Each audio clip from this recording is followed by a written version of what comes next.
Chapter 362. She was standing outside during school hours, not even carrying her school bag.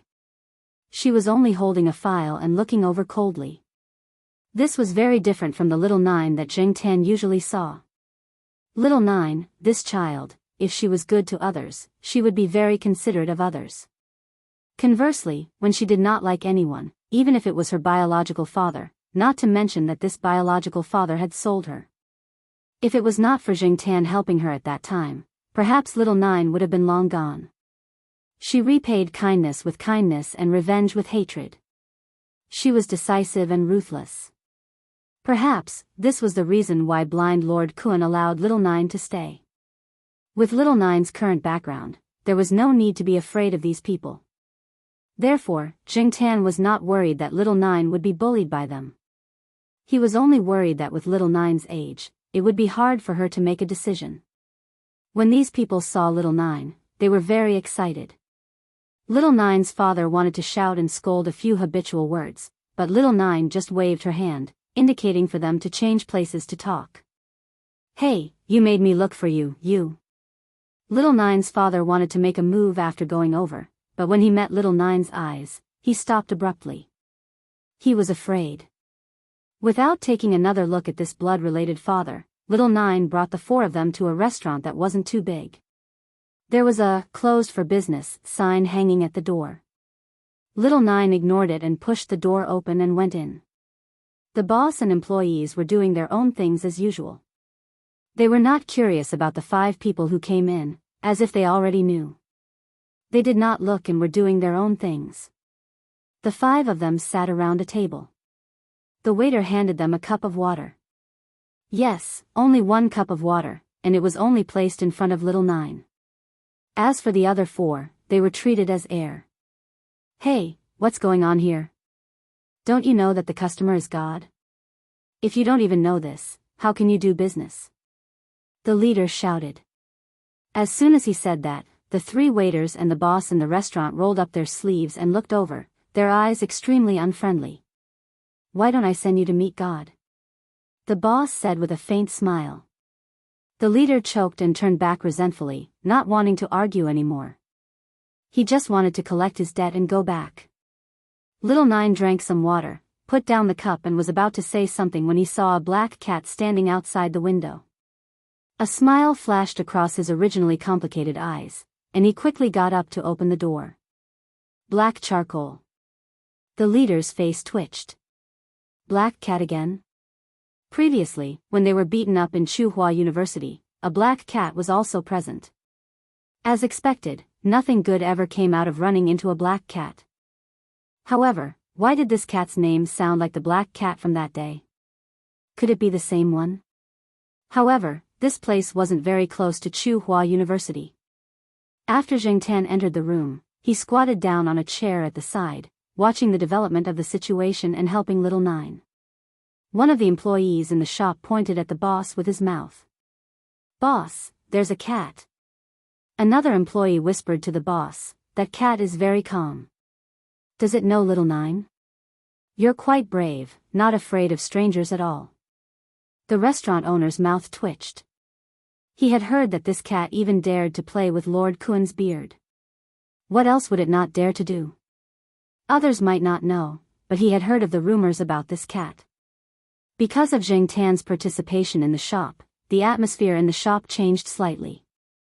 Little Nine took a deep breath and took out something from the document bag. It was a thin piece of paper that looked like it had just been printed. There were no wrinkles or stains on the paper, and it was pale white. Little Nine pushed the paper in front of her father and said, "After signing this agreement, we'll go our separate ways and have nothing to do with each other." Little Nine's father was illiterate, but he could still understand most of the words. On the paper, it was very clear that little Nine would help him pay off his debt, and then they would not owe each other anything. Seeing that he could pay off the debt, little Nine's father did not think much about it. He picked up a pen and signed his name on the paper, and even pressed his thumbprint.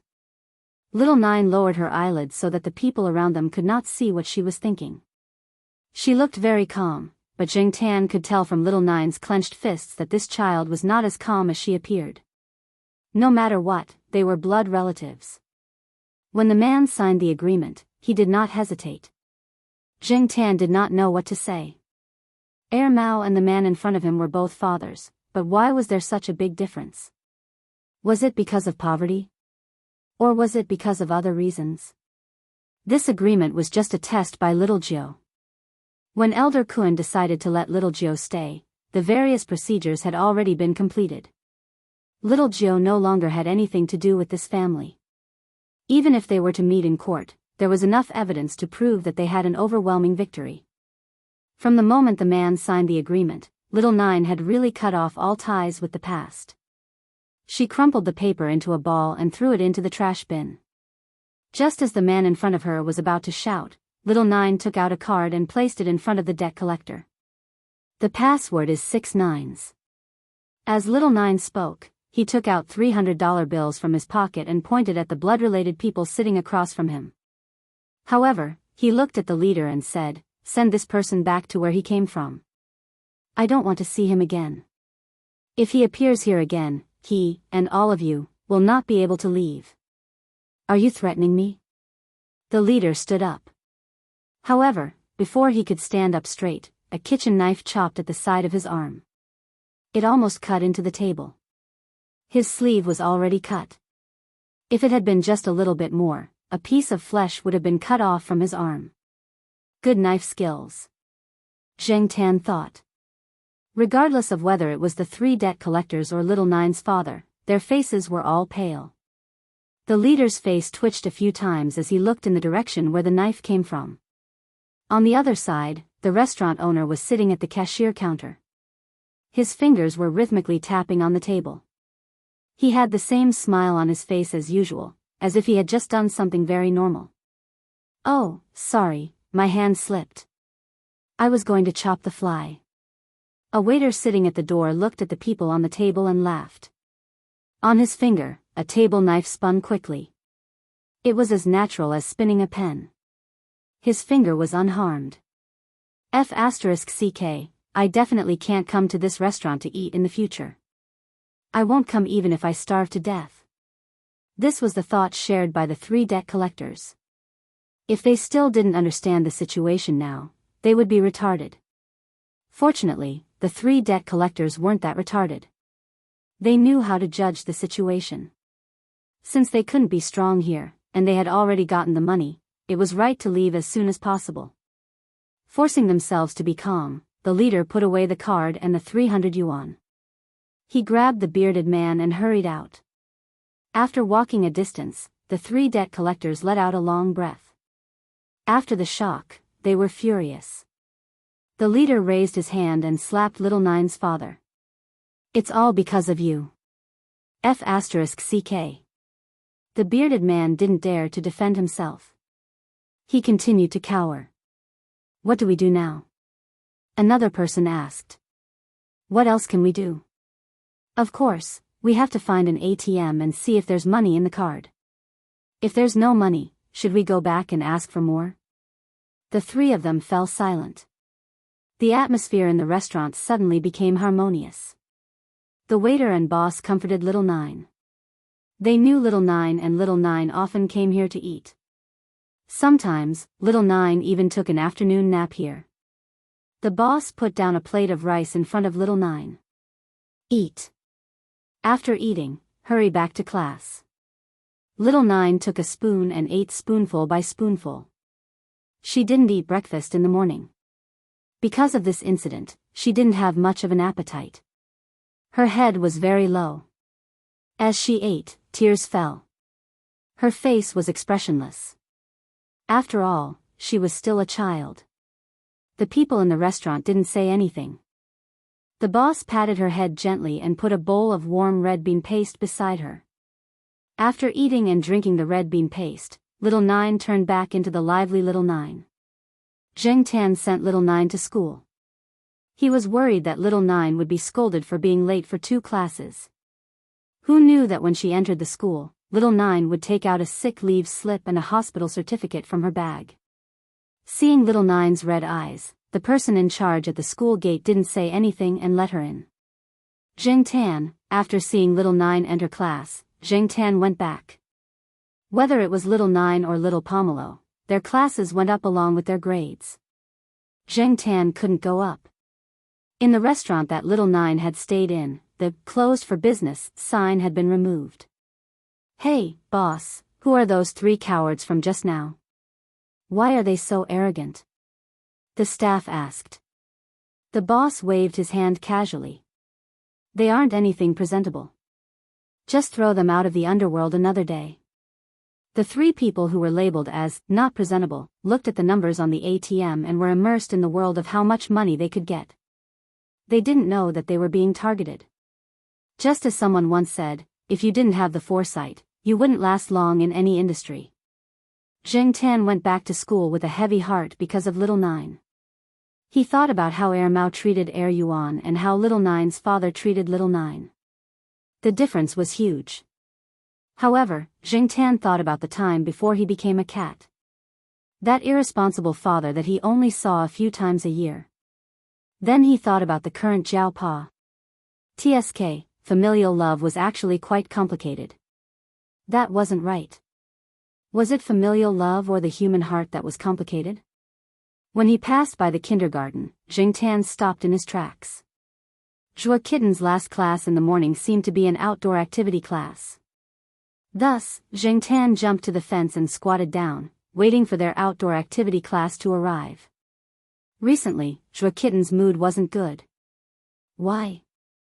Zhuo Kitten wanted to go to primary school, but the teacher objected. 6 years old was the legal age to enroll in school. In some places, it was still 7 years old. If one was too young, there might be all kinds of inconveniences. For many children, enrolling in school early wasn't a good thing. The school was also in a difficult position.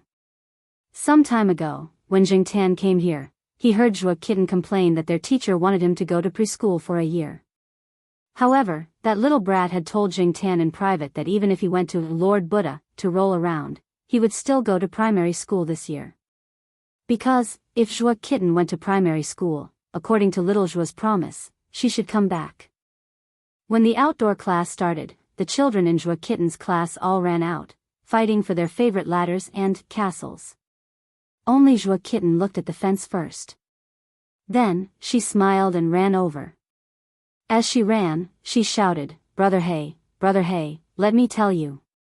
Chapter 363. Compared with some time ago, Zhuo Kitten's mood today seems to be quite good. And the words, "I'll tell you," indicate that there will be a long conversation. Although every time Zheng Tan comes over, Zhuo Kitten is talking, but today this guy looks like he will say more. Sure enough, Zhuo Kitten then said that he went to find Lord Zeng, and proudly described how he used his clever brain to pretend to be pitiful in front of Lord Zeng, how to roll around, how to negotiate with Lord Zeng. Zheng Tan suddenly remembered a time when she went out for a stroll on the old street. When she walked past a tofu stall, she heard a few aunties say that the child who bought the tofu used her brain to make tofu even though she was supposed to be a doctor. But now, Zheng Tan saw that Zhuo Kitten's IQ was used to make a scene, and she even succeeded in doing so. After a lot of preamble and foreshadowing, Zhuo Kitten stared at Zheng Tan with bright eyes, and his mouth couldn't help but open. "Brother hey, Grandma Yi agreed that I should go to primary school this year." The Grandma Yi in Zhuo Kitten's mouth is Lord Zeng. Lord Zeng's real name is Yi He.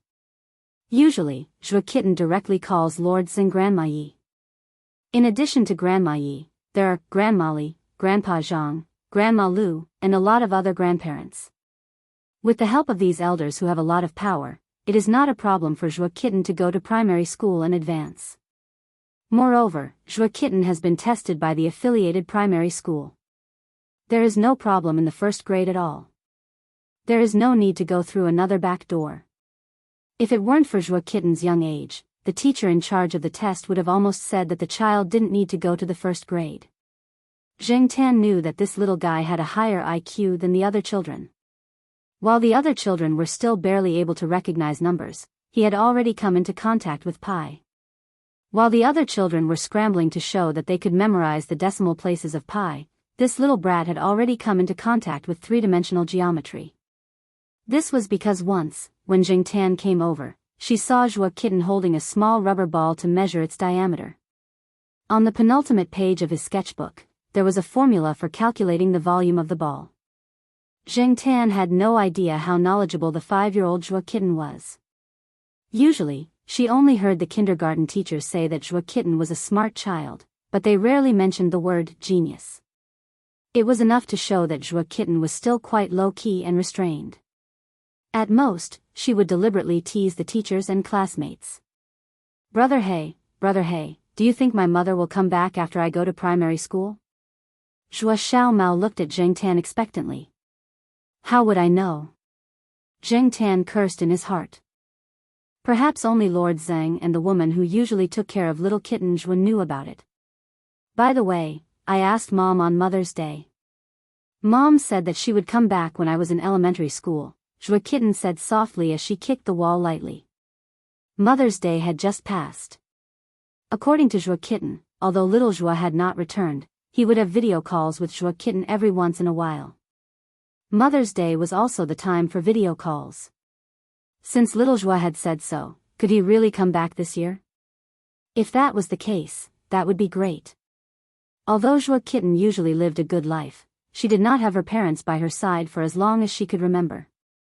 Compared to other children, she would always be lacking. Even if her intelligence was higher than other children, she was still a child after all. Zhuo Kitten had already determined that her mother would come back this year. Therefore, other than being more talkative than usual, she was also exceptionally happy. Once she was happy, Zhuo Kitten treated the other students especially well. She was very patient with the students who came to ask her questions and did not tease them anymore.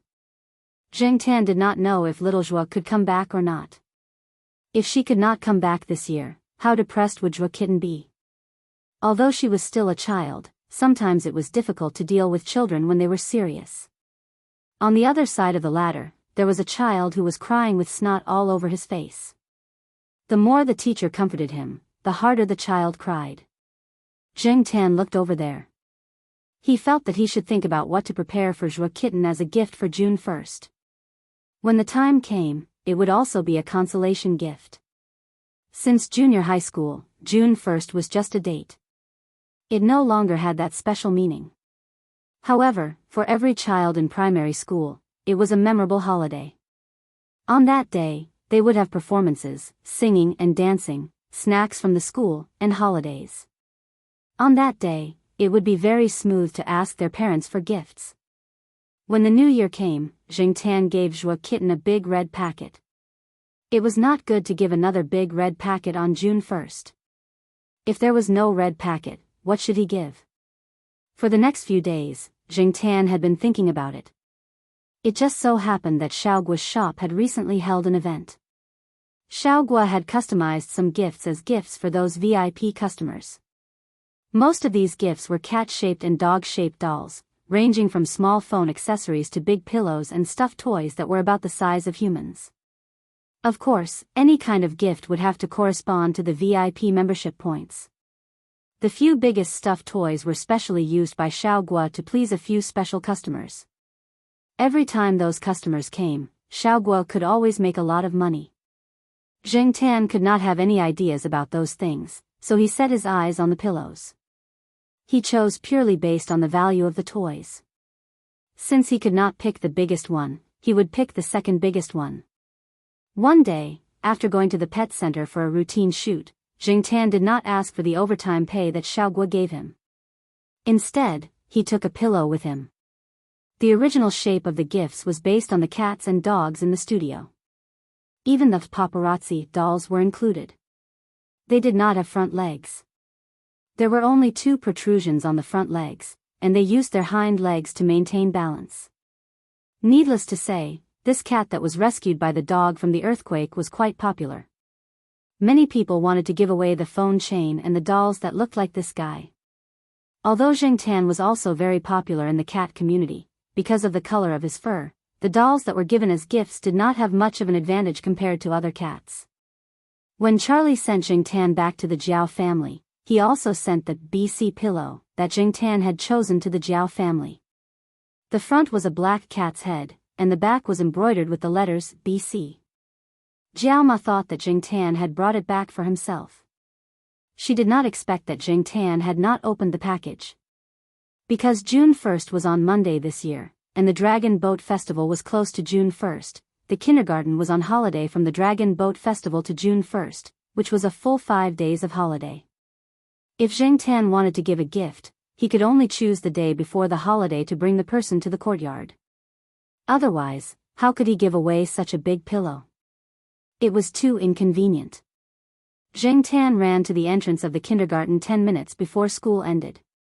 He knew that the person in charge of taking care of Zhuo Xiaowan, who was called Little Wan by Lord Zeng, would be waiting 10 meters to the left of the school entrance, so he walked over there. Generally speaking, Little Wan would arrive 5 to 10 minutes early.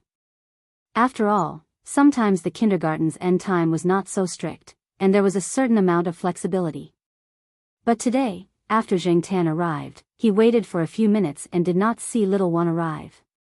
Just as he was wondering why Little One had not arrived yet, Jing Tan heard someone call his cat name. Black Charcoal? Hearing this voice, Jing Tan's first reaction was to find it familiar. His second reaction was to turn his head and look. After seeing the person's face clearly, Jing Tan was a little absent-minded. It was not until the person called out, Black Charcoal, that Jing Tan reacted. Little Zhuo. It was Little Zhuo. Jing Tan felt that his eyes were a little sore. The person in front of him was Little Zhuo, but he looked different from before. In Jing Tan's memory, Little Zhuo's deepest impression was the image of Little Zhuo holding a book and sitting on a bench by the artificial lake. That young and gentle person was one of the 3 trump cards of the famous Lord Zeng, with unlimited potential. Because of Zhuo Xiaowan, Jing Tan often saw some of the students under Lord Zeng.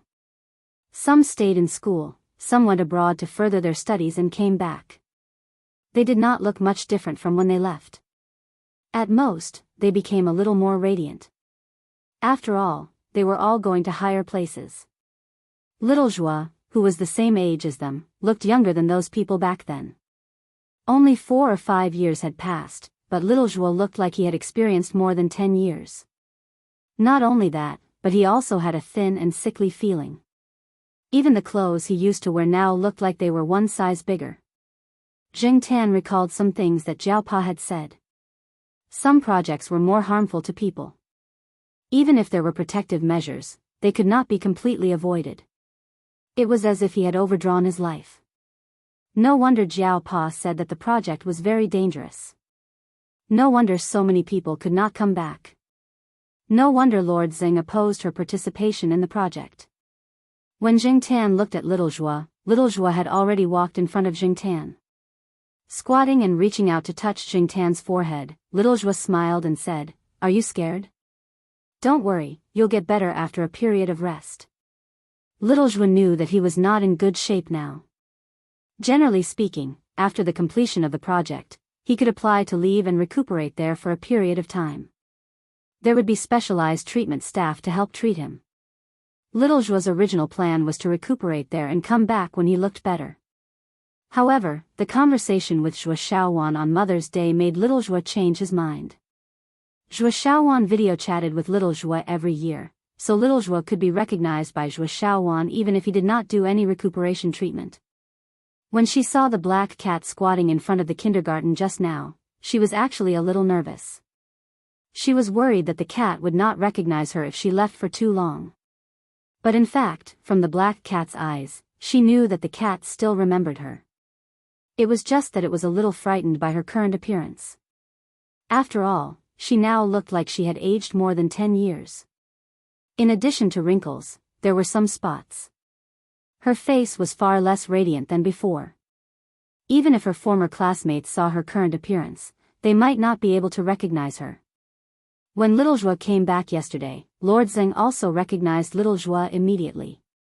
When he saw Little Zhuo's appearance, Lord Zeng, who usually had a straight face and did not have much expression, directly reddened his eyes. However, he did not say much. He only said, "It's good that you're back." When she was young, she was more willful. She was always unwilling to listen to others' advice. She also did a lot of wrong things and made decisions impulsively. In the past few years, she had thought things through and understood a lot. The person she was most sorry to was Zhuo Xiaowan. Now that she was back, she would not leave again. In the rest of her life, she would always be with Zhuo Xiaowan and watch him grow up. Little Zhuo was still about to talk to Jing Tan when a child came out of the kindergarten over there. Zhuo Xiaowan ran out. Usually, she did not see this kid so impatient. Mommy, mommy. Zhuo Xiaowan, who ran out, looked over. After seeing little Zhuo, her anxious and worried face immediately turned into a smile. Zhuo Xiaowan threw herself into little Zhuo's arms. Then, she lowered her head and called Jing Tan, Brother Black. She said to little Zhuo, Mommy, mommy, let's invite Brother Black to eat together. Black Charcoal, do you want to join us? Little Zhuo looked at Jing Tan. Jing Tan turned his head. Forget it today. Let the mother and son spend more time together. Seeing Zhuo Xiaowan's joy, it would not cool down for a while. Zhuo Xiaowan called twice, but Jing Tan did not follow. After little Zhuo led Zhuo Xiaowan away, Jing Tan went back to the courtyard. After taking 2 steps, he stopped, turned a corner, and followed not far behind the mother and son. It was still early now. Jiao Ma had not returned home yet. Jing Tan could still stay outside for a while and listen to what little Zhuo and Zhuo Xiaowan were talking about. However, it was Zhuo Xiaowan who was talking all the way. Little Zhuo just smiled and listened. From time to time, he would respond to Zhuo Xiaowan and let her perform. When they passed by the International Academic Hall, a group of people came out of the hall. They were surrounded by a few famous young returnees. Most of them were around 30 years old. They were about the same age as little Zhuo now. Even if they were older, they were only a few years older. It was just that they looked younger than little Zhuo and were much more glorious. The crowd surrounded them. There were also some experts and scholars accompanying them. Words such as young and promising, unlimited potential, pillars of the country, kept appearing. If little Zhuo had not participated in that project back then, he might be among these people now. He might even be higher than them. A group of figures with halos brushed past little Zhuo and Zhuo Xiaowan. They did not pay much attention to the mother and son. They talked about their own ideals, ambitions, achievements, and glorious future amidst the compliments of a group of people. Little Zhuo, who had already walked past, looked back at the group of people. There was not much envy. Everyone had their own choices and their own paths. Although, in terms of contributions, she might have more achievements than those people combined, her achievements could not be exposed. At least not now. After taking a look, little Zhuo turned back and continued to lead Zhuo Xiaowan home. When little Zhuo turned back to look, he did not pay attention to Zhuo Xiaowan's movements. However, Jing Tan, who was following behind, saw it. Zhuo Xiaowan also glanced at those people. When little Zhuo turned back, Zhuo Xiaowan also turned back. There were other parents who had picked up their children from kindergarten. A child was sitting behind his mother's scooter. He was showing off a poem he had learned today. Luo Binwang's Singing the Goose. He had memorized a few words wrongly. However, it was not easy for a child at this age to memorize a poem.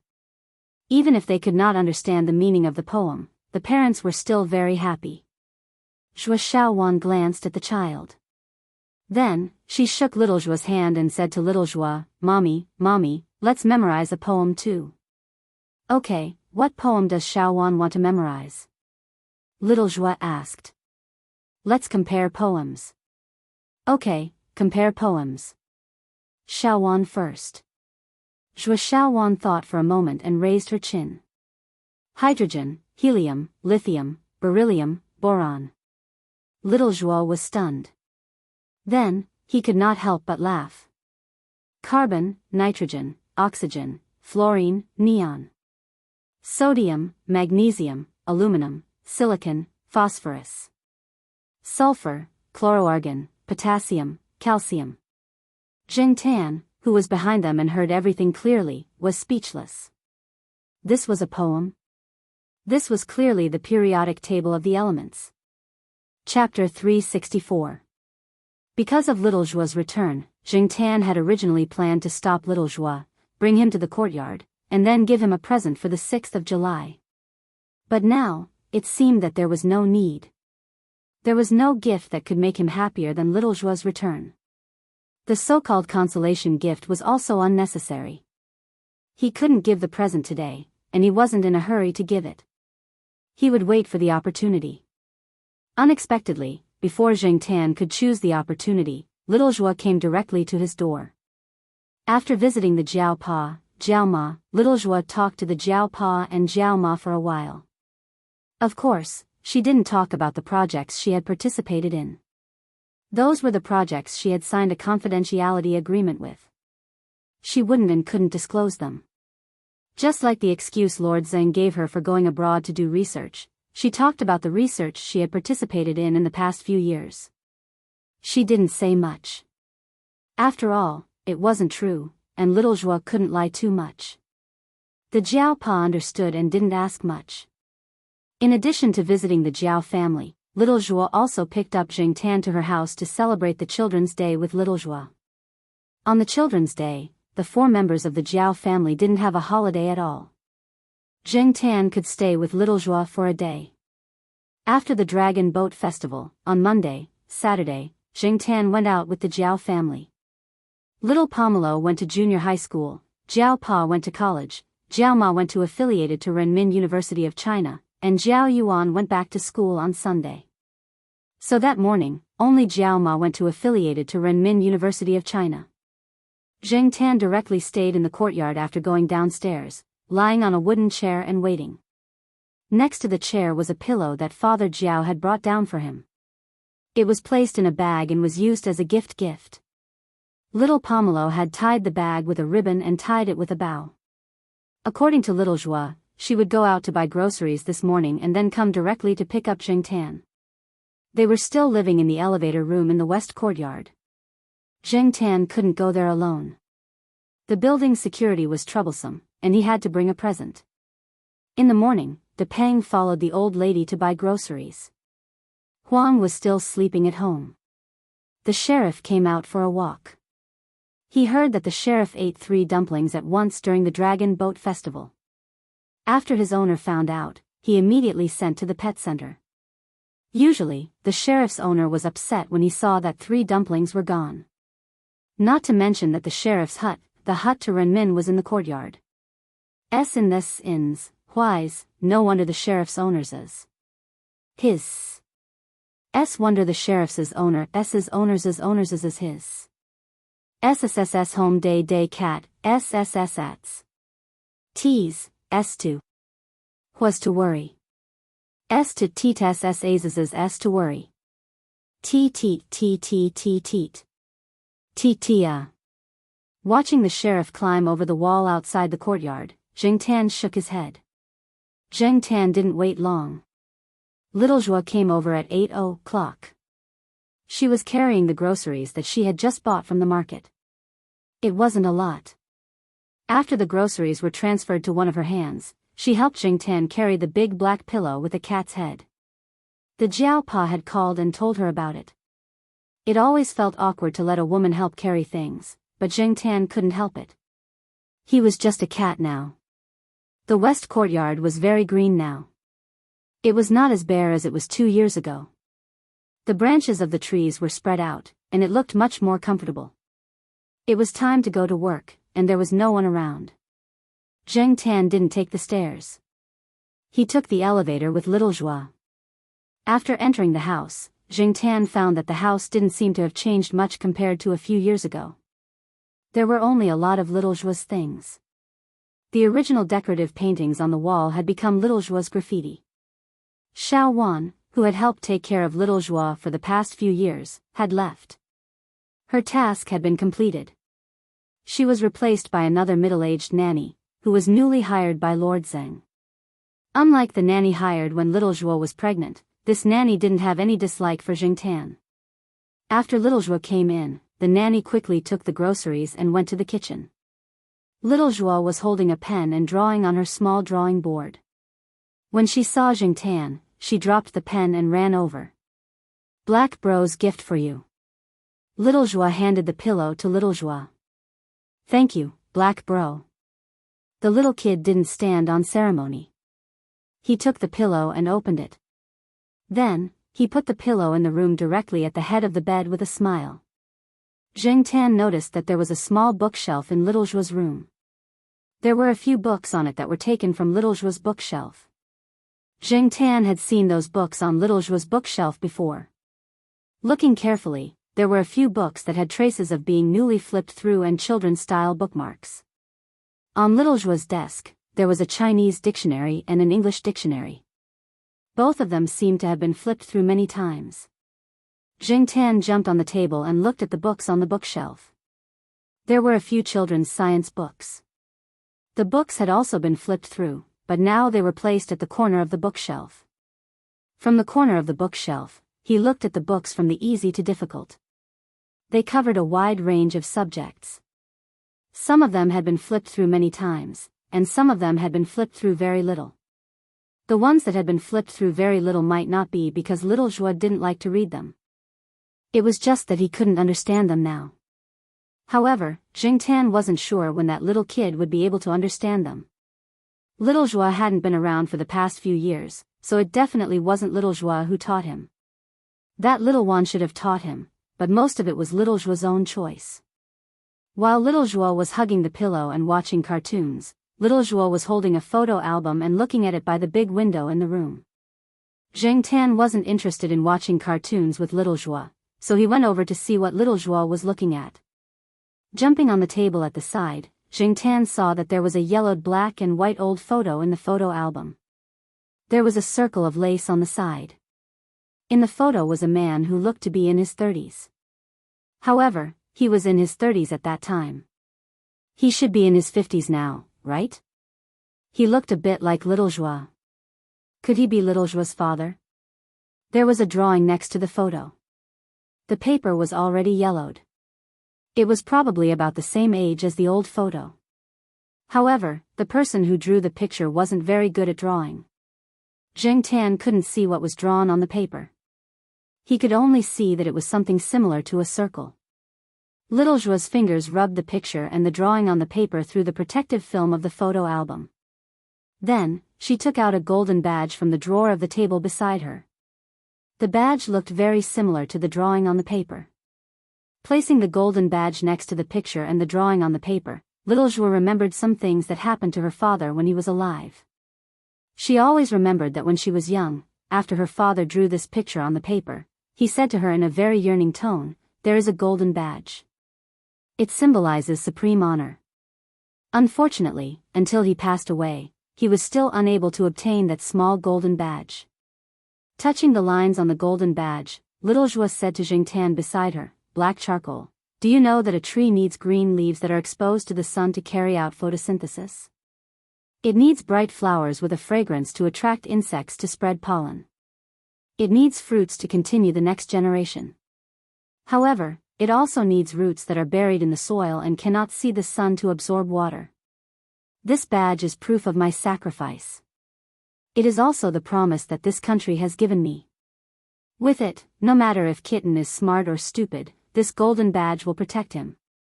Zheng Tan knew that Joie Kitten's father on the household register was not his biological father. However, all the official documents were the same as the ones on the household register. All the files might not be true, but they were definitely authentic. They couldn't be more authentic. No one knew Joie Kitten's real background. She wouldn't be criticized and wouldn't have those strange looks. The values of the people of this era and the people of the past may be somewhat different. However, there are really many nameless heroes in this country. There were many people who couldn't come back after going there. No one remembered them. Only some files that wouldn't be made public recorded their achievements. Perhaps one or two medals that symbolized their achievements accompanied them to the ground. The world needed people to be praised. However, most of these people would never be known by people. "Brother hey!" Joie Kitten, who was watching TV, suddenly shouted. Hearing Joie Kitten's shout, Zheng Tan and Little Joie both came back to their senses and looked over. They originally thought that Joie Kitten was calling them for something. However, Zhua Kitten was only watching TV and didn't look over at Jingtan. Because of the angle, Jingtan couldn't see what was on TV. He didn't plan to pay attention to it. However, he didn't expect Zhua Kitten to shout again. "Brother Hey! Mommy, Brother Hey is on TV!" Zhua Kitten said to Little Zhua. Little Zhua quickly wiped her tears and took a few deep breaths to adjust her mood. Then, she smiled and walked over. Zheng Tan was also curious. When did he go on TV? He went over to take a look. Zhua Kitten was watching an entertainment program. There were several movie previews. Among them, there was the movie that Zheng Tan acted in last year. It was a very short clip. When Zheng Tan came over to watch, he only saw one scene and the ending, just this summer. Then, the trailer ended. Little Zhua didn't notice. She only saw a few short scenes in a hurry. She saw the black cat in the movie, but she didn't connect the black cat in the movie with Zheng Tan. However, Zhua Kitten said it with certainty and Little Zhua didn't refute. Zheng Tan observed Little Zhua's expression and found that she didn't recognize him. He was secretly relieved. As long as it wasn't easy to recognize him, he was still free to go out for a walk. The movie wasn't so similar to reality. When Zheng Tan was shooting, he also chose a lot of angles that were beneficial to him. He let the camera take pictures of him to make him look more handsome. In addition to the post-production and some small special effects, no one should be able to directly match the cat in the movie with a cheap cat like him who was wandering around all day. However, how did Zhua Kitten recognize him? Looking at the child, she was quite sure. Speaking of black cats, there were also people in the Western District compound who raised black cats. When he came over in the morning, he saw one that looked quite similar to him. Little Zhua didn't intend to argue with Zhua Kitten about this topic. She looked at the screening time and said to Zhua Kitten, "Kitten, Mommy will take you to see this movie." Okay, at the same time, in Air Mao's house on the third floor of the Eastern District compound, Air Mao, who was also watching this channel, was testing milk for his daughter. Every time he mixed milk, he would taste it himself to see if there was any strange smell and how the temperature was. Although the little girl could eat now, he didn't forget to drink milk. Chapter 365. Air Yuan saw that her father was wasting her milk and called out, "Ah! Ah!" She was a little anxious, but she couldn't express anything too complicated.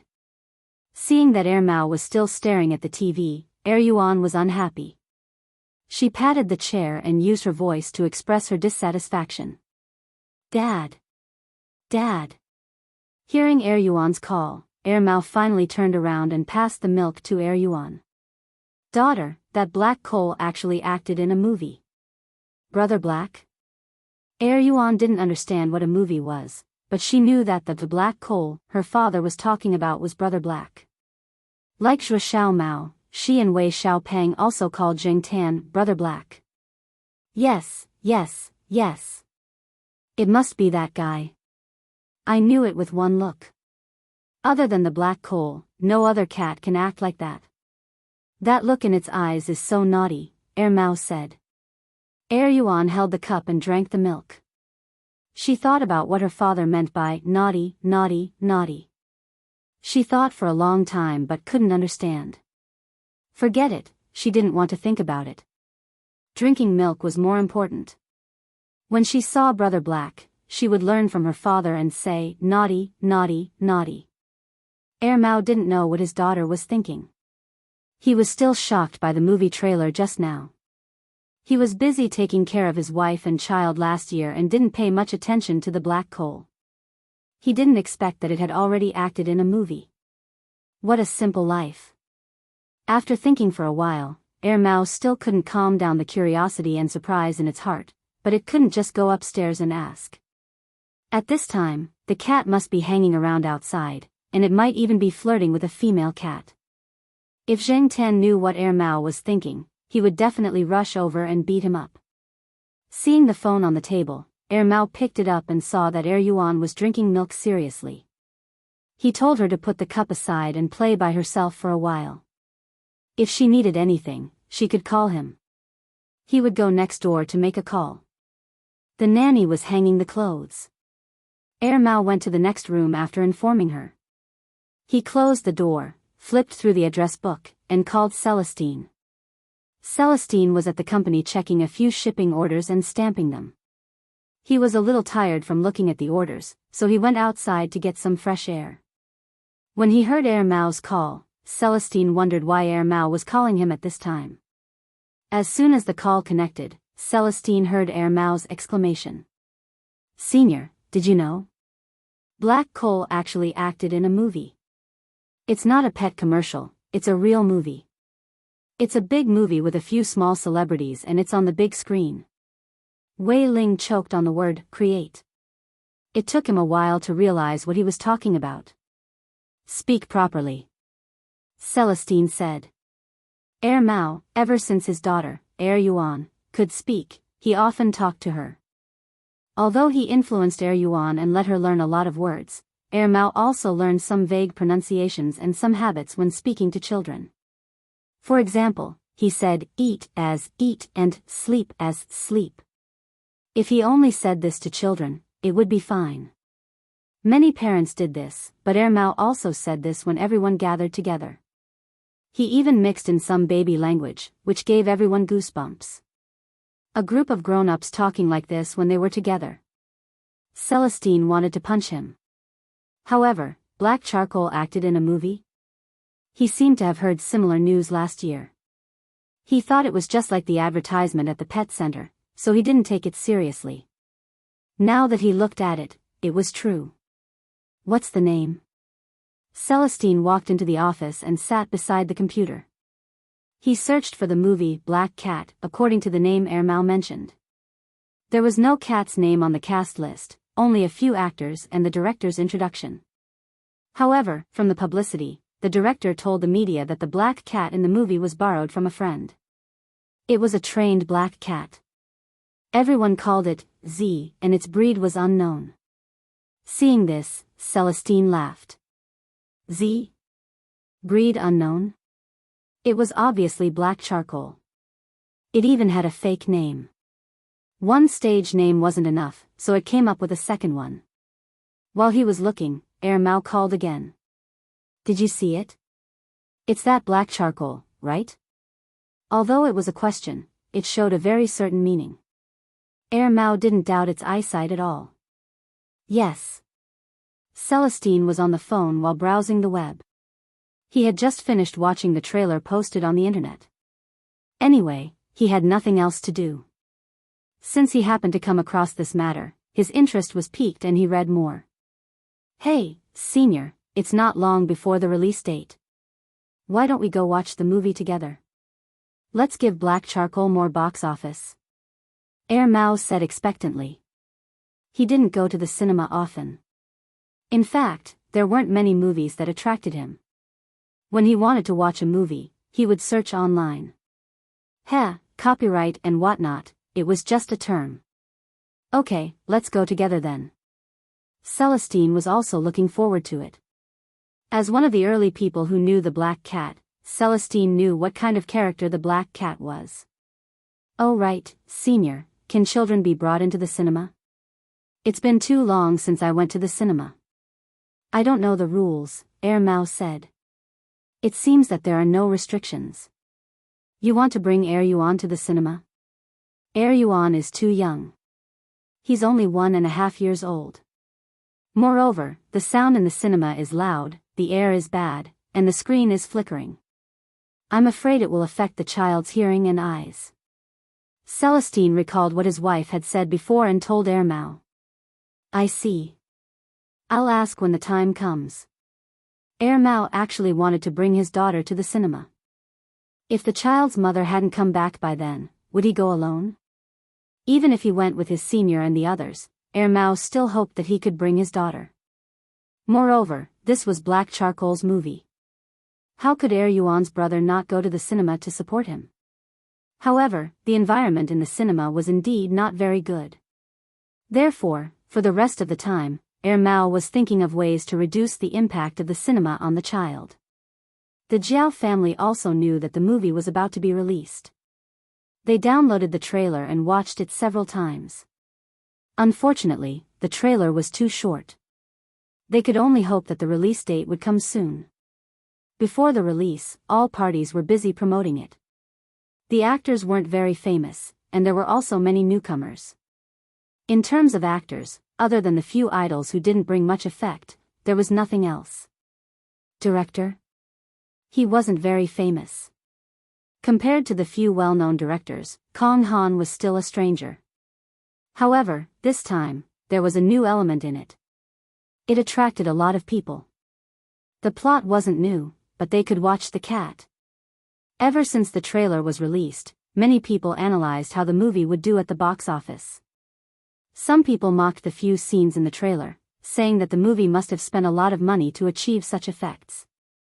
It was common knowledge that the special effects of movies in the country were mostly unbearable. Why were the production costs of foreign blockbusters in the tens of millions or hundreds of millions of US dollars, but the domestic production costs were much lower?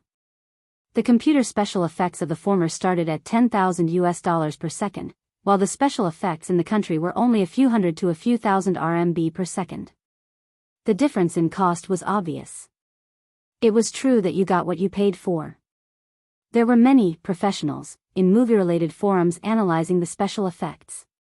The production costs of such special effects should be at least tens of millions, right? Back then, Cat and Dog War, Pig Baby and other animal movies cost tens of millions of US dollars. You want to use tens of millions of US dollars to make an animal movie in the country? Are you looking for trouble? Isn't it a waste of money? Although animal movies are very popular, the production costs are too high. Basically, no one in the country is willing to do it. I didn't expect Kang Han to film it this time. I have to say, this director is still too young. A production cost of tens of millions of US dollars. I must go and take a look. The cat in the movie looks quite real, especially the scene in the trailer where the cat stood up and walked. It looks so natural. How much did the optical computer special effects cost? This was someone who loved to watch big-budget movies. They felt that small-budget movies were too crude. They belonged to the category of people who only bought the expensive ones and not the right ones. Some people went for the production costs and the computer special effects, while others went for the cat element. I don't know any Wei Wen, nor have I heard of any Shi Xiaotian. I just want to see the cat in the movie. Anyway, there aren't many movies to watch. It's rare to see a cat movie in the country. Let's support the domestic production. It won't cost much. Hey, that cat looks a lot like my dust ball. Behind the post was a large picture. The picture revealed the truth. Needless to say, the cat in the picture did look like Xing Tan. However, there were many stray cats in the country that looked similar. Other than this netizen, there were also pictures of other netizens who had black cats. Before the movie was released, all kinds of computer special effects professionals were criticizing each other on the internet. They were waiting to see the overall effect after the movie was released. Then, they would do a follow-up analysis and see who was right and who was wrong. Xing Tan didn't believe that there was no one behind the scenes. However, it was a movie. Before it was released, it had to be promoted and promoted. What made Xing Tan laugh the most was that some people used Yang Yi to ridicule him. I heard that Yi Xing Culture invested tens of millions of US dollars to film this movie. Does anyone know the details? Tens of millions of US dollars? Nonsense, tens of millions of US dollars can be used to film so many movies in the country. Only you would believe those rumors. It's all hype, definitely hype. Who knows? I saw that the computer special effects were done well. Maybe it's true. Who asked Yang Yi to be so rich and willing to spend so much money? Who is Yang Yi? You don't know Yang Yi? He's the big boss of Yi Xing Culture, Mr. Moneybags. I'm kneeling to Mr. Moneybags. 23 RD, but how come I heard that the movie's production cost was only a few million RMB? 24th, you're an idiot. Don't tell me you're on the same technology forum as me, 25th, 23rd, idiot, 26th, 23rd, idiot +1. Xing Tan was amused by the posts.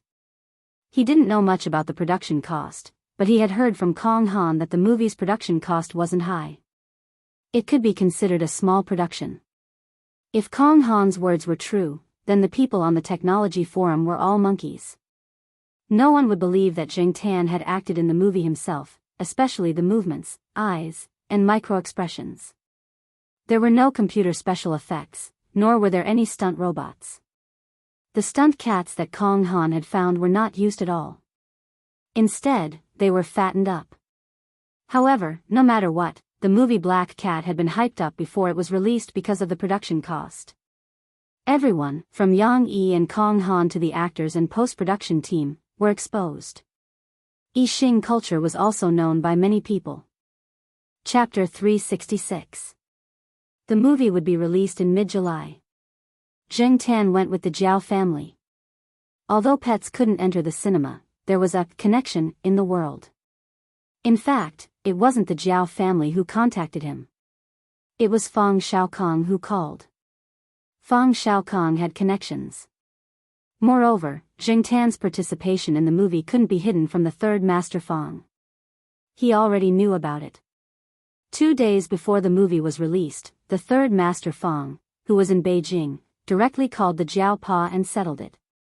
Fang Xiaokong also said that he would bring Fang Mengmeng to watch the movie together to support her. Mao and Celestine had Yihao's help. The group went together. Mao and Celestine took the children with them. They also prepared eye masks, earmuffs, and masks. If they found that they were affected too much, they would carry them out. The Jiao family's 4 families and 1 cat moved separately. They weren't in the same cinema as Celestine's group. As for Xiaozhua's group, Xiaozhua and some of Lord Zhang's students were watching the movie in a cinema near the school. How did it feel to watch your own movie? Zheng Tan expressed that he was nervous and a little embarrassed. After all, this was a movie. With so many people watching it, it was very different from watching a documentary at home. The atmosphere was something that could easily affect one's mood. Although he had Fang Xiaokong's phone call, the necessary measures still needed to be taken. Zheng Tan went into his backpack again. When the movie started, he came out. Little Pomelo sat beside him. Jiao Yuan sat on the right. Jiao Pa and Jiao Ma sat on the left and right. There were people blocking the left and right, so he wasn't afraid of being seen. As for the people in front, they didn't look back. Even if they saw Zheng Tan, it didn't matter. The people in front of him were known by the school. Zheng Tan didn't know how many people were sitting in the theater and whether it was full or not. If not many people came to watch, he would definitely be disappointed. This movie was not only Zheng Tan's achievement, but also directly related to the size of his red packet. If the box office wasn't good, he probably wouldn't get many red packets from Yang Yi. However, from the sound of it, it seemed to be quite full. Black Cat was a comedy film with a funny style. Coupled with the elements of Zheng Tan, the movie theater was filled with laughter. Jiao Ma and the others also laughed, but they were more interested in Zheng Tan's performance. The audience behind him was discussing in low voices. Is that cat a real cat? They must have used a real cat, but the scenes just now were all computer effects. Haven't you heard? Tens of millions of US dollars were invested in this movie. If converted to RMB, it would be over 100 million. When Zheng Tan heard this, he said in his heart, *T, I personally went into battle. He even deliberately NG'd a few more times. However, even if there were a few NGs, Kong Han was still quite happy. The laughter around him calmed down Zheng Tan's nervous mood. At the same time, he thought to himself, this movie should do well. When the time comes, Yang Yi should give me a big red packet. It was cool, cute, good at acting, and knew how to cooperate. Where else could Yang Yi find such a good cat actor? While the Jiao family was bringing Zheng Tan to watch the movie, Mao and Celestine were also discussing on the other side. They were watching from different angles. Senior, Black Coal's acting is not bad now. It's better than 2 years ago when he was shooting commercials. After all, he has years of experience. Didn't he shoot documentaries before? He improved quite a lot back then. But Senior, how much attention do you think he'll attract with his actions? Mao and Celestine knew Zheng Tan well. Even if they were not proficient in special effects, they knew something about it. If this movie became popular and the real production cost was exposed, how much attention would the jumping black cat on the big screen attract? When that time comes, going out for a walk would probably be impossible. Celestine paused and said, "There's someone behind it." Mao thought about it and agreed. Although they did not know how many people were behind it, it could be seen from the online debate before the movie was released that there were very few people who had their eyes on Z. There must be someone who was deliberately guiding them. At the same time, they also restrained the insiders and limited the exposure of the media. Just like Mao and Celestine, when they were arguing about the production cost, only the insiders knew the real situation of the movie. However, no one dared to say it. Yang Yi had already warned them. However, even if they signed a confidentiality agreement, there were still people who could not resist the temptation of the outside world and leaked the news. There were indeed people who leaked the news. However, that person did not appear in the company the next day. The circle did not see that person again. It was said that he resigned and went back to his hometown. No matter what the truth was, everyone only knew that it would be fine as long as they kept their mouths shut and listened to the instructions. As for Little Joie and the rest, everyone was happy because of the jokes in the movie. When Ronald was drinking the paw-washing water, Little Joie laughed out loud and kept laughing. "Mommy, he drank Brother Hayes' paw-washing water." Haha. Little Joie's laughter was filled with schadenfreude. Little Joie did not refute and only laughed in response. Little Joie and the rest did not think that the paw-washing water Ronald drank was real. Who would let a celebrity drink cat paw water? They must have changed it during the filming. Little Joie always believed that Ronald drank Zheng Tan's paw-washing water and kept laughing. Little Joie's juniors thought that children were indeed children. They took everything seriously. In fact, everyone who knew the inside story would be happy for a long time when they saw this scene. Little Joie did not know the inside story, but she believed that this scene was real.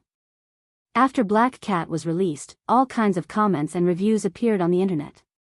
There were good comments and bad comments. Some people said that the movie was good. It was worthy of being made with tens of millions of USD. The computer made the cat look like a real cat.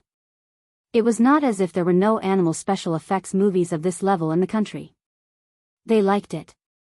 Of course, there were also people who said that the plot did not have much meaning. The newcomers' acting skills were too bad, such as a certain Luo. When it came to meaning, there were not many commercial blockbusters that had any. Some people despised fast food culture, but it was reasonable that it existed. After a hard day of work, looking for something relaxing to watch was also a kind of adjustment. We are not cultured people. We watch movies for fun. If it was a literary blockbuster, I might not even go. The children at home are happy watching it. As long as they are happy, everything else is secondary. Some netizens said. Yixing culture also took the opportunity to continue promoting the movie. They made full use of the internet and attracted a lot of viewers. Zheng Tan did not pay much attention to those. There were people at home these days, so it was not convenient for him to go online. However, according to Jiao Yuan and the others, the movie's box office was good after a week of release. It directly beat another movie with a Best Actor and a Best Actress. Everyone saw that the movie was so popular during this period of time. They all said that tens of millions of USD were spent on this movie. However, Yang Yi did not say anything. He put on airs. However, everyone took Yang Yi and Kong Han's silence as tacit agreement. All kinds of speculations were reported, and they were all very sure. In fact, Yang Yi and Kong Han did not know how many times they had celebrated in private.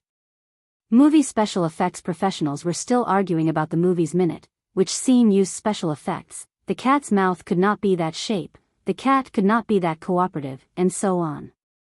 There were endless comments. At the same time, more people who had never seen a movie before and were not interested in this kind of movie went to the cinema to watch it. They then came back to join in the debate. In the cat and dog friends circle, the movie was also popular. It was a hot topic recently. There was once a critic who joked that Black Cat was a movie about cats and that the actors in the movie were all reduced to the background. Apart from Ronald, the other important actors did not care about the background of the movie. Even Wei Wen and Shi Xiaotian did not care about the background. To them, the most important thing was the attitude of the big boss towards them. Everything else was secondary. Unfortunately, Yang Yi had been pretending to be mysterious during this period of time. No one knew what this tycoon was thinking. The box office sales had already exceeded 100 million yuan, and it was still in the screening period. Zheng Tan did not know how much the box office sales would be in the end. He only knew that he would receive a huge red packet and did not care about the rest. As a cat, he did not want to live under the spotlight all the time. That way, he would lose his freedom. His cat life, which was already tough to begin with, would definitely become even tougher.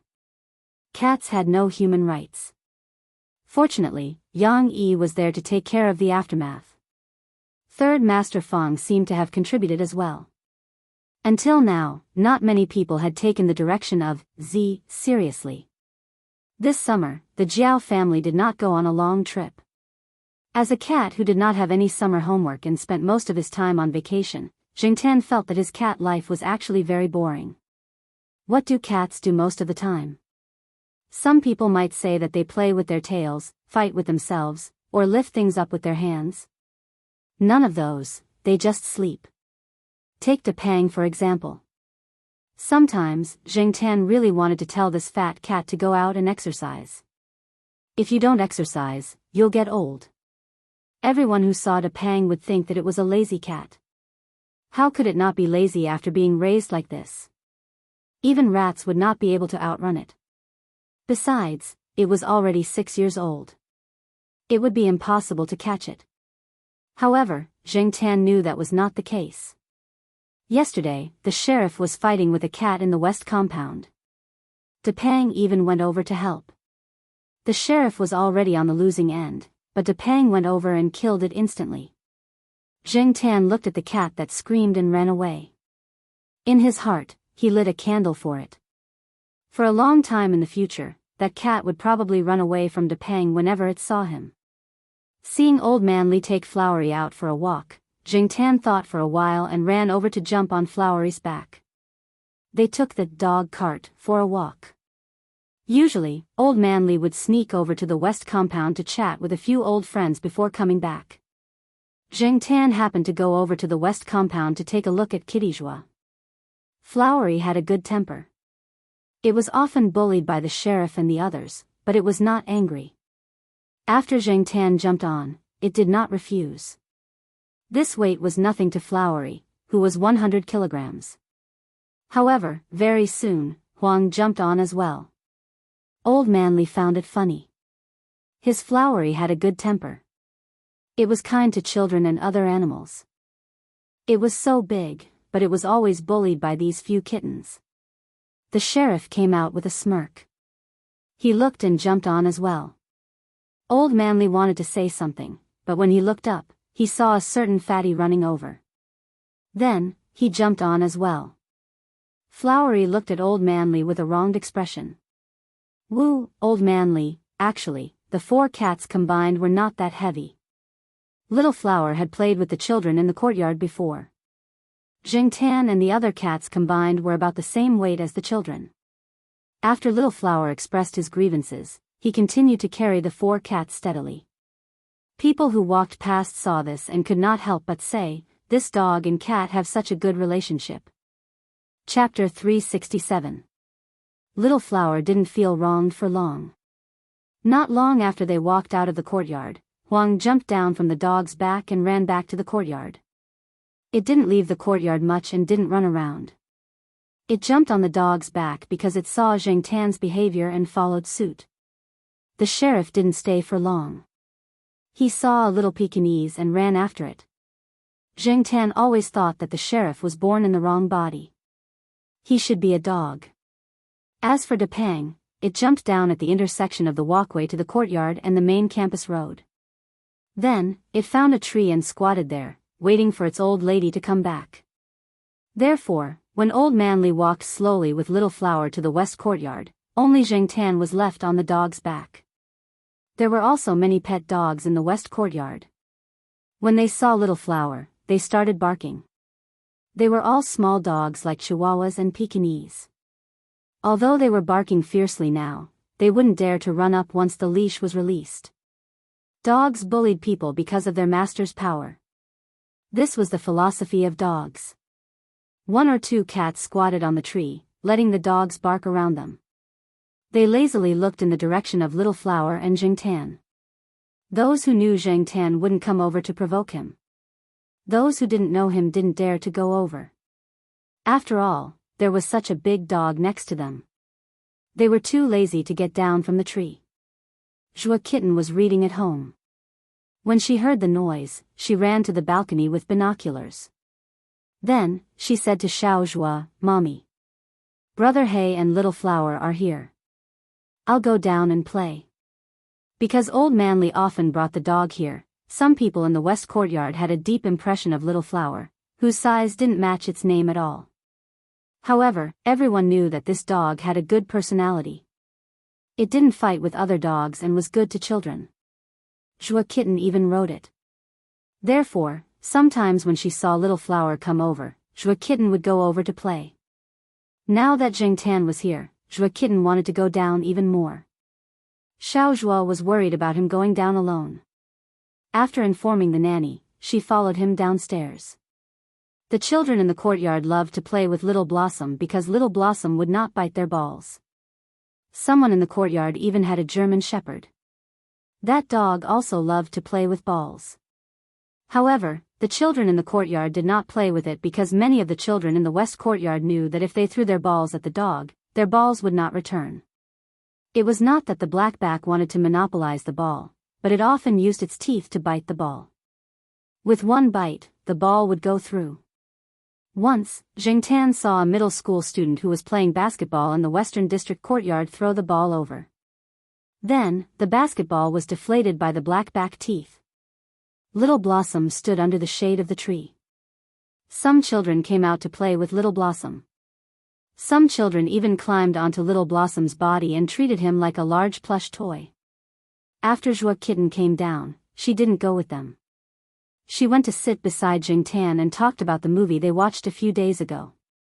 When the little brat talked about Ronald drinking Zheng Tan's paw washing water, she couldn't help but laugh. Xiao Zhua stood under a tree not far away. He smiled and looked over. He didn't interrupt Zhua Kitten. No matter what other people thought, Zhua Kitten was certain that the actor in the movie was Zheng Tan. However, other people only took it as a child's words and didn't take it seriously.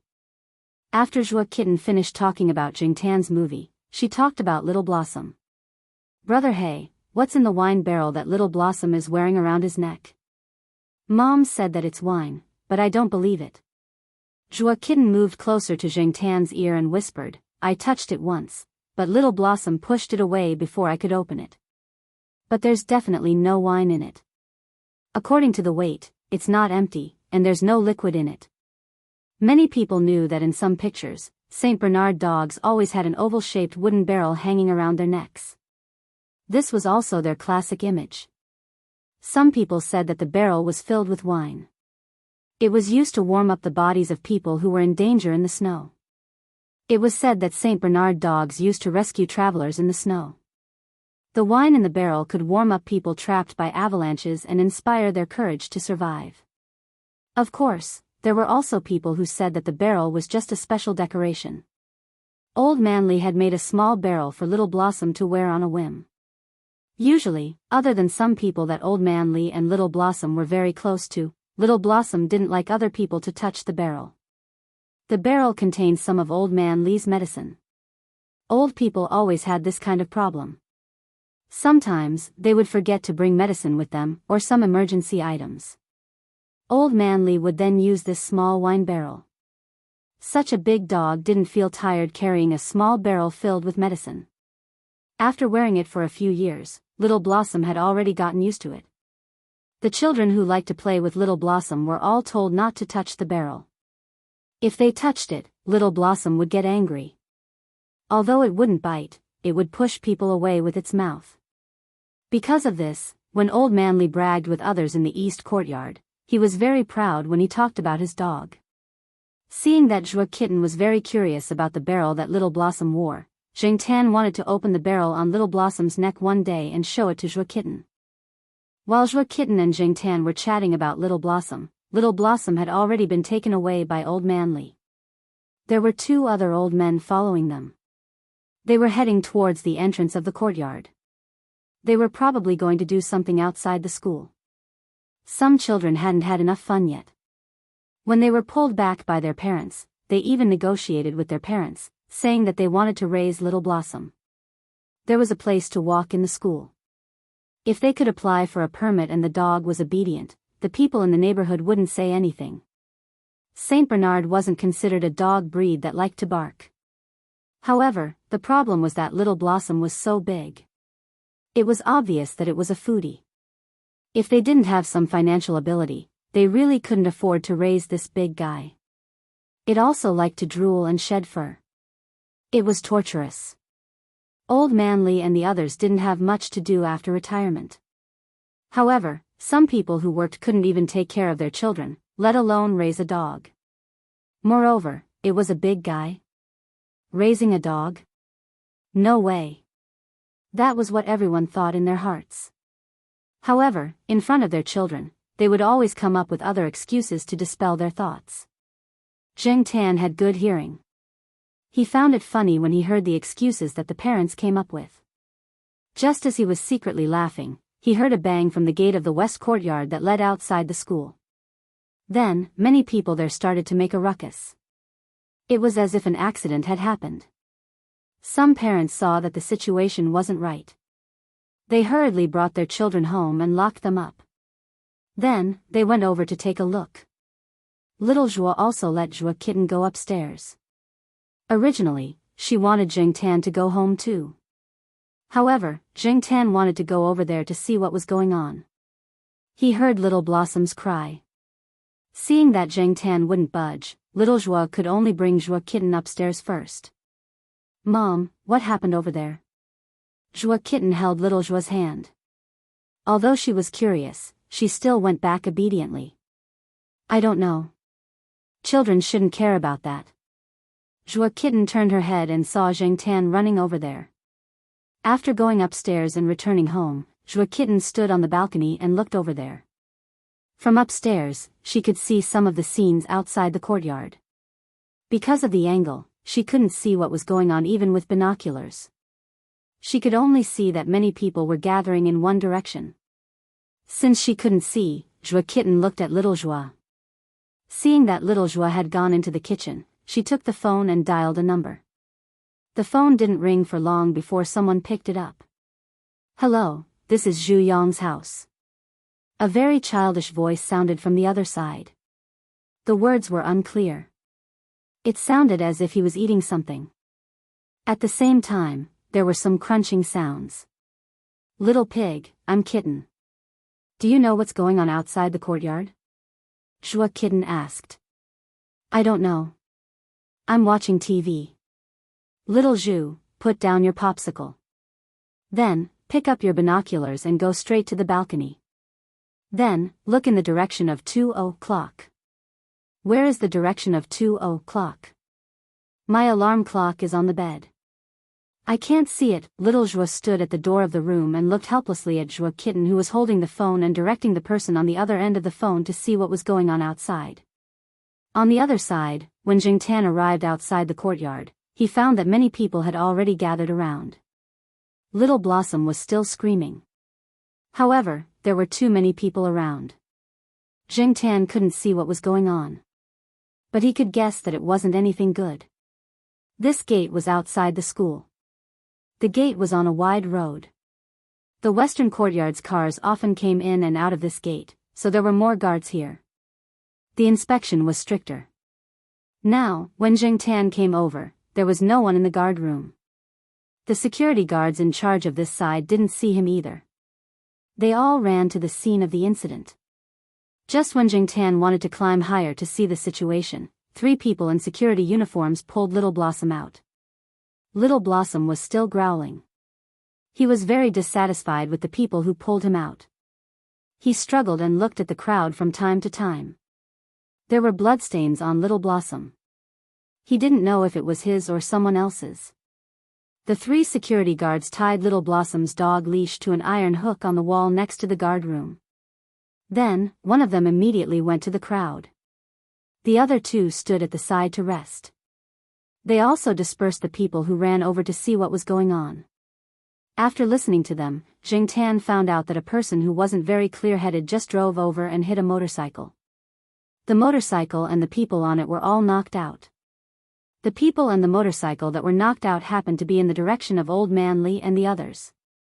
Little Blossom blocked the motorcycle, but he didn't block the people. The people on the motorcycle hit Old Man Lee and the others. The few old men were all lying down. "It shouldn't be life-threatening, right?" one of them said. "It should be fine." The owner of the car slowed down. The force of hitting the motorcycle wasn't very strong. The motorcycle owner shouldn't be in life-threatening danger. It's just that the injuries look a little scary. But those old men don't know. A person who jumped off a building can kill another person. A person who was knocked out can also injure another person. If it was a young person, it definitely wouldn't be dangerous. But after all, he's so old. Even a fall could be a big problem. If he was hit. Someone there said that Old Man Lee and the others were sent to the hospital. It was the school's special ambulance. Little Blossom was tied to the side. He squatted there and looked in the direction of the crowd. He made a whining sound from his nose. His usually well-groomed fur was messy. There were many bloodstains and stains. There was also blood dripping down from his fur to the ground. Dripping blood? Zheng Tan went over to take a closer look. Little Blossom was injured. There were a few cuts, but they shouldn't be deep. He just didn't know if there were other problems. After all, some injuries weren't easy to see. Now, the people there were busy saving people and clearing the way. The police cars had also arrived. No one cared about Little Blossom here.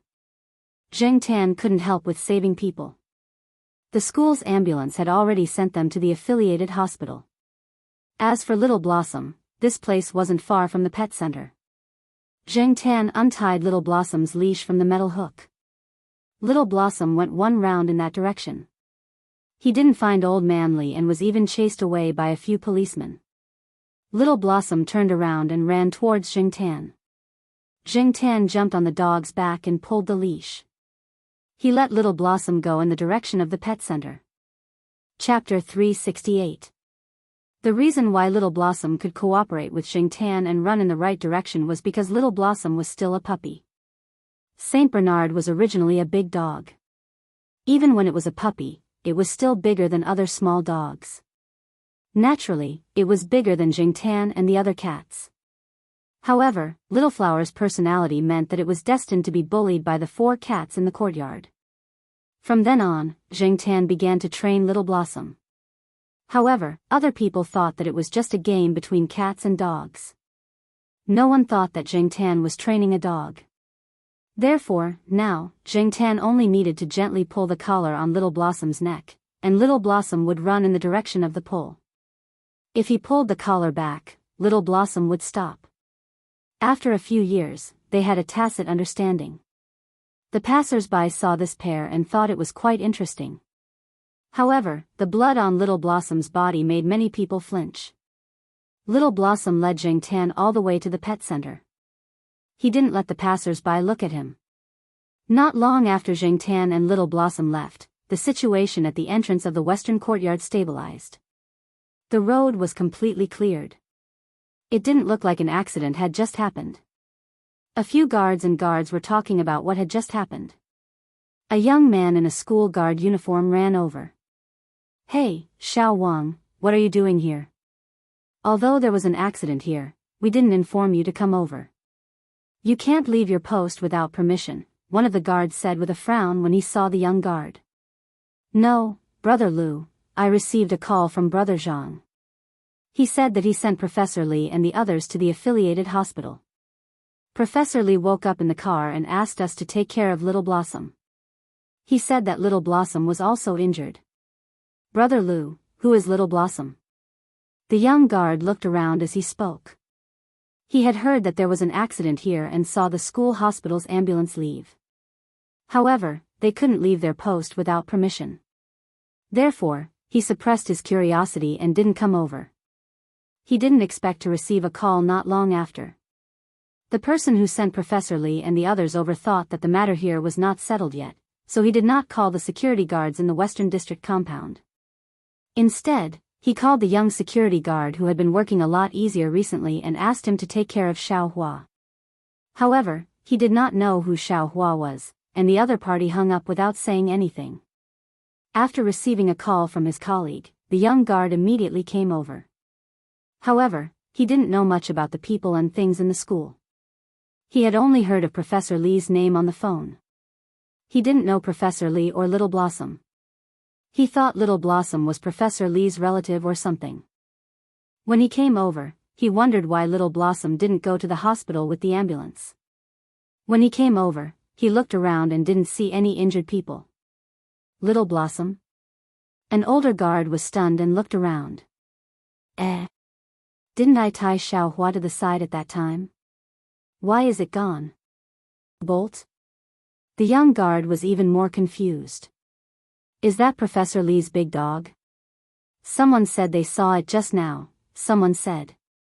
They asked around and realized that the dog had disappeared when they weren't paying attention. I've asked the guards in the East District. They said they haven't seen him return. A guard put down the phone and said, "Hurry up and look at the surveillance cameras." Even if it was a dog, they had to be responsible if they lost it. Moreover, this dog had saved people. Professor Lee was still talking about it while lying in the ambulance. It seemed that the dog was very important to Professor Lee. They gathered in the surveillance room and pulled up the footage captured by the cameras at the entrance. That one. I told you I tied it to the side. The older guard pointed at the footage and said. The footage showed the three of them pulling the dog out of the crowd and tying it to the side. Then, they stared intently at the dog on the screen. Then, from the footage captured by the camera, they saw a black cat, which was not much bigger than the dog, untie the dog's leash. The dog ran back and forth, and then the black cat jumped on the dog's back and rode the dog away. The guards, they were speechless. On the other side, Jingtan brought Little Flower to the pet center. Although Old Man Lee brought Little Flower there once or twice a month, Old Man Lee would bring Little Flower there either by bike or by car. Little Flower didn't remember the way. Now that it had Jingtan's guidance, it didn't make any mistakes. After seeing the pet center, Little Flower's anxiety towards the unfamiliar environment dissipated. Jingtan didn't let Xiao Hua go directly to the pet center's main entrance. Instead, he let Xiao Hua go through the side door and go straight to Xiaoguo's studio. If they went through the main entrance, not everyone would know Xiao Hua. If no one brought it, it would be inconvenient for it to do anything.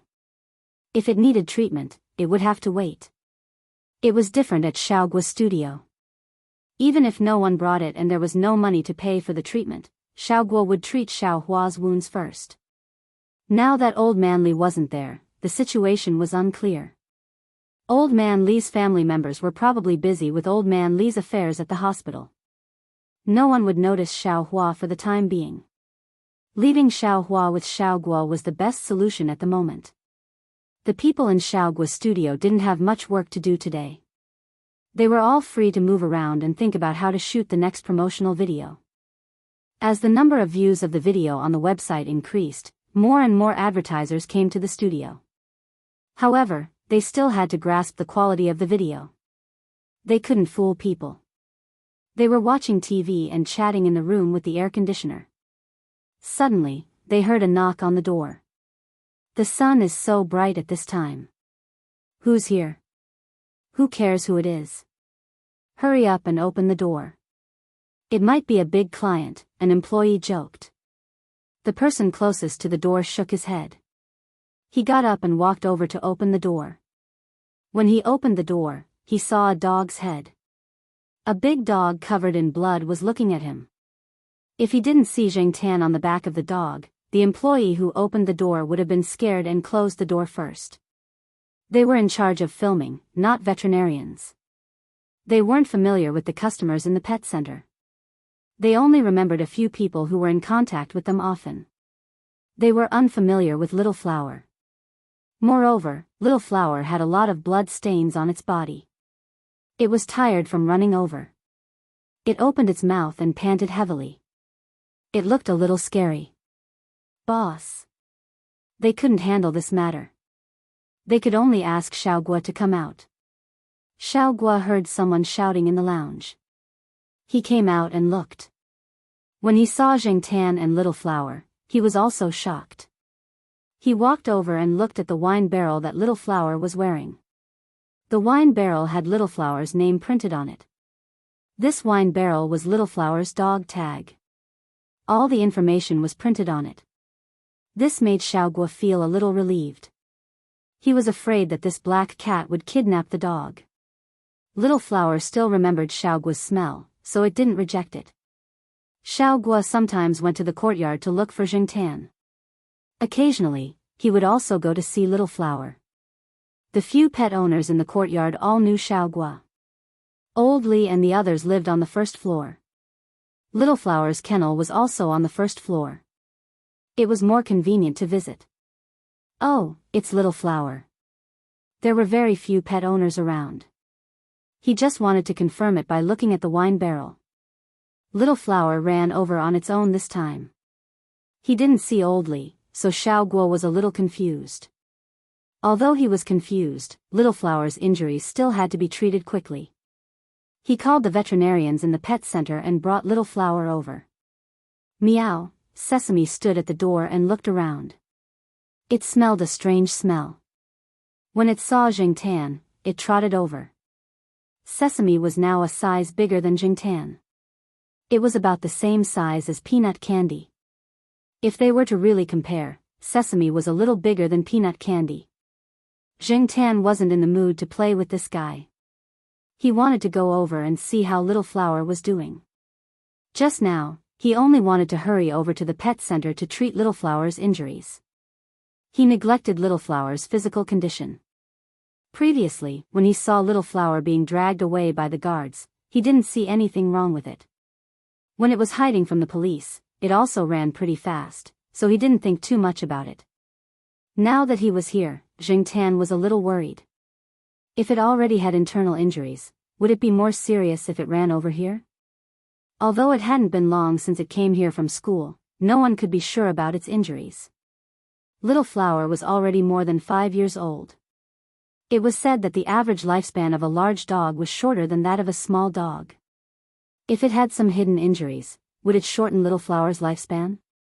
In the past, Zheng Tan didn't have any feelings for cats and dogs. But in the past few years, he watched the cats and dogs in the courtyard grow up. They also played together on a daily basis. In the eyes of many people, they were childhood friends who grew up together. Although many cats were considered adults when they were 1 year old, from a human's point of view, whether it was 1 year old or 5 years old, they were all categorized as children. Just as he was about to follow Xiaogua to check on Little Flower's condition, he heard movement behind him. Zheng Tan turned around and realized that Sesame was following him. He raised his hand to push Sesame's head back into the house. It was a hot day, and it had a body full of eye-catching fur. It was better for Sesame to be obedient and bring it into the house. When Little Flower was receiving treatment, Xiaogua also called Old Man Li. The person who answered the phone was Old Man Li's wife. Because she was too worried about Old Man Li's condition, she didn't say much when Xiaogua called. She only said that she wanted Xiaogua to help take care of Little Flower. Little Flower's examination results came out very quickly. There are no serious fractures, and there are no problems with the internal organs. Those injuries are easy to heal. According to the file, it's between 5 and 6 years old. It's still a Saint Bernard in its prime. Professor Li usually takes good care of it. Little Blossom will have no problem living for another 5 or 6 years. A few days ago, someone brought a Saint Bernard over. It's already 13 years old, and it's still living well. It's good that there are no major problems. Don't be stingy with the medicine. Professor Li is still thinking about the dog even when he's lying in the hospital. This dog saved someone just now, Xiao Guo said. Okay, I got it, the veterinarian replied. Xiao Guo's words were to tell him that first, this dog was a good dog and was worth saving. Second, he didn't have to worry about the medical fees. The owner would pay for it eventually. Hearing the veterinarian talking to Xiao Guo about Little Flower's condition, Jing Tan was relieved. It was good that there weren't any major problems. Actually, now that he thought about what he heard at the entrance of the courtyard, Jing Tan felt that with Little Flower's reaction speed, it could easily dodge the motorcycle that was sliding over. However, Little Flower probably didn't want Old Man Li behind it to get hurt, so it blocked the motorcycle. If the car hit the motorcycle with more force, Little Flower might not have survived. However, Old Man Li really cared about Little Flower. The old man himself hadn't settled down yet, and he was still thinking about the dog. Chapter 369. Xiao Hua was picked up after staying in the pet center for 3 days.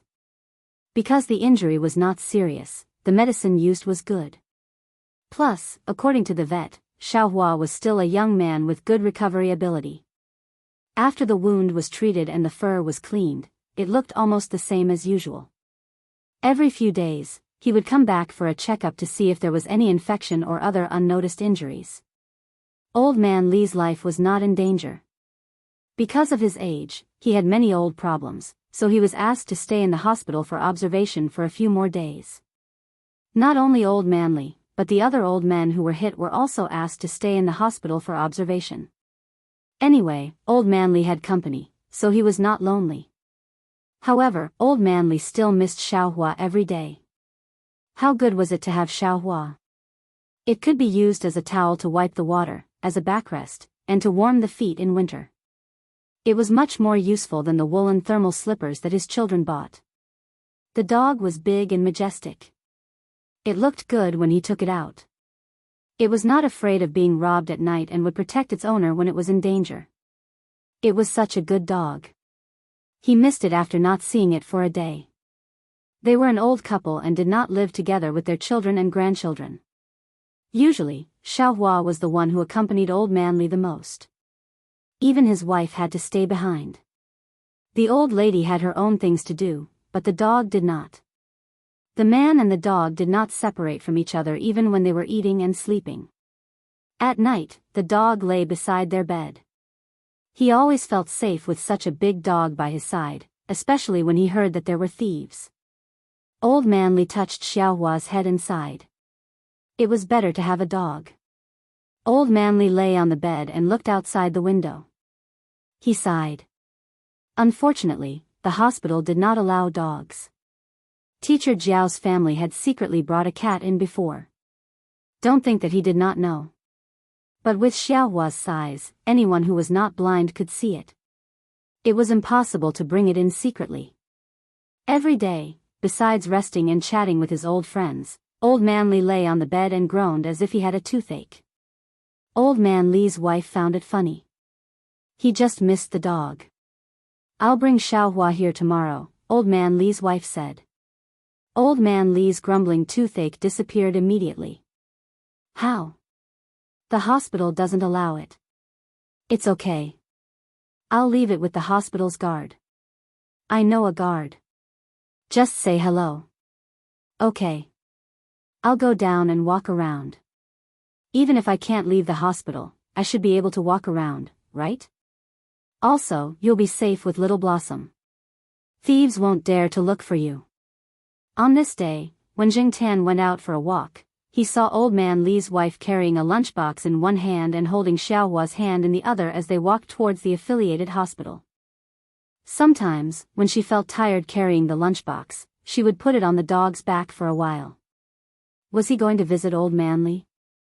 Other than Old Man Li's wife, Jing Tan also met Xiao Zhuo, who was riding a bicycle. Now that Xiao Zhuo was back, she was not in a hurry to go to work. With Lord Xing around, it was not a problem whether she wanted to stay in school or do other things. The most important thing for Xiaozhua now was to recuperate. She did not receive the late-stage recuperation treatment in the project team. After she came back, she could not fall behind in the treatment. For little kitten Zhua, she also had to have a good rest. Zheng Tan went out for a walk in the morning and sometimes saw little Zhua. Little Zhua was receiving treatment at the affiliated hospital. He didn't have to go there every day. He just had to go there once every few days. Little Zhua was also obedient. There was a nanny at home, so she didn't have to worry. Because little Zhua was familiar with Xiaohua, Xiaozhua also had some understanding of old man Li and the old lady. After greeting Zheng Tan, Xiaozhua got off the bicycle and pushed it with the old lady.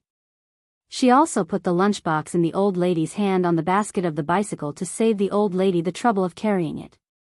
After they walked into the hospital gate, Zheng Tan squatted behind the flower bed and looked around. It was not good to squat on the wall. He still remembered the situation when he came to the hospital and was scolded by people. The old lady talked to the guard for a while, then tied Xiaohua to a small open space behind the guard room. She asked Xiaohua to stay there obediently, and then walked in with Xiaozhua. The guard was told to help look after the dog. This was okay. Moreover, it was not easy to see people coming in and out behind the guard room. It would not scare the patient. He also used a disposable paper cup to get some water for Xiaohua to drink. Xiaohua licked it casually and stopped drinking. It lay in the shade and panted with its tongue out. Its eyes stared at the direction the old lady left. The guard sat in the guard room and looked at the dog that stayed quietly behind. When he heard the old lady say the name Xiaohua yesterday, he thought it was a butterfly dog or a toy dog like a Pomeranian. In the end, when he heard the old lady say it was a Saint Bernard, he knelt down. It was an adult dog that weighed almost 100 kilograms. No wonder the old lady was in a difficult position. Not long after, old man Li came over. He walked quickly and did not even let the old lady help him. It looked like old man Li really did not have any major problems. He would probably be able to go back after a few days of observation. Old man Li could not help but cry when he saw Xiaohua. The injured parts of Xiaohua's body were shaved and looked very obvious. After seeing old man Li, Xiaohua was also happy. It whimpered and wanted to rush over. Unfortunately, it was tied up, so when it was pulled by the rope, it looked like it was standing. It was big to begin with. When it stood up, it was taller than a person. It was obvious that it was a heavy fellow. If it were to fall on old man Li, it would be terrifying.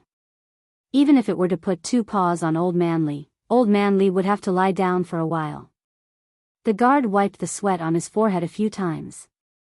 The old lady also knew that if Xiaohua pounced on her, it would be terrible. She quickly stopped Xiaohua's excitement. Xiaohua, sit down, sit down. The old lady quickly comforted Xiaohua. Hearing the order, Xiaohua sat down. However, it still whimpered at old man Li and wagged its tail vigorously. Old man Li walked over quickly. He raised his hand and patted Xiaohua's head. Xiaohua, my Xiaohua. You've suffered. The guard in the guard room trembled. He felt a layer of goosebumps on his arms. When he looked over again, he saw Xiaohua licking old man Li's face until it was covered in saliva. Disgusting. This kind of big dog, especially with its mouth shape, was the most disgusting. After thinking about it, the guard decided not to look over there. Old man Li cuddled with Xiaohua for a while. He thought of something and went to look for the guard. He remembered seeing a weight scale in the guard room before. Because there was something wrong with the height measurement on the scale, no one fixed it. It was left in the corner of the guard room. Sometimes, a few guards would weigh it to see if it had fattened up. He went over to take a look. As expected, the scale was still there. Although it's not convenient to measure the height, the weight is quite accurate, said the guard. Old man Li stood on the scale and weighed it. Not bad. It was similar to the checkup in the hospital. He untied the rope and called Xiaohua over. It was so big that it was a little squeezy to stand on it. However, since it was not its first time standing on a scale like this, Xiaohua did not need Old Man Li to say much. It stood properly. 95 kilograms. Your dog is really. The guard wanted to praise it. This dog was almost 10 kilograms heavier than a Saint Bernard owned by a friend of his. His friend often bragged about how big and strong his Saint Bernard was. Therefore, when he saw the scale, the young guard really wanted to praise it. In the end, before he could finish, Old Man Li's face was full of frustration. It's lost so much weight. As he said that, Old Man Li even went over to pat the dog's head. He said with heartache, Xiaohua, my poor Xiaohua. You've suffered. Zheng Tan and the guard, this time, it was not just the guard. Even Zheng Tan trembled a few times. Before the guard could say the word, okay, he swallowed it back. Old Man Li could not stay outside all the time. There was a routine checkup later and he had to take medicine. Now that they had the dog, the old lady had to give Old Man Li a simple cleaning when they went back. He did not want to go into the ward with dog fur all over his body. If the other people in the ward were allergic to dog fur, it would not be good if there were any negative effects. Old Man Li reluctantly spoke to Xiaohua for a while before leaving. Before he left, he even held the young guard's hand and said seriously, young comrade, I'll leave my Xiaohua to you. The guard's smile was a little forced. Why did those words sound so awkward? After thinking for a while, he remembered that when his elder brother went to his girlfriend's house to discuss the wedding last week, his elder brother's father-in-law held his elder brother's hand and said seriously, June, I'll leave my Liz hen to you. After Old Man Li left, Xiaohua lay behind the guard's room. This time, she looked much better. Xiaohua was a little anxious when she did not see Old Man Li previously. Now, she finally calmed down. For the next few days, whenever the old lady came to visit Old Man Li with a lunchbox, she would bring Xiaohua along. Today, the weather forecast said there would be a strong wind, but it was not obvious in the morning. There was no sun, and there was a little wind, but it was not considered a strong wind. Even so, it was enough to disperse the scorching heat. Some children even ran to the pond to play. Old Man Li's wife carried a thermal lunchbox as usual. She held Xiaohua's hand and walked towards the affiliated hospital. This little bit of wind was nothing to her. However, she still wore a mask. The wind was strong. Sometimes, there would be dust in some places. It was better to wear a mask. Zheng Tan went with them. However, today, Zheng Tan did not go to the hospital. Instead, he went to the lakeside villa to see what Feng Baijin and Hu Zi were doing. Then, he could get a free meal there. Recently, there were more cats in the lakeside villa area. Every time Zheng Tan went there, he could see cats chasing each other and playing around. Usually, in the afternoon, 3 to 5 cats could be seen lying under the willow tree. Occasionally, when fish jumped out of the water, they would move their ears and open their eyes to look in that direction. However, even if it was a scene of collective laziness, the style could change in the next moment. Did you know what would happen if you threw a lively grasshopper into a group of cats? Zheng Tan had tried it before. That day, he happened to catch a grasshopper that jumped in front of him. It was probably caught by a cat. One of its legs was broken, and there were traces of cat claws on its body. However, this grasshopper was still quite happy. It jumped boldly and directly in front of Zheng Tan. It even planned to jump over Zheng Tan and jump into the bushes. After Zheng Tan caught it, he threw it to the place where the cats were lying under the willow tree. Then, the cats that were lying there lazily a moment ago suddenly became alert. Their pupils dilated. Looking at the grasshopper that was being fought over by the 5 cats, Zheng Tan silently lit a candle in his heart. When Zheng Tan came over, Feng Baijin was playing a game. It was probably a new game that he had created. Zheng Tan had never seen that game before. Hu Zi was lying on Feng Baijin's lap. When Feng Baijin moved, it snorted twice unhappily, indicating that it was disturbed and that Feng Baijin should not move. Chapter 370. After eating lunch at Feng Baijin's house, Jing Tan planned to stay for a while and watch Huzi fight other cats in the neighborhood. However, after seeing the chat history between Feng Baijin and his classmate, Jing Tan decided to leave quickly and go home. Feng Baijin had a classmate's house in the neighboring city. When the two of them were chatting, Jing Tan saw that Feng Baijin said that there was a hailstorm and a strong wind. The wind outside Chuhua City seemed to be getting stronger too, but there was no rain or hailstorm. Jing Tan had been in Chuhua City for a few years, but he had never seen hailstorms here. He had heard of hailstorms in the suburbs, but he had never seen hailstorms in the city.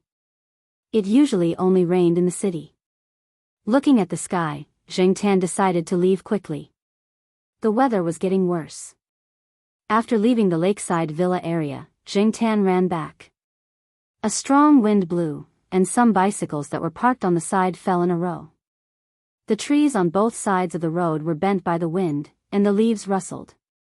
Something was blown up by the wind and hit some of the parked electric cars and cars, making a sharp alarm sound. Jing Tan didn't look at it for long. He just wanted to go back quickly so that he wouldn't be afraid of the wind or rain outside. When he passed by the affiliated hospital, Jing Tan thought of Xiao Hua, who was tied up there. He jumped on the wall and looked inside. Xiao Hua was still lying there. Its eyes were squinted because of the wind, and its fur was messy. The guard was helping a patient in and didn't care about Xiao Hua. At this moment, another gust of wind blew. Caw. A tree near the guard room was blown down. It broke from the trunk, and the broken part fell towards the guard room. Xiao Hua saw it and stood up to avoid it, but because it was tied up, it couldn't break free. Luckily, Jing Tan saw that the tree fell slightly to the side, so it wouldn't crush Xiao Hua. However, Little Blossom didn't know that. It only saw the tree falling towards it.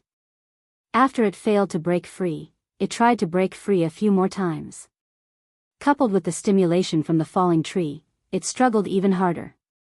It was as if it was trying its best to break free. This time, he was serious. He was not fooling around with Old Man Li like he usually did.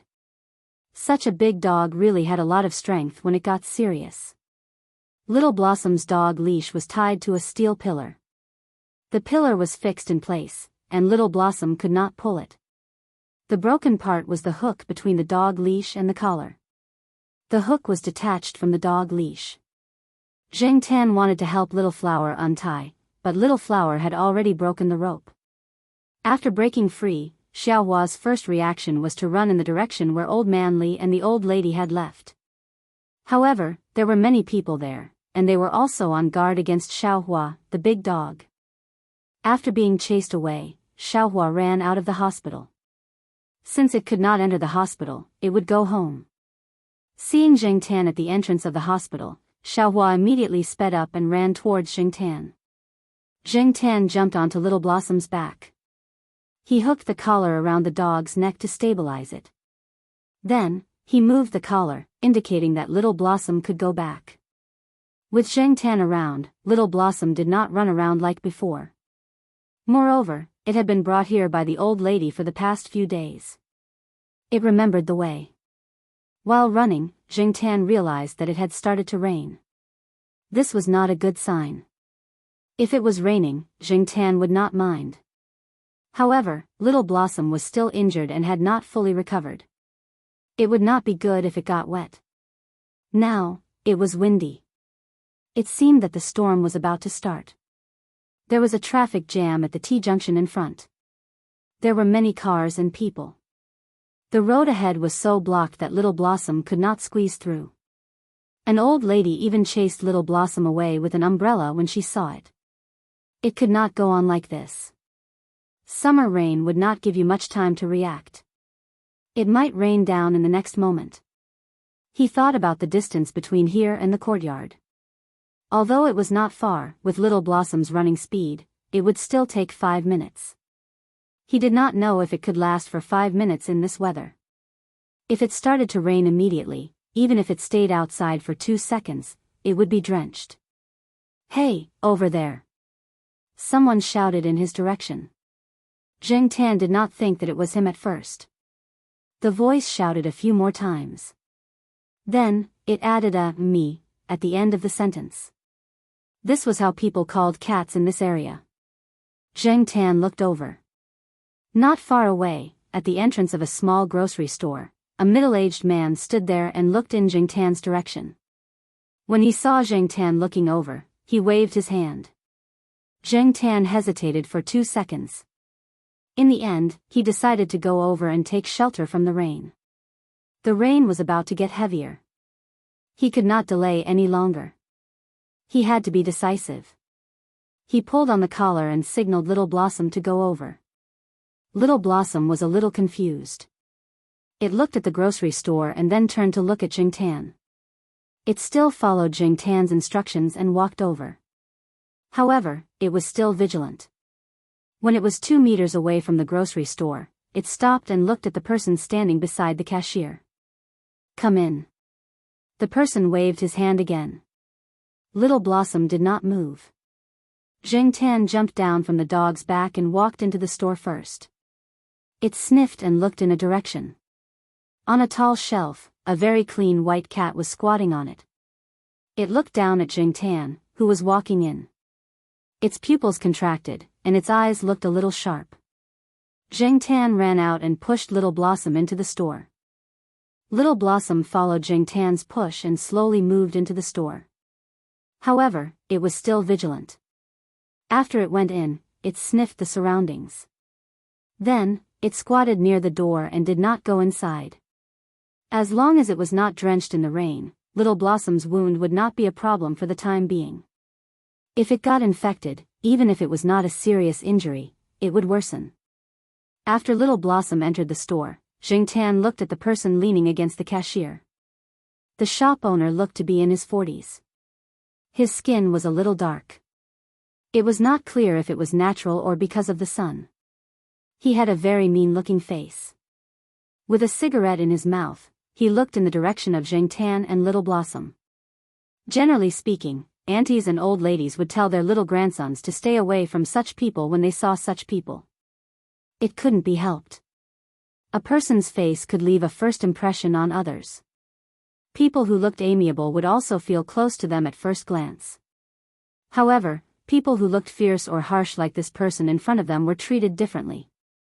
However, for animals, a person's face had nothing to do with an impression. If you were kind to them, many animals would feel close to you. When Zheng Tan saw the cat on the shelf, he felt that this person was not a bad person. He and Little Blossom were only here temporarily to avoid the rain. They did not want to interfere with this person's interests, so it should be fine. Moving his ears, Zheng Tan heard a sound and looked toward the back of the store. A young man came out with a box of umbrellas. "Boss, these are all the umbrellas. I tore up all the previous prices. They were all 15 yuan per umbrella. F***ck. The man was talking when he saw the big dog squatting at the door. He almost threw the box of umbrellas to the ground. Boss, where did the dog come from?" The young man looked very scared. He did not go closer. Holding the box of umbrellas, he looked at the person next to the cashier. "I called it in to avoid the rain." "What are you afraid of?" "I'm afraid of dogs.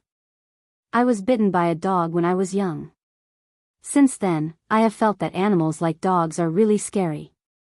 I don't understand why so many people like dogs." "Okay, put the umbrellas there. You can take a nap in the back," the owner said with a cigarette in his mouth. His words were not very clear, and there was an obvious dialect. If Zheng Tan was not familiar with dialects, he would not have understood. The young man understood. He was already used to this way of speaking. He quickly put down the box of umbrellas and slipped away. He did not forget to close the door to the back room, as if he was afraid that the big dog in front of the door would enter. The shop owner took out a pen and wrote something on a piece of white paper. Then, he took the paper and moved the box of umbrellas to the entrance of the shop. The paper was hung on a shelf above. It was written in black and white, and it was written in bold font, "Umbrellas and raincoats for sale. Special price of 20 yuan per umbrella." If Zheng Tan was not hallucinating, the young man said that the umbrellas were sold for 15 yuan when he moved the box over. 20 yuan was a special price. It was indeed a special price. He was a profiteer. After Zheng Tan and Little Flower entered the house, the rain turned into a storm in less than 2 minutes. The raindrops splashed on the ground, and Little Flower could not help but take a step back. The wind outside became stronger. Basically, as soon as they went out, they would get wet. The wind was too strong, and the rain would still drift into the house. Therefore, the owner closed most of the door, leaving only the part where the umbrellas were placed. The box was covered with a layer of cloth. It was waterproof, so there was no need to worry about the rain falling into the box. Needless to say, there were many people who came to buy umbrellas and raincoats. Many of them hurriedly paid the money and left with the umbrella. Of course, there were also people who bargained, but in the end, they were always rejected. They would not give a cent when buying other small things. In short, they did not bargain.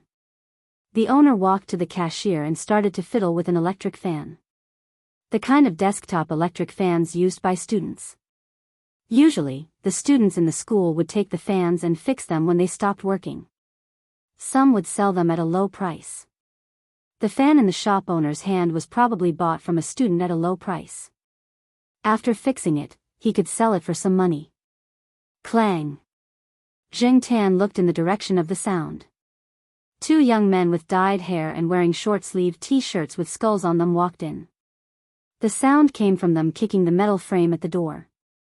Both of them were soaked. They wiped their flip-flops on the dry paper box beside them and were cursing. After seeing Xiao Hua, they paused and restrained themselves. Most people were still afraid of this kind of big dog. The 2 of them took 2 umbrellas and some other things from the shop and came to the cashier.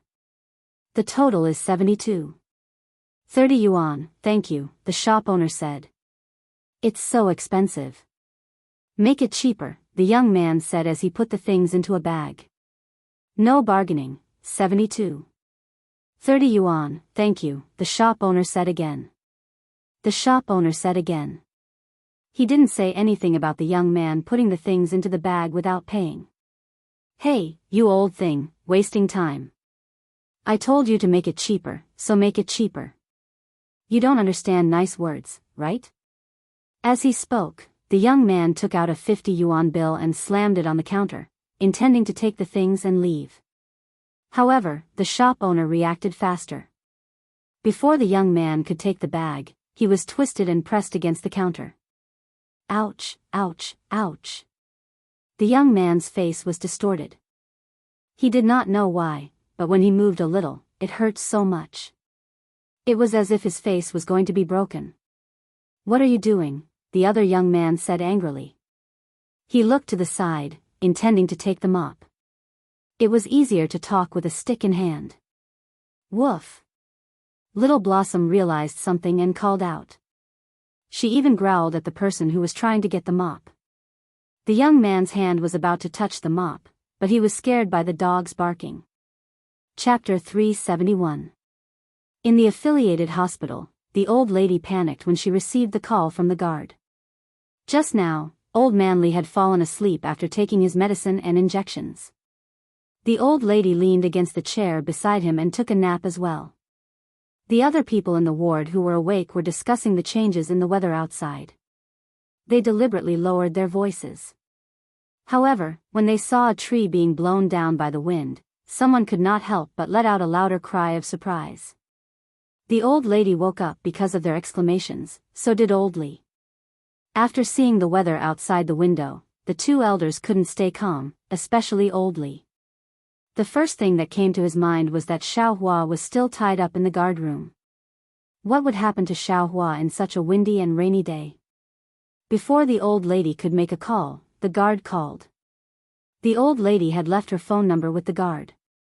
Therefore, when the guard saw Xiao Hua run away, he immediately called the old lady to explain the situation. The 2 elders were worried that Xiao Hua had run away. However, when they remembered that Xiao Hua ran away with Professor Xiao Jiao's cat, they calmed down a little. A few days ago, when Little Blossom was injured, it was Professor Jiao's cat that brought little Blossom to the pet center for treatment. Little Gua had told the two elders about this, and Old Man Li had even called Professor Jiao to thank him. Old Li even told the old lady in private, Professor Xiao Jiao is a good person and a good cat. However, the weather outside wasn't good. Old Li couldn't rest in peace. He asked the old lady to pass him the phone. He directly called the Jiao Pa. The Jiao Pa, who was arranging teaching materials in the office, saw the caller ID and immediately picked up the call. Old Li was a retired professor from the Institute of Biological Sciences. Although Old Li studied plants and didn't have much to do with the Jiao Pa's research, the teachers in the institute still respected Old Li. Therefore, the Jiao Pa didn't think much and picked up the call. Hello, Professor Xiao Jiao. Did your cat go back? Old Li briefly told the Jiao Pa about what happened at the hospital. The Jiao Pa thought about it and said, I'm in the office now. I'll call and ask. Sorry to trouble you, Professor Xiao Jiao. If you have any news, please call me back. After hanging up, the Jiao Pa called home. Generally speaking, when Jing Tan was at home, he would press the answer button when he saw the familiar number on the landline. However, after ringing for a long time, the other side did not pick up. Jiao Pa looked at the weather outside and frowned. Then, he called Jiao Wei's parents and Feng Baijin. He asked them all, but Feng Baijin said that Jing Tan had already left. While Jiao Pa and Old Man Li were looking for Jing Tan and Little Flower, the two of them were still hiding from the rain in the grocery store. At this moment, the atmosphere in the grocery store was a little strange. The two arrogant young men were now listless. One of them was pinned to the counter by the wrist and didn't dare to move. Only his face was distorted from the pain. At first, he was still talking tough, but now he didn't even dare to fart. He could only hope that this mean-looking shop owner would quickly let them go. Just like what the shop owner said, if they wanted to let them go, they could either pay for it or get lost. On the counter, there was still the 50 yuan that the man had taken out, but the shop owner didn't look at it again after a glance. He only paid attention to the two young men who were dressed differently. The man standing at the side swallowed his saliva. He felt that the wind outside was a little cold. The wind was wet, which made him feel even colder. I'm warning you, don't go too far. The young man standing at the side raised his hand and pointed at the shop owner. However, it was obvious that his fingers were trembling. Little Flower sneezed from the rain that had splashed onto his nose. The man was so scared that he trembled again. He couldn't outsell the Samoyed when he was smiling, and he couldn't outsell Brother Ba when he pretended to be pitiful. There weren't many facial expressions on Flowery's face. For people who didn't know this type of dog, the most intimidating thing was its size. The two young men wondered if the big dog behind them was showing its impatience. When they thought about it, they became even more scared. The shop owner didn't say anything. He just looked at them with an expressionless face. Then, the young man standing at the side gritted his teeth, took out 22 yuan from his pocket, and put it on the counter. Is this okay? Let my brother go. The shop owner didn't say anything, nor did he let go. Instead, he twisted the man's wrist again, which made him scream in pain. $72.30. Is your elementary school math taught by a physical education teacher? The young man standing at the side froze.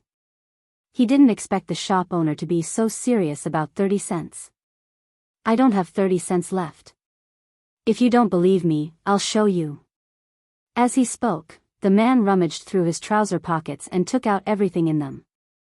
There was a 10-cent coin in his left trouser pocket and 2 old 10-cent coins in his right trouser pocket.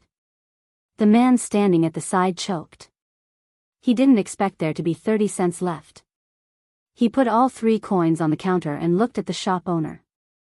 Is this okay? The shop owner shook his head and looked at the man. Last chance. Ouch. F***ck, hurry up and give me the money. The man whose wrist was being held shouted at his partner. The person standing next to him put another 50 yuan note on the counter with a depressed expression, and then hurriedly left with his companions. The man wanted to take the 50 on the counter, but he found that a finger was pressing down on the corner of the 50. He looked at the 50 on the counter unwillingly and snorted. He was pulled away by his partner, who took the things and walked towards the door. When he left, he wanted to find something to fight back. Even if he couldn't hit the man, he could at least hit the shop. He didn't expect to kick a shelf when he turned around.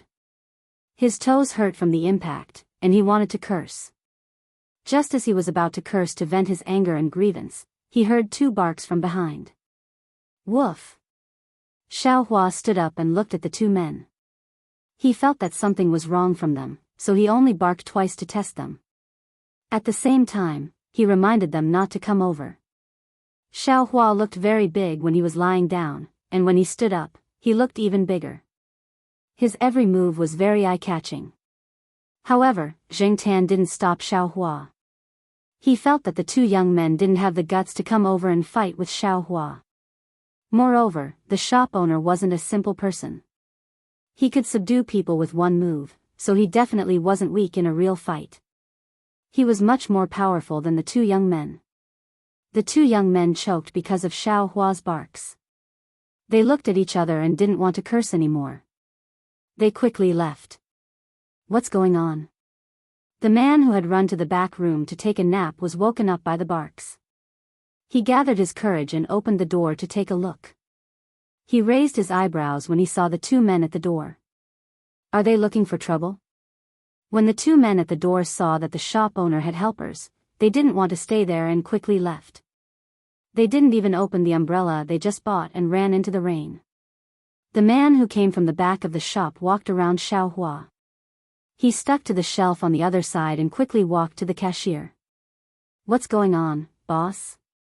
Are those 2 looking for trouble? It's nothing. They're just kids. There's no need to worry. The shop owner put the money into the money box. Only the 50 yuan bill that he took out from the counter was still in its original position. Oh, they dared to use fake money. They must be doing it on purpose. Boss, why didn't you beat them up before letting them go? Why are you arguing with kids? The shop owner moved the fake 50 yuan bill to the side of the counter and pressed it with something. Then, he picked up the screwdriver and continued to repair the fan with a cigarette in his mouth. The employee had just woken up and didn't plan to go back to the back room.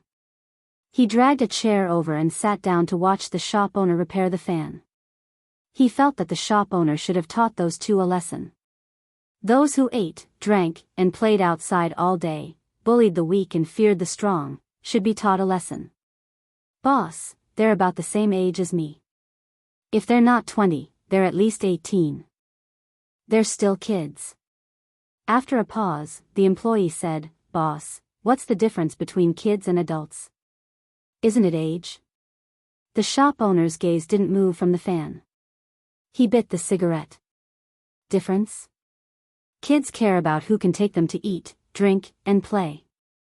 Adults care about who can lead them to success. The employee pursed his lips. He didn't agree or refute. He looked at the box at the door and said, Boss, didn't anyone say anything about your behavior of raising the price in the rain? What's there to say? The bus fare increases during the holidays. What's wrong with raising the umbrella fare when it's raining? I've learned from you what it means to take advantage of a burning house. No. The shop owner shook the screwdriver in his hand. I'm just letting you know more vividly what it means to be a businessman without evil intentions. Perhaps for many people, all businessmen without evil intentions was a derogatory term. However, for many businessmen, such as the shop owner himself, that wasn't necessarily the case. Zheng Tan squatted next to Xiaohua and listened to the conversation between the shop owner and the employee. He felt that the shop owner was quite interesting. Hey, boss, aren't you afraid that the cat and dog will stay here? The employee asked. He wasn't afraid that Zheng Tan and Xiaohua would hear him at all. In his opinion, even cats and dogs that had been with people for a few years wouldn't be able to understand complicated words. The shop owner didn't say anything. Zheng Tan also pretended that he didn't hear anything. On the shelf, the white cat changed its position. It was still staring at Zheng Tan and Xiaohua from above. Even when the shop owner called it over, it didn't move. After staying in the grocery store for about an hour, the rain gradually became lighter. After another 10 minutes, it finally stopped. However, there were still a few drops of rain falling from the sky. The sky was much brighter now, but the wind was still blowing. Looking at the sky in the distance, there was probably still a storm brewing. Taking advantage of this time, he quickly went back. As soon as Jing Tan left the grocery store, Xiaohua stood up and followed him out. After walking for a while, Jing Tan turned back to look at the grocery store. Because the rain had stopped, the door was opened again. The situation at the cashier counter could be seen clearly from outside. The shop owner was testing the electric fan that he had just fixed. The white cat jumped down from the shelf and onto the cashier counter. The white cat looked at the shop owner with its sharp eyes. Then, it quickly used its paw to remove the cigarette in the shop owner's mouth. The shop owner hadn't stopped smoking for more than an hour. He liked to work with a cigarette in his mouth. If he didn't have a cigarette in his mouth, he would feel uncomfortable and weak. After his cigarette was removed, the shop owner wasn't angry. Instead, he choked on his laughter. Cough, cough. Hey, this cigarette can't be wasted. It's more than 10 yuan per pack. As he spoke, the shop owner quickly picked up the cigarette that had fallen on the counter and put it back in his mouth. Then, it used its paw to remove the cigarette again. Hey, you little heartless brat. The shop owner picked up the cigarette and took a puff. Then, he blew a smoke ring at the white cat. The white cat that was squatting there leaned back. It probably realized that it couldn't avoid the smoke ring while squatting, but it didn't want to move. Therefore, it raised its two paws and waved the smoke ring away. Chapter 372. When Jing Tan and Little Flower returned to the courtyard, Depang, who was squatting on the first floor, saw them and yelled loudly. Jing Tan was still wondering why Depang was yelling. Soon, Depang's old lady came out. Yo, you're back. Black Charcoal, Little Flower, come in. Depang's old lady opened the door and called Little Flower in. Little Flower was familiar with many people in the courtyard. When the old lady came over to pull on his collar, Little Flower did not resist. He followed the old lady's strength and walked in. Jing Tan followed. After bringing Little Flower into the house, the old lady took out her phone and called both the Jiaopa and Old Man Li to tell them that they were safe. It turned out that when the Jiaopa knew that Jing Tan and Little Flower did not return to the courtyard and did not know where they went, and that the weather outside was bad, he asked Depang's old lady, who stayed at home, to keep an eye on them. After receiving the news, the Jiaopa and Old Man Li were instantly relieved. Although the Jiaopa felt that with his cat's intelligence, he would not get lost or get caught in the rain, he was still a little worried when he did not see or hear from them. It was mainly because of the weather outside that he was worried. However, now that he knew that the cat and dog had returned home safely and that their fur was dry, he knew that they must have found a place to hide from the rain. If someone helped them, the Jiaopa planned to go over and thank them. After all, in that kind of weather, not everyone would take in a cat and a dog temporarily. Forget about the cat, but Little Flower's big dog was too big. Since he took it in and didn't have any bad intentions, he really should go and thank him. In the past, there were many cases of people cheating dogs and selling dog meat. A large dog like Bernard Shaw was actually a meat dog in many people's eyes.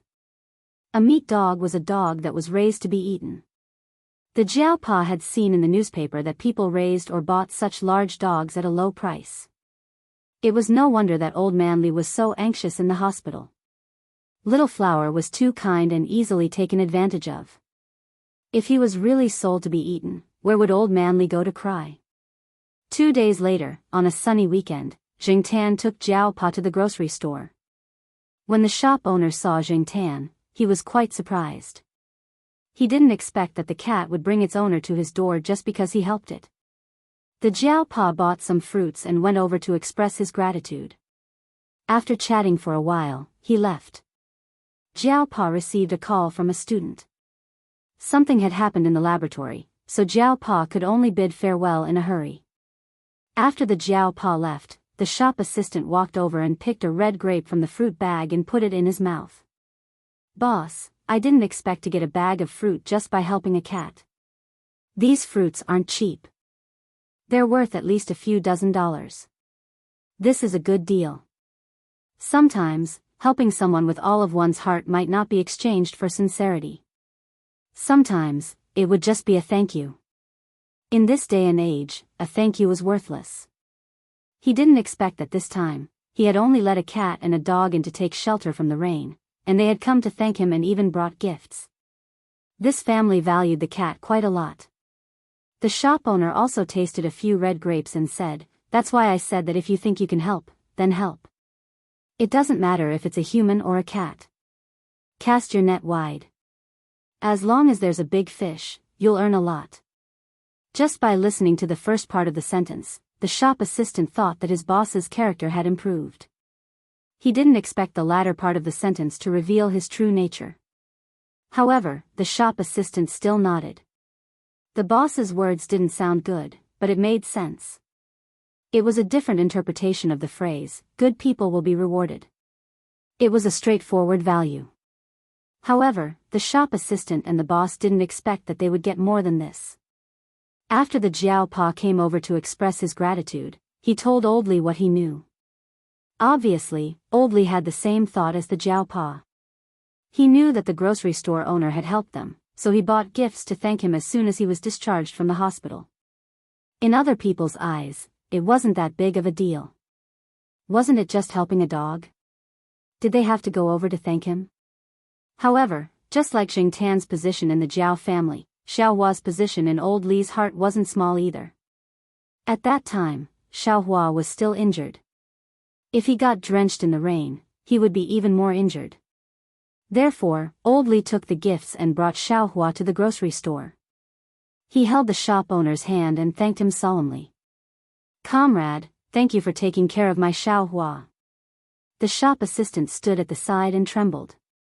He felt that this old man was even more exaggerated than the university professor who came last time. What was the gift next to him? Other than fruits, there was a box of American ginseng. It looked quite high-end. The shop assistant didn't know that many people went to visit Old Li when he was in the hospital. Every person who went to visit him brought a lot of gifts. There were so many things like ginseng that Old Li and his wife couldn't finish them all. This time, they happened to come across this matter, so they brought a box over. After Old Li left, the shop assistant sighed to the shop owner again. He casually cast the net and caught 2 fish. "Boss, do you think there will be more big fish?" The shop owner snorted. "You should be content." The shop assistant didn't really think that there would be more developments. He just said it casually. Then, he happily carried the fruits to the back to wash them. He even generously picked a grape and put it in front of the white cat that was squatting on the shelf. The white cat slapped it away with its paw. After another 2 days, the people from the grocery store came again. After Xiaoguo found out about this from the Jiao Pa, he wanted to use this matter to film a short film and publicize it. If people saw cats and dogs in trouble in the future, they would be able to help out. After getting the shop owner's approval, Xiaoguo brought the people from the working group over. "Is my outfit okay? It's my first time being interviewed, so I'm a little nervous." The shop assistant specially wore clothes that showed off his good temperament and stood in front of the shop owner. "It's passable," the shop owner said. Compared to the shop assistant's nervousness and excitement, the shop owner looked no different from usual. This time, the shop owner didn't want to show too much of his face. The shop owner said that he wanted to show an honest and sincere feeling. The shop owner's face was really not convincing. He didn't want to show his face, so he let the shop assistant do it. However, there were some things that the shop owner had to explain. The shop owner briefly told Xiaoguo what happened that day. When Xiaoguo asked about the white cat on the shelf, the shop owner told him the truth. Of course, he didn't mention the increase in the price of umbrellas in the heavy rain and the 2 gangsters on the way. That white cat came by itself. I don't know whose it used to belong to. When it came, it was very thin. Now it's much stronger. But since it came, there are no more rats in the shop. The shop owner didn't tie it up. In the shop owner's words, it came by itself. When it wants to leave and feels that it's not good to stay here, it's up to it. Cats are all like this, little heartless. Xiaoguo felt that the story of the white cat could be used to create a good image for the shop owner. As for the little heartless comment in the second half of the sentence, it was filtered out. When the shooting was almost done, Xiaoguo felt that it was rare for him to come here. Even if the shop owner didn't want to shoot too much, he should at least shoot some scenes of the shop owner. So, Xiaoguo asked the shop owner who was sitting calmly next to him, Boss Huang, do you have any thoughts about this incident? Boss Huang looked at the camera lens and said seriously, cast the net wide and catch more fish. Xiaoguo was speechless. He should cut this part out when he went back. Xiaoguo had expected to hear something about being kind to others and caring for animals, but in the end, all he got was these two sentences. He wanted to establish a good image for others and spread positive energy, not to advertise as a profiteer. 2 weeks later. Mao was alone at home. His wife took the kids to play at a friend's house and didn't allow him to follow. Mao didn't want to go with a group of women, so he stayed at home alone and let the nanny take a leave. Mao rarely had the chance to stay at home alone and surf the internet. He drank beer and ate takeout. Of course, there was a lot of cat food for black rice.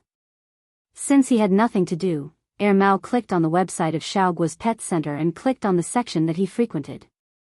According to the time, the new video was released. Mao, like many customers of the pet center and many cat friends on the internet, was very interested in the videos shot by Xiaoguo's studio. Sometimes, he would watch the commercials. The crude commercials made by cats and dogs could entertain him for a long time and always make him feel relaxed. In addition to the commercials, there were also some short films about life, which always made him smile. Especially when he saw those who had tough stuff at home, he couldn't help but gloat. In the last episode, it was about Xiaohua bravely saving his owner and honorably getting injured. What about this episode? Mao clicked on the latest video. It wasn't about commercials, but about what happened during the storm a few days ago. The main character was still Xiaohua. Because it was a dog from the courtyard, Mao had paid attention to it and even visited Old Li in the hospital. In this episode, it was Xiaohua again. What did this dog do this time? Recently, this big dog had been appearing on the screen a lot. In the new video, after Mao saw a scene, he was stunned.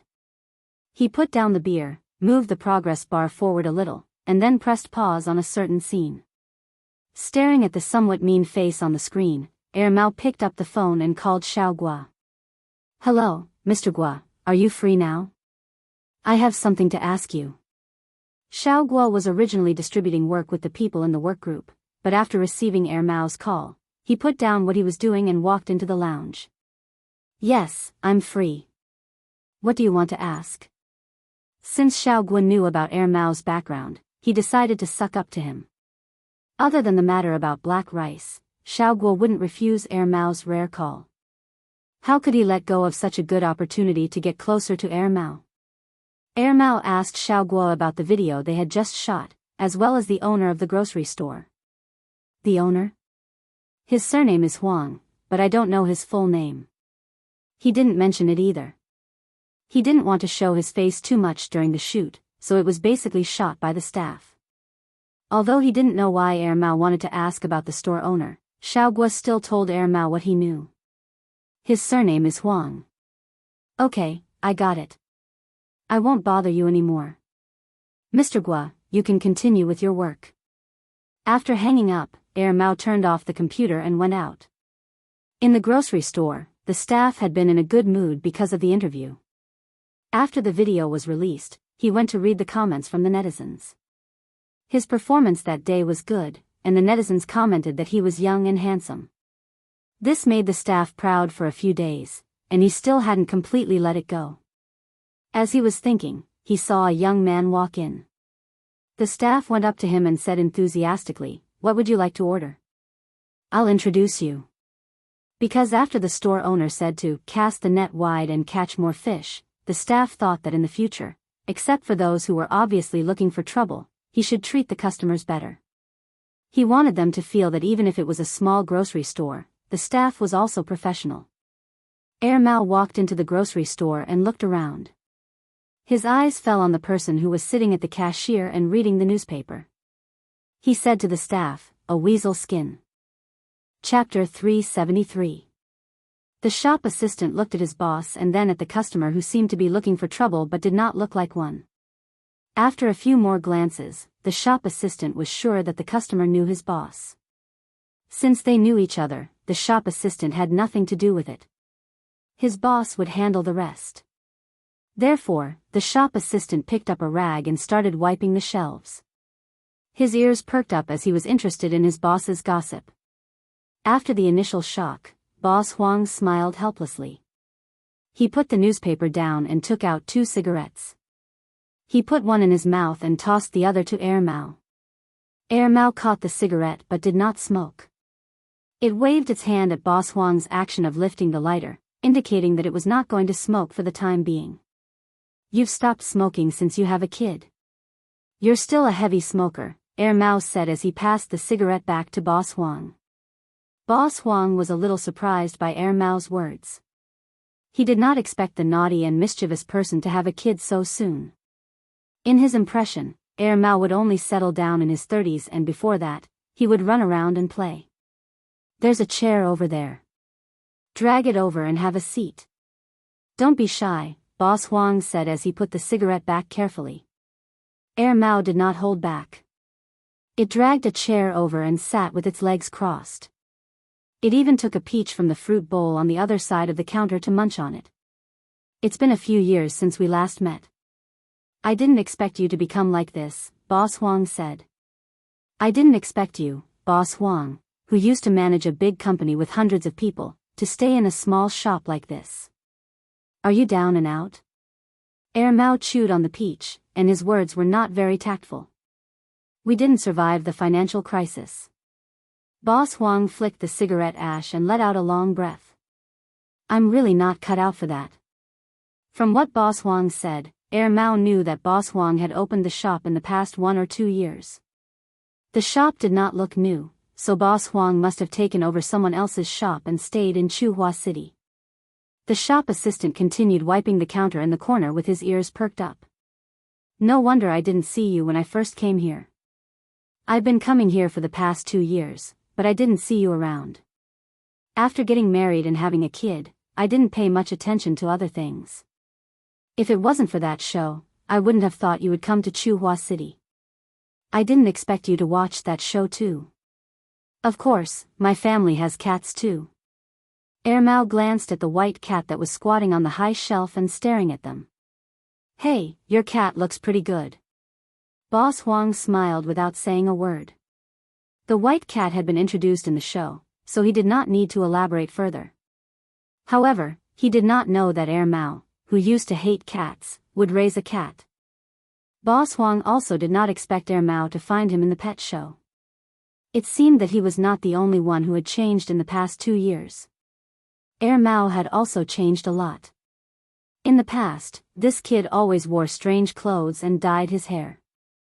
He looked like a hooligan or a street swindler. Now, he looked like a decent person. After all, he was a father. Mao did not ask too much about Boss Huang's old company. Even though they had not seen each other for a few years, they chatted like old friends.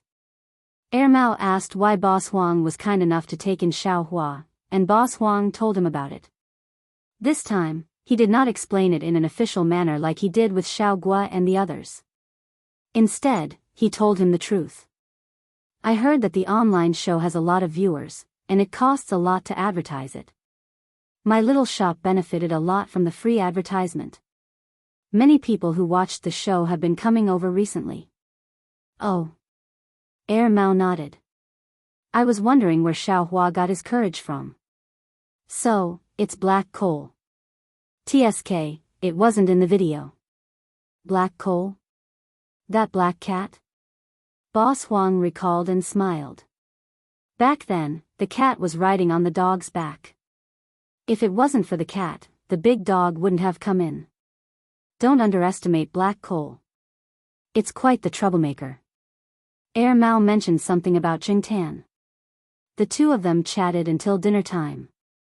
Mao then stood up and left. Boss Huang wanted Mao to stay for dinner, but Mao declined. I still need to prepare cat food when I get back. I'll buy some side dishes tomorrow. Let's have a drink. Sure. Boss Huang did not reject Mao's offer. After all, it was not like Mao lacked money. After Mao left, the shop assistant threw the rag away and ran to the cashier counter. Boss, who's that? An old friend.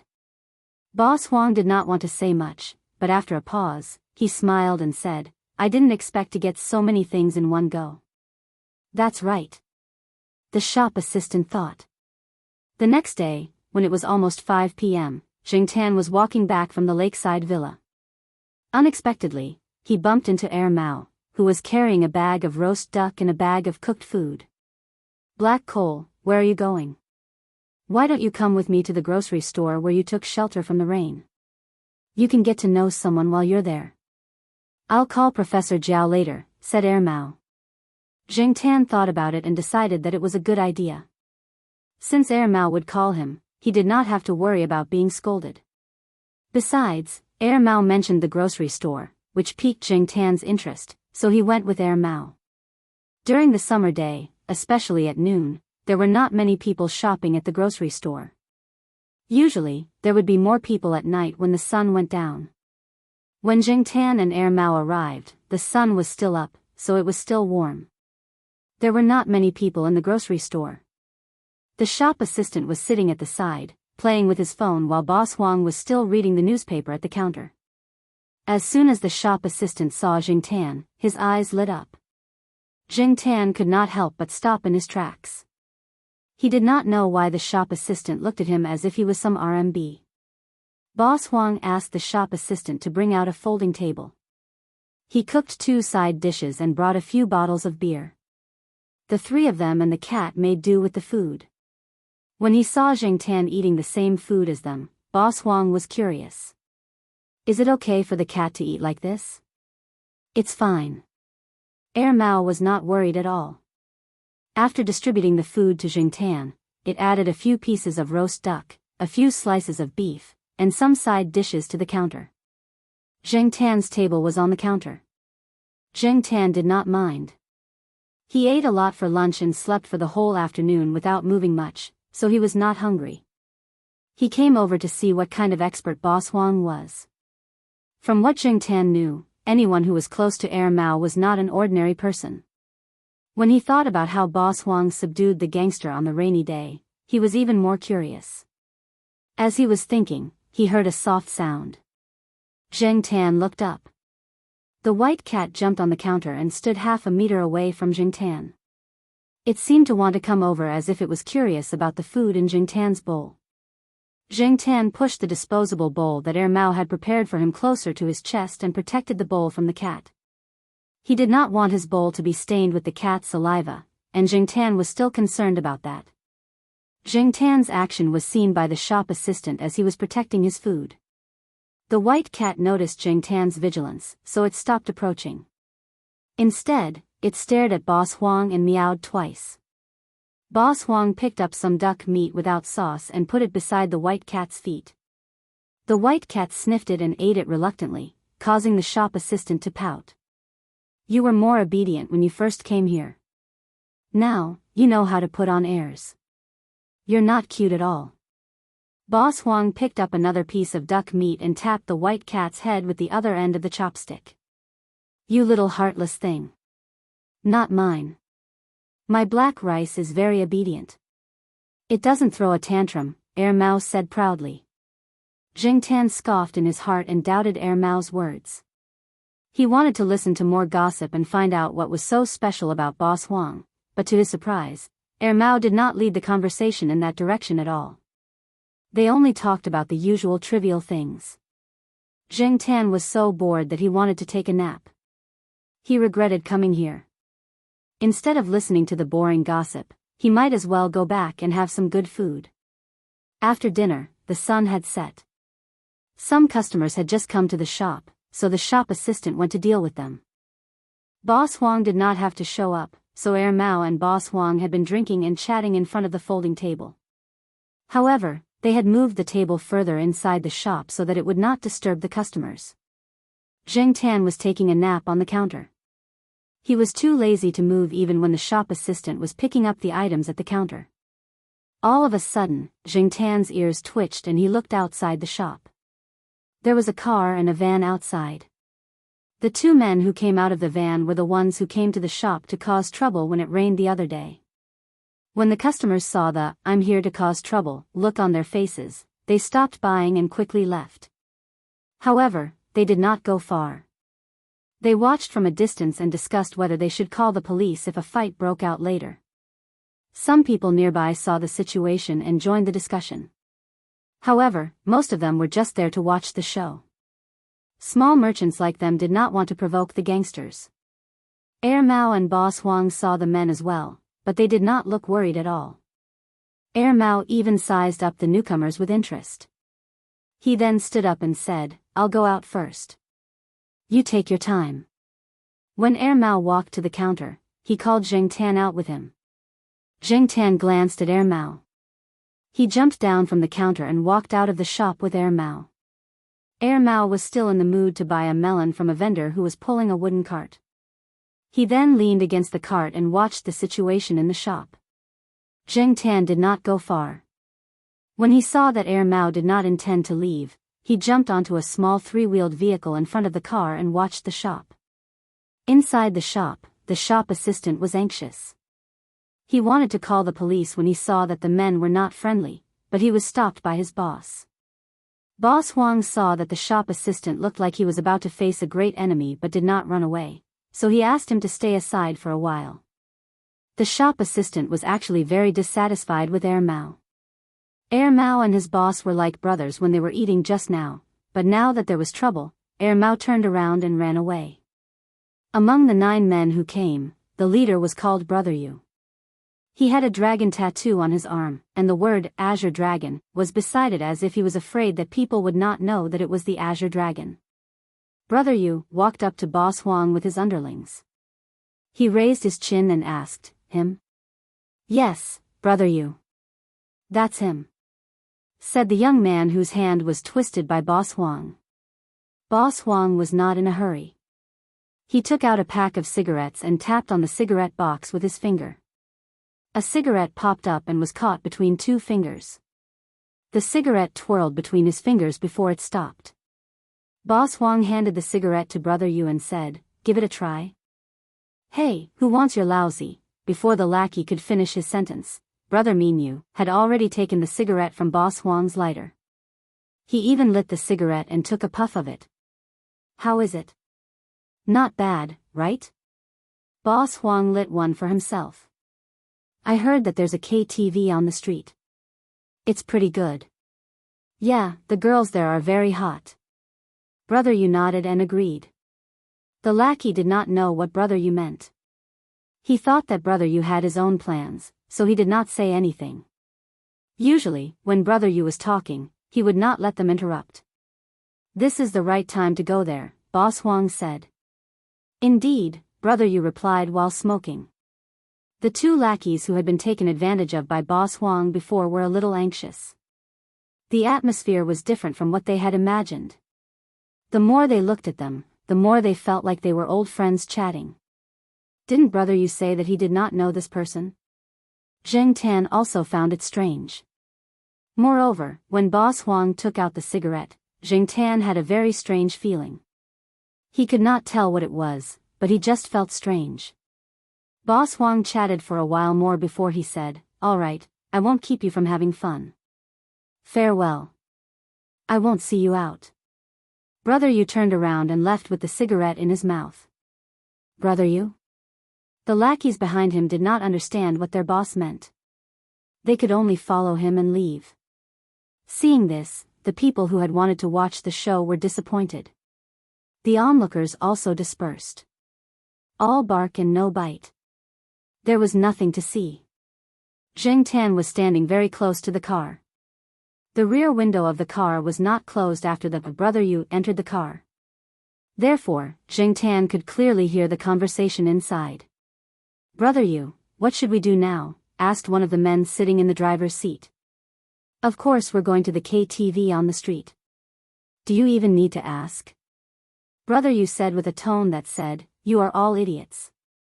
Hearing such an answer, the man choked. This was not what they had planned. Didn't they say that they were going to teach the shop owner a lesson? Another person sitting in the front passenger seat also said, Brother Yu, are we just going to let the owner of that shabby shop go? The owner of a shabby shop? Who? Brother Yu asked. That's. The person in the front passenger seat also choked. What did Brother Yu mean? Was he pretending to be stupid or not to mention it? The person in the front passenger seat did not say anything. After all, he was not the one who wanted revenge this time. What was there to worry about? Brother Yu sat in the car, smoking and thinking about what kind of girl to accompany him at the KTV later. Brother Yu, I think we should have taught that person a lesson just now. The person sitting next to Brother Yu could not help but say. He was familiar with Brother Yu, so he dared to say a lot of things. His brothers were already showing their arrogance. You want us to pretend to be weak? Just now? Brother Yu forcibly withdrew his thoughts from the girl accompanying him at the KTV and thought about the words of the person next to him. Just now? What happened just now? Something seemed to have happened just now. What was it? Brother Yu felt a headache. He raised his hand and knocked on his forehead. He waved his hand and stopped thinking about it. Why are you talking so much nonsense? Hurry up and drive. If you don't go now, the good girls will be taken away. If you find some ugly girl to accompany you, you will cry. The other people in the car. Damn, they really wanted to cry now. Chapter 374. On the way back, Jing Tan was still trying to figure out what was going on. Hypnosis? Jing Tan had never seen anyone hypnotized in such a way. However, there were so many people at that time. Why was Minyu the only one who seemed strange? From the beginning to the end, Boss Huang only took out a cigarette and said a few words. Jing Tan wondered if there was something wrong with the cigarette. Maybe it was some kind of drug or something, but the cigarette was no different from the one Boss Huang smoked during lunch. As Jing Tan was thinking, he heard Air Mouse say, Black Coal, do you know why that guy's nickname is Weasel? They entered the school from the side entrance, and it took them about 10 minutes to walk to the eastern courtyard. At that time, there were not many people on the path, so no one heard what Air Mouse said. Jing Tan looked at Air Mao and perked up his ears. His name is Huang Shu. According to folklore, Weasel has the ability to confuse people. Of course, that guy might not be as evil as those folktales said. He only knew some tricks passed down from his ancestors. Because he had fooled many people, and his name sounded very similar to Yellow Weasel, everyone called him Weasel. Many people know who the person nicknamed Weasel is, but they don't know his real name. Nicknames are much more famous than names. Little tricks? Jing Tan was quite interested in that person's little tricks. It can be considered a relatively special kind of hypnotism. Perhaps it also involves some spiritualism. It's a kind of derivative trick that was once popular in the era of theocracy. Using your cat dad's scientific explanation, it should belong to the category of neuroscience. Of course, with current science and technology, some things are difficult to explain. Some people used to call these tricks heretical or even evil, but we call them folk arts. Every kind of skill that has been passed down for hundreds and thousands of years has its own reason and value. But don't be afraid. Usually, he wouldn't use that kind of trick, especially on people. He rarely used it when he was doing business back then. Of course, tonight's situation is an exception. Also, I told him not to use that kind of trick on you. While Air Mao was talking about Boss Huang, Jing Tan was thinking, even if Boss Huang is a hypnotist, he might be able to hypnotize humans, but can he hypnotize cats, dogs, and even rats? If he had that kind of ability, why would he stay in a small grocery store? However, Zheng Tan had seen a lot of people with weird tempers. Just like Mao, who didn't live in a high-end elevator house or buy a villa, but chose to rent an apartment in a courtyard in the Eastern District and lived in a small place of about 70 square meters. Everyone had their own ideas. Zheng Tan couldn't figure out the thoughts of those weirdos with his own way of thinking. Being able to see Boss Huang's special side made Zheng Tan's afternoon trip worthwhile. The next day, Zheng Tan went to the grocery store again. Initially, Zheng Tan wanted to observe Boss Huang's little tricks more, but he was more curious than afraid about the hypnotic tricks that Mao mentioned. When the shop assistant saw Zheng Tan again, he even greeted him with a smile. The shop assistant was still a little dizzy after what had happened last night. He didn't know why those people had come in such a rage and left after saying a few words to the boss. He had asked the boss about it, but the boss had only replied, probably because they were bored and had nothing better to do. The shop assistant couldn't sleep in the middle of the night and kept thinking about what happened last night. He suddenly realized that Mao might have expected something like that, so he went out to watch calmly. It seemed like Boss Huang had a lot of secrets. Young people were always curious, but Boss Huang had no intention of telling him anything. When Zheng Tan arrived, there was no one in the store. The shop assistant was playing poker with Boss Huang out of boredom. It was the simplest kind of poker game. Whoever drew the most points would win in 5 rounds, and the loser would be responsible for cleaning the store for the day. Zheng Tan jumped up and took a look. On the paper that recorded the results, the shop assistant had lost from the beginning to the end. Every time, it was a best-of-5 format. Even if the shop assistant won 2 rounds in a row, he still couldn't win. Zheng Tan believed that this kind of simple game should be based on probability, right? However, the shop assistant didn't win even once. Later on, Rack 1 was marked to Rack 6, which meant that the shop assistant had to clean Rack 1 to Rack 6 alone for the day. The game was still going on, but the shop assistant's bad luck didn't turn for the better. No. Boss, shuffle the cards again, said the shop assistant. He was the one who shuffled the cards just now, but he lost from the beginning to the end. This time, it was Boss Huang's turn to shuffle the cards. He had seen Boss Huang shuffle the cards before, and his shuffling skills were terrible. After Boss Huang shuffled the cards, his luck should be better, right? Boss Huang didn't care.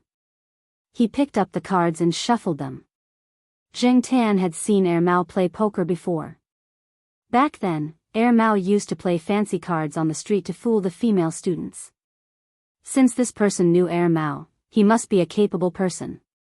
Based on his results just now, Zheng Tan had a feeling that this person was the same as Mao. Sure. Boss Huang didn't care. He took the cards and shuffled them. His shuffling skills were terrible. He was like a kindergarten kid.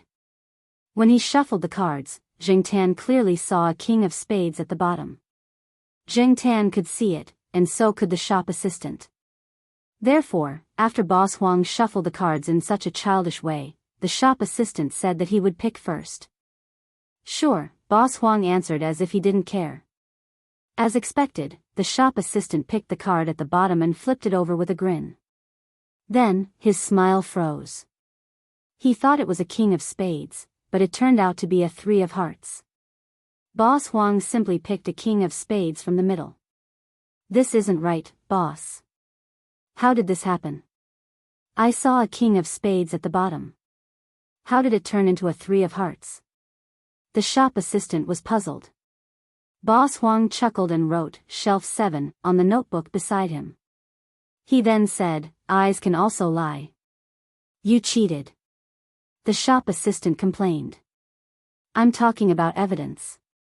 If you don't have evidence, don't spout nonsense. This is called being a sore loser, Boss Huang pointed out as if he was an experienced person. I'm not playing anymore. This is too much. The shop assistant put away the cards and planned to buy some lunch. If this continued, he would die of exhaustion from losing. The shop might not be big, but it was tiring to clean all the shelves alone. It was summer, and every little movement would make him sweat. It was almost time, so Zheng Tan went to Feng Baijin's place to eat. After Zheng Tan left, Boss Huang went through the morning's income. When he saw the white cat jump on the counter again, Boss Huang stared at the greasy spot on its body and took out a 1 yuan coin. The white cat thought Boss Huang wanted to play with it, so it walked over. Boss Huang put the 1 yuan coin on the counter and moved it to the white cat. He held the coin vertically and flicked the edge of the coin, causing it to spin. The white cat lowered its head and looked at the spinning coin. Its tail, which had been wagging, slowly stopped moving. Boss Huang took out a square handkerchief and wet it with water. He then wiped the greasy spot on the white cat's head. The greasy spot must have been accidentally left on the white cat during breakfast. White fur was always like that, so the slightest stain was very obvious. Other than wiping the greasy spot, Boss Huang also gently wiped the white cat's ears. Usually, the white cat would sit on the shelves, and the shelves would only be cleaned once a week or a few weeks. The grocery store by the roadside was like that. There was a lot of dust outside, and the air flow caused by the passing cars would cause a layer of dust to fall on the shelves if they were not cleaned. The white cat often slept on the shelves, so its body was covered in dust. Boss Huang could not bathe it every day, so he had to wipe it every few days. However, the white cat refused to cooperate. When he wiped its fur and ears, it resisted like its life was in danger. Therefore, Boss Huang often resorted to other methods, such as the current situation. After wiping the cat's ears, Boss Huang casually flipped the white cat's fur. He saw the cat carrying a fat rat in its mouth, so he wondered if it was infected with fleas. Cats had to be stroked, and flipping their fur would make them feel uncomfortable. Many cats would resist, including the white cat, but it did not move at all, allowing Boss Huang to do whatever he wanted. After flipping the cat's fur and finding no fleas, Boss Huang was relieved. He did not plan to bathe the cat or buy flea medicine. Putting the towel down, Boss Huang raised his finger and flicked the white cat's nose. The white cat shuddered as if it was awakened. It looked at Boss Huang and the coin beside its paw. It raised its paw and played with the coin, as if it had no idea what had just happened. Looking at the white cat playing with the coin nonchalantly, Boss Huang thought of the black cat that came in the morning. Was the black cat a male or a female? Mao didn't say anything about it, did it? Boss Huang pondered. The white cat in his shop was a female, and the black cat kept coming over. If it was a male, did it have its eyes on the white cat in his shop? He was not sure. The black cat walked with its tail hanging down, so Boss Huang was not sure if it was a male or a female. Boss Huang thought that if he saw the black cat again, he would have to see if it was a male or a female. Even though Mao told him not to play any tricks on the cat, he just wanted to see if it was a male or a female. It would not hurt the cat anyway. Boss Huang picked up the coin that was almost pushed out of the counter by the white cat. He fiddled with the coin in his hand and stopped reading the newspaper. After lunch, he kept an eye on the outside of his shop to see if the black cat would come again. Jing Tan had lunch at Feng Baijin's shop. He watched Feng Baijin play a new game before he jumped on a willow tree by the lake to take a nap before he went back to his shop. Initially, Jing Tan did not plan to enter the grocery store. He was just passing by, but Boss Huang, who had been keeping an eye on the outside, suddenly called out to Jing Tan. "Cole! Cole! Come here!" Boss Huang waved at him. Jing Tan was speechless. Did this guy learn this from Mao? But it was even worse than Mao. Even the word black was omitted. Jing Tan had no idea what Boss Huang wanted, but he still walked over. Boss Huang tapped on the counter.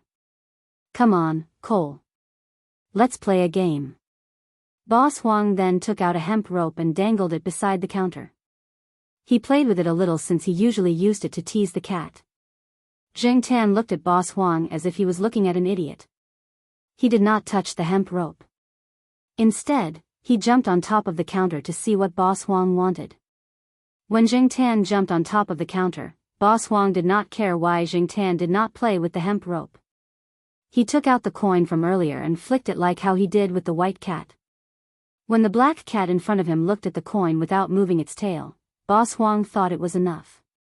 He wanted to grab Jing Tan's tail to see if it was a male or a female.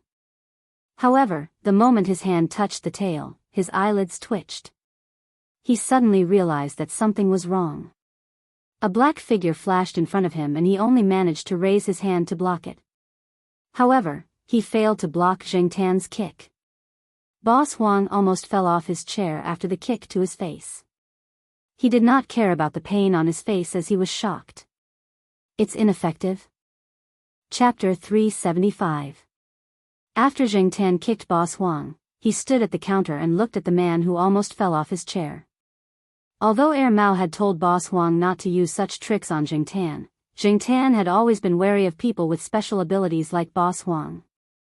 He was not familiar with Boss Huang. The first time they met was because of the weather. Boss Huang had let them in to take shelter from the rain, and Zheng Tan had thanked him for that. However, ever since he found out that Boss Huang was close to Mao, he knew that Boss Huang was not an honest person. Otherwise, Boss Huang would not have been able to hang out with Mao. There was a saying that birds of a feather flock together. Therefore, even though Zheng Tan knew that Boss Huang did not have any malicious intentions, he was still vigilant to prevent pranks from happening. He did not expect it to happen now. When Boss Huang took out the coin, Zheng Tan had a strange feeling. It was the same feeling he had when Boss Huang played with you that night, so Zheng Tan was on guard. Boss Huang thought that Zheng Tan lowered his head and did not move because Zheng Tan was observing the coin to see if it was different from a normal coin. As for Zheng Tan's tail, it was because he was not a real cat.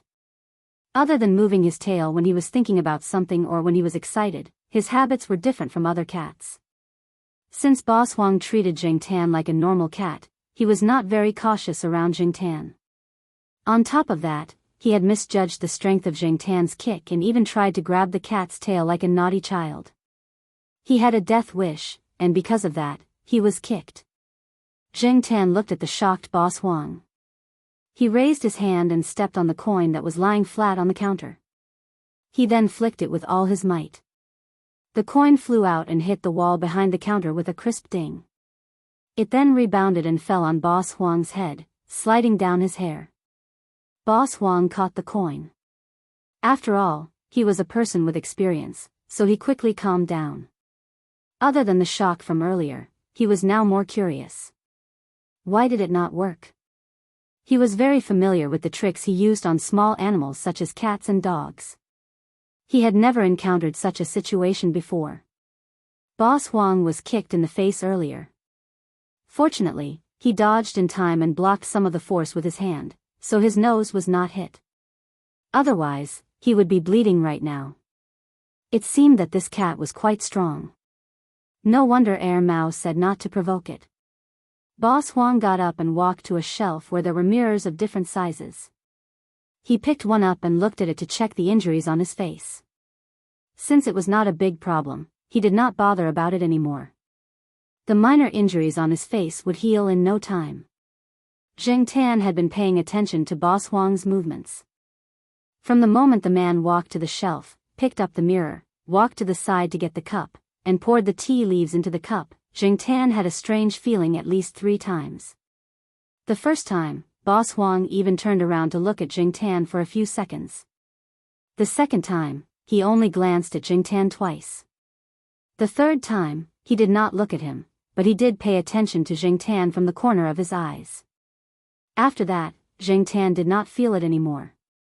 Seeing that it was almost time, he left the grocery store and went home. After dinner, Mao went to the grocery store to chat with Boss Huang. Boss Huang told him about Zheng Tan's incident that day. "Didn't I tell you not to provoke that cat for no reason?" Mao frowned. "I just thought of it on the spur of the moment. I didn't plan to do anything to it. I just wanted to see if it was a male or a female, but I didn't expect to get kicked." Boss Huang sighed. "Speaking of which, that cat is really weird." Mao knew what was going on in Boss Huang's mind. Boss Huang had inherited some folk skills from his ancestors, and he had never failed to use them. Today, however, Zheng Tan had given him a hard time. Boss Huang's senses were very sharp. Wherever his target's attention was, he would strike from there. It was impossible to guard against it. Be it humans, cats, or other animals, they had all fallen for his tricks before. Zheng Tan's behavior today was undoubtedly a slap to Boss Huang's face. Of course, Boss Huang was not a petty person who would seek revenge for the slightest grievance. If he could not take down Tang Ling, it was either because his skills were not up to par, or his tricks were useless against Tang Ling. If it was the former, it would take a long time for him to improve his skills, and he would not be able to succeed in a short period of time. As for the latter, it was not up to Boss Huang to decide. No matter how hard he tried, it would be futile because Tang Ling was absolutely immune to it. Boss Huang was glad that it was just a cat and not a human that had a grudge against him. Since he had thought it through, he stopped testing Zheng Tan after a few more attempts, and Zheng Tan did not feel that weird feeling anymore. Sometimes, I really feel that the cat isn't a cat. It just looks like one. I'm not superstitious. Using the academic explanation from those old guys who study spiritualism, I think it's a supernatural phenomenon. What do you think? Mao asked. Boss Huang shrugged and lit a cigarette. He took a few puffs and said, nothing. No matter how supernatural it is, I'll just take a look at it. I'm too lazy to study it. I still have to stock up on supplies. Mao chuckled and recalled for a while. Back then, when I first met that guy, I stuck a talisman on his head. Ahem. Boss Huang choked on Mao's words. And then? I almost ruined his handsome face. Every time Mao recalled the incident, he would think that he was an idiot. Fortunately, he covered his head with his jacket, so he did not fall for it. Boss Huang chuckled. He felt better after that. For the next few days, Zheng Tan did not go to Mao's shop. He only bumped into Mao when he was strolling around the campus and listened to it talk. Mao said that Boss Huang's tricks did not work on Zheng Tan. Although Zheng Tan believed it, he could not help but wonder why Boss Huang's tricks worked on other animals but not him. Mao and the others did not fall for the trick because they had their own capabilities. As for Zheng Tan, he knew himself very well. Among all the explanations that he could think of, the most likely one was his biggest secret. After all, he was not a real cat and he was not a real human. Whether it was the tricks used on humans or animals, none of them worked on Zheng Tan. After hearing what Mao said, Zheng Tan noticed that Mao's expression was the same as usual. The next day, he went to the grocery store to check on Mao. Boss Huang was not surprised either. His reaction was normal. Zheng Tan heaved a sigh of relief. After the summer break, it was the start of the new semester.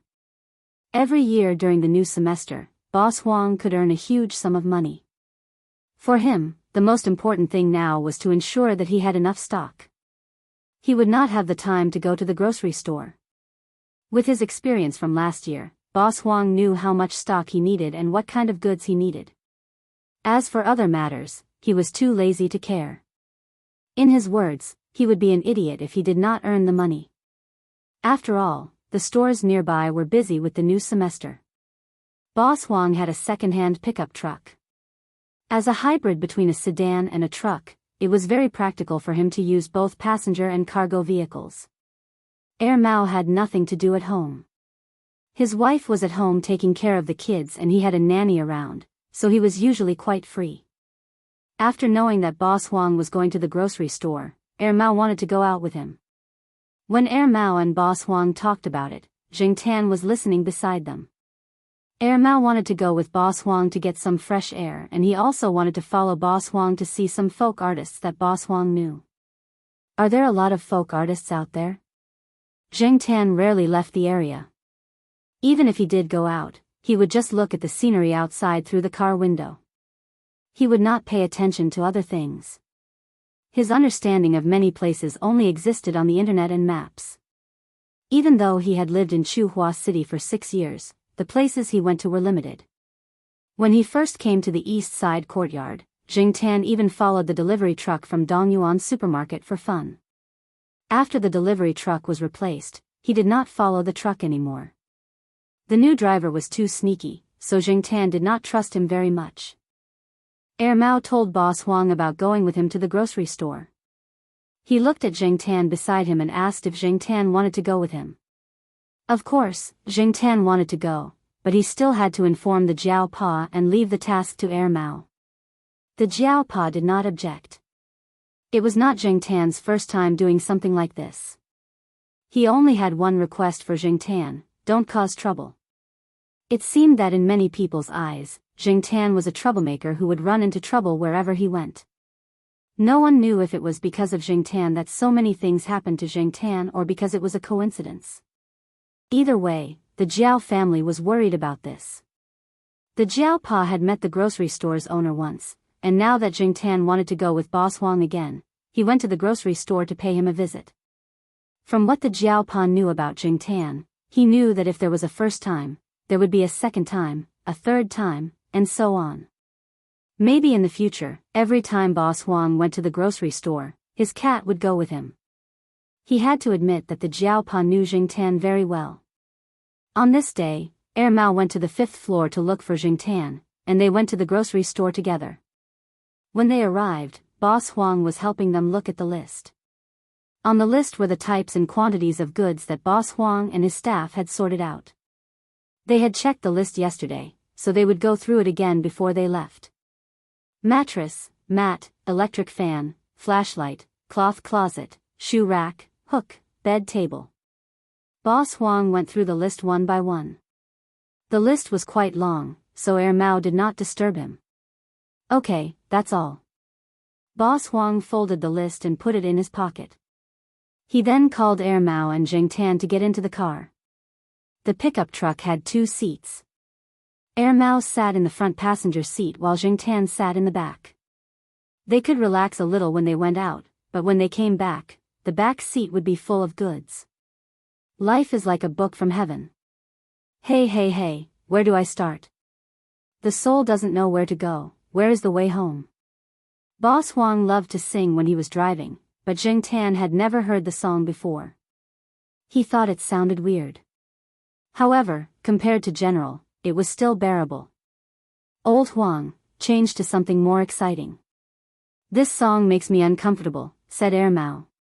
Boss Huang thought about it and continued singing. The river flows to the east, the stars in the sky. That shivers. Jing Tan and Mao were at a loss for words. In the shop, the white cat sat on the shelf. It had no intention of following Boss Huang since it did not go out much. It watched as Boss Huang got into the car and followed it closely. It only turned around when it could no longer see Boss Huang. After Boss Huang left, it glanced at the staff member who sat in the boss seat obediently. The white cat then threw the thing beside its paw at the staff member. The staff member who was sitting in the cashier's chair with his legs crossed and was about to read the newspaper when he saw something black fall and hit the newspaper. F***CK. Chapter 376. Boss Huang had his own supply channels, so it would take some time for them to drive. However, Jing Tan and Mao did not focus on the goods they were going to purchase. Instead, they were concerned about the people they might run into during the trip. For example, an auntie who was killing fish in a market or an uncle who set up a stall near a high school. Jing Tan felt that they were similar to the sweeping monks in stories. Extreme pretentiousness? Of course, there were more than that. There were also some winners in life who rode in high-end cars and brought bodyguards with them everywhere they went. If Boss Huang had not mentioned it, Jing Tan would not have noticed the difference between those people and the others. Art was hidden in life, regardless of whether it was at the bottom or the top. Those people basically minded their own business. Sometimes, Jing Tan wondered why those people who hid their skills in the streets would be content with being mediocre. Jing Tan believed that as long as they were willing, they could also ride in high-end cars and live in high-rise villas and live a luxurious life. The so-called all-round development meant that those who could achieve all-round development and excel in all aspects were definitely top-notch geniuses. Such people were very few in number, and among the public, as long as one had a skill, one would live a better life than those who were well-developed in all aspects but mediocre in all aspects. Therefore, those people could definitely make a name for themselves with their skills. However, the difference in their living standards was too big. You are not a fish. How can you know the happiness of a fish? Boss Huang understood those people's choice. Zheng Tan thought about it and agreed. How could Boss Huang know that others were not living well? Who knew if they had a different kind of life in the human world? Zheng Tan did not have to lament about other people's lives. He was also a different kind of person. Humans had their own lives, and cats had their own ways. Even though Zheng Tan was a fake cat, he had to follow some of the ways of a cat. If he behaved like a human, he would be courting death. However, after becoming a cat, he felt that some cats had a better life than humans. They were more leisurely. Was it good to be a cat? Zheng Tan did not think it was good, but fortunately, he had a good family and knew some good people. Mao, who was looking out of the car window, did not know that the cat behind it was giving them the good person card in its heart. Because there was a traffic jam at the crossroads, it would probably take a few more minutes to get there. Hey, old Huang, that. Mao looked in a direction and nodded. Zheng Tan stood up and leaned against the window, looking in the direction Mao was pointing. There was a patrol officer over there. He looked like a young man in his 20s. Oh, him? I think his surname is Liao, but I don't know his full name. I'm not familiar with him. We only exchanged a few words when we encountered a blackmail in the middle of purchasing goods. He's quite a capable young man, Boss Huang said. Zheng Tan took a look and didn't think there was anything special about that person. But soon, he realized that the police officer who was walking slowly had sped up and was heading straight for the fork in the road ahead. Coincidentally, someone ran out from the other side of the fork, and the police officer pounced on him. The person who ran over was pushed to the ground. That person wanted to resist, but he found that there was a pair of handcuffs on his hands. Zheng Tan didn't even see when the handcuffs were put on him. All he felt was that in the blink of an eye, the handcuffs shone with a cold metallic luster. If it weren't for Mao and Boss Huang's conversation, Zheng Tan wouldn't have noticed the handcuffs at all. Even if he did, he wouldn't have been able to see it clearly. When the police officer lifted the person up, two other officers ran over from the other side of the road, panting heavily. They were also police officers. When they saw the situation, they smiled and chatted with the police officer. Judging from their expressions, they should be with the police officer. A police cruiser approached the roadside and the three officers escorted the suspect into the cruiser. The police officer was the last to enter the cruiser. Before he got into the cruiser, he glanced at Zheng Tan and the others. After the police officer left, the crowd was still discussing the incident, but it was only temporary. When Zheng Tan and the others finally drove through the crossroads, the surroundings returned to normal. The passers-by didn't know that there was a short confrontation between the police and the robbers at the fork in the road. If you run into any trouble in this area in the future, you can look for him. He might not be very enthusiastic, but he has a good heart, said Boss Huang. A capable person might not have a good heart. Zheng Tan knew that. Even those in uniform might not have a good heart, but since Boss Huang said so, Zheng Tan believed that the young officer should be a good person. What did Boss Huang say just now? His surname is Liao? Zheng Tan memorized the name in his heart. He did not know if he would need the officer's help or not, but since the officer was capable enough to catch Boss Huang and Mao's attention, he must not be an ordinary person. Therefore, Tang Ling memorized the name.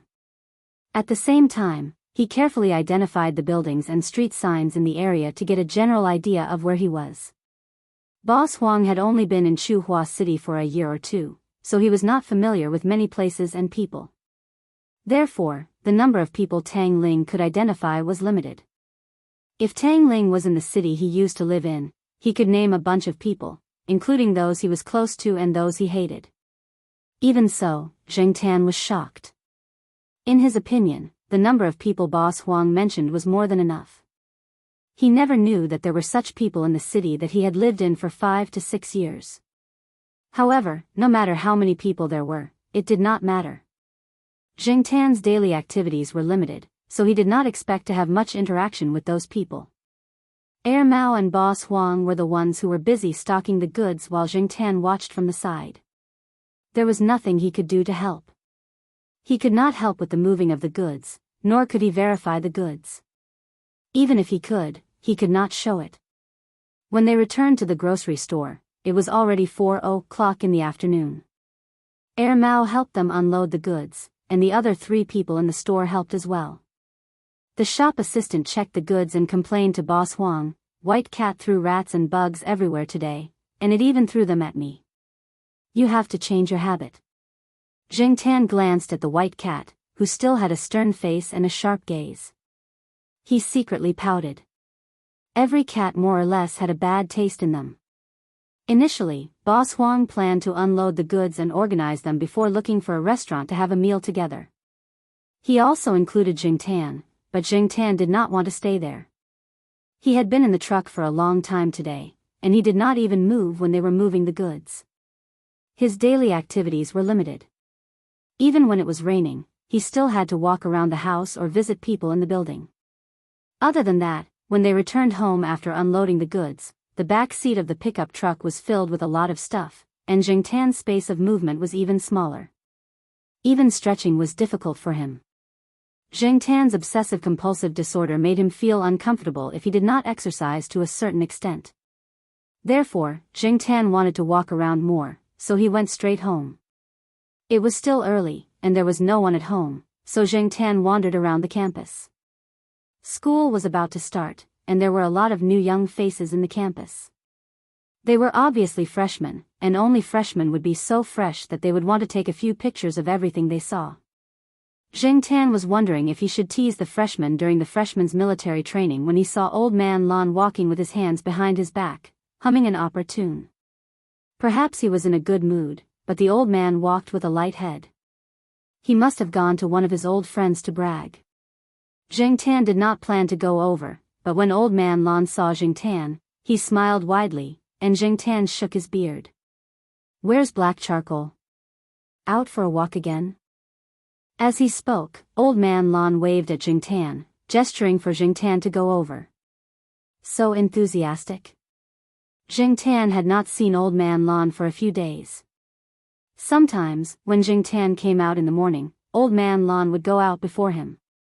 In the afternoon, Jing Tan rarely went home, and when he came back in the afternoon, Old Man Lon had already gone home. Jing Tan hesitated and slowly walked over to Old Man Lon. Looking at Old Man Lon's clothes, he should have been to the small garden. There was still mud on his shoes, so it was from the small garden. The mud in the small garden was different from the one in school, and Jing Tan could tell. "Black Charcoal, the treasure you gave me is going to bloom," Old Man Lon said excitedly as Jing Tan walked over. Treasure? Jing Tan tried hard to recall when he had given the old man any treasure, but the person who spoke was Old Man Lon. To Old Man Lon, the treasure was naturally the orchids. After thinking for a few seconds, Jing Tan remembered that he had given Old Man Lon 2 orchids 3 years ago. It was only the beginning of September, and the orchids were going to bloom? Jing Tan remembered that when he went to Chida's house to find the orchids, it was after the National Day holiday. Of course, the blooming period might not have been that time.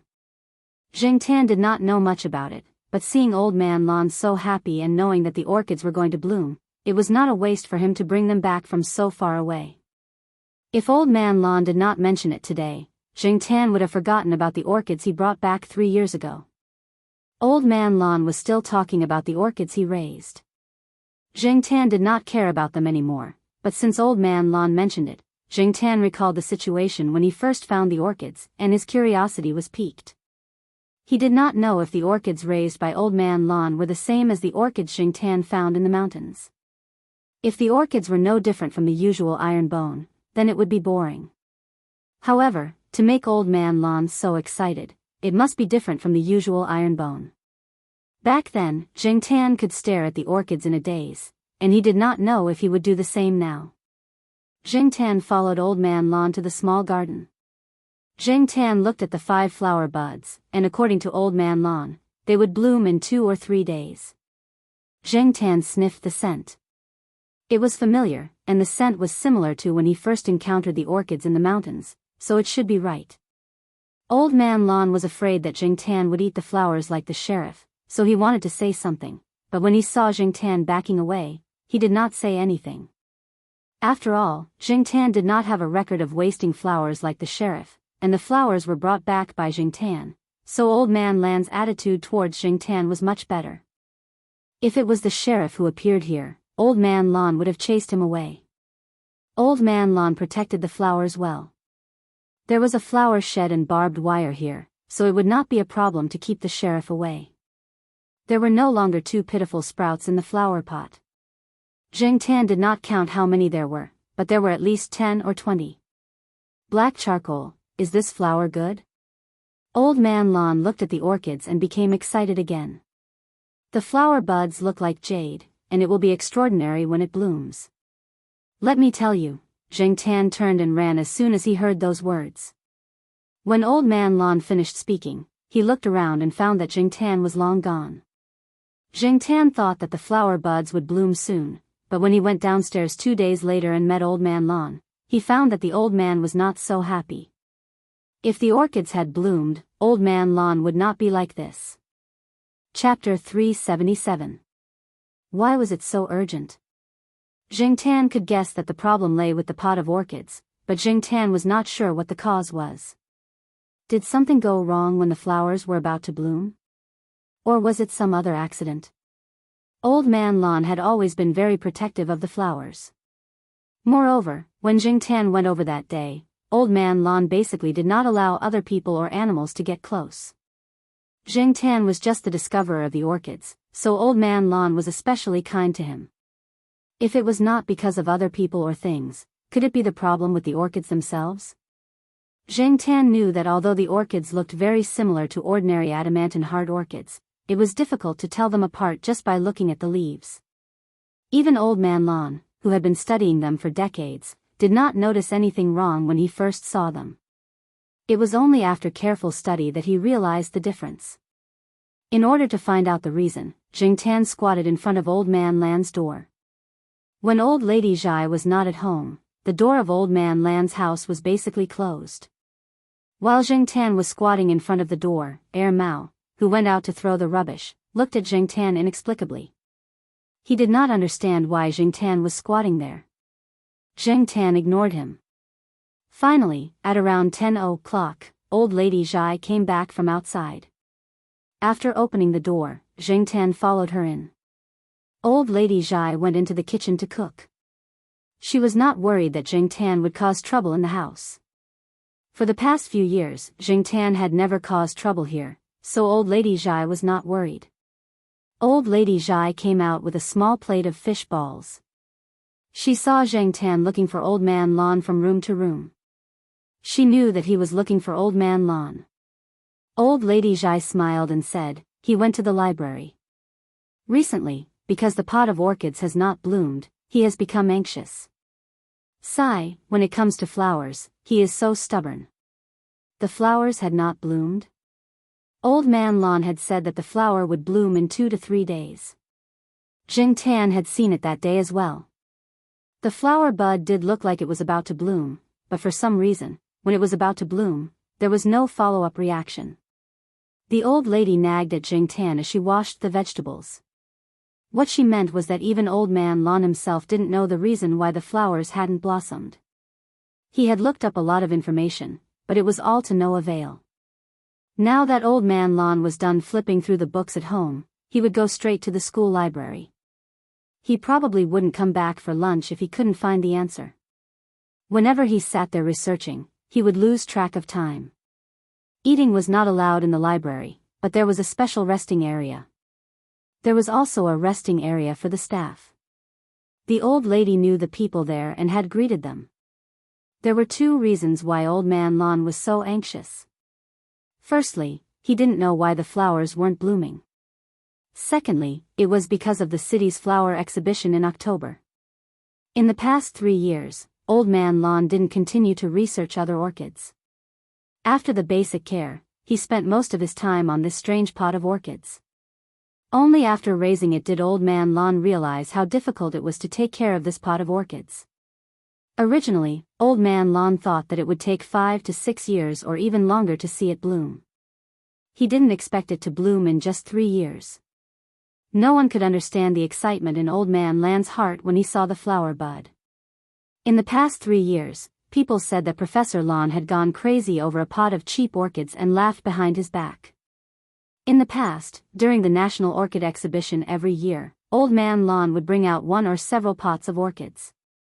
Each pot of orchids was exquisite. Every pot of orchids brought out would be sold at a high price. It was normal for the price to be around $1 million. Many people in the orchid industry knew Old Man Lon's name. Because of this, everyone also knew that Old Man Lon didn't attend the Rambo exhibition for 3 years because of a pot of cheap orchids. Many people told Old Man Lon that since he had a lot of exquisite orchids on hand, why didn't he bring them out for everyone to admire? Even if he had already rewarded them before, he could still reward them again. Didn't they know that the price of orchids in his hands would increase every time he was rewarded? Unfortunately, Old Man Lon was stubborn. His thoughts were all on the pot of orchids that Jingtan brought back. He wanted to take care of this pot of orchids and see what was different about its flowers. As for other things, he didn't want to bring out an orchid that had already won an award for exhibition. He didn't have the habit of doing so. In the past few years, he didn't raise any new varieties, so he didn't participate in the Rambo exhibition. Old Man Lon didn't really care whether this pot of orchids was exquisite or not. He just wanted to know the difference between this pot of orchids and ordinary iron bone. Once he got into this alley, Old Man Lon wouldn't come out. No one could persuade him otherwise. A few days ago, Old Man Lon promised the organizer of the flower exhibition that he would bring out a few pots of orchids to participate in the flower exhibition. In addition to the pots of exquisite orchids that Old Man Lon currently had, this pot of orchids was also part of Old Man Lon's plan. He wanted to let more people see this pot of orchids that seemed to have mutated naturally. But now, there were obviously buds.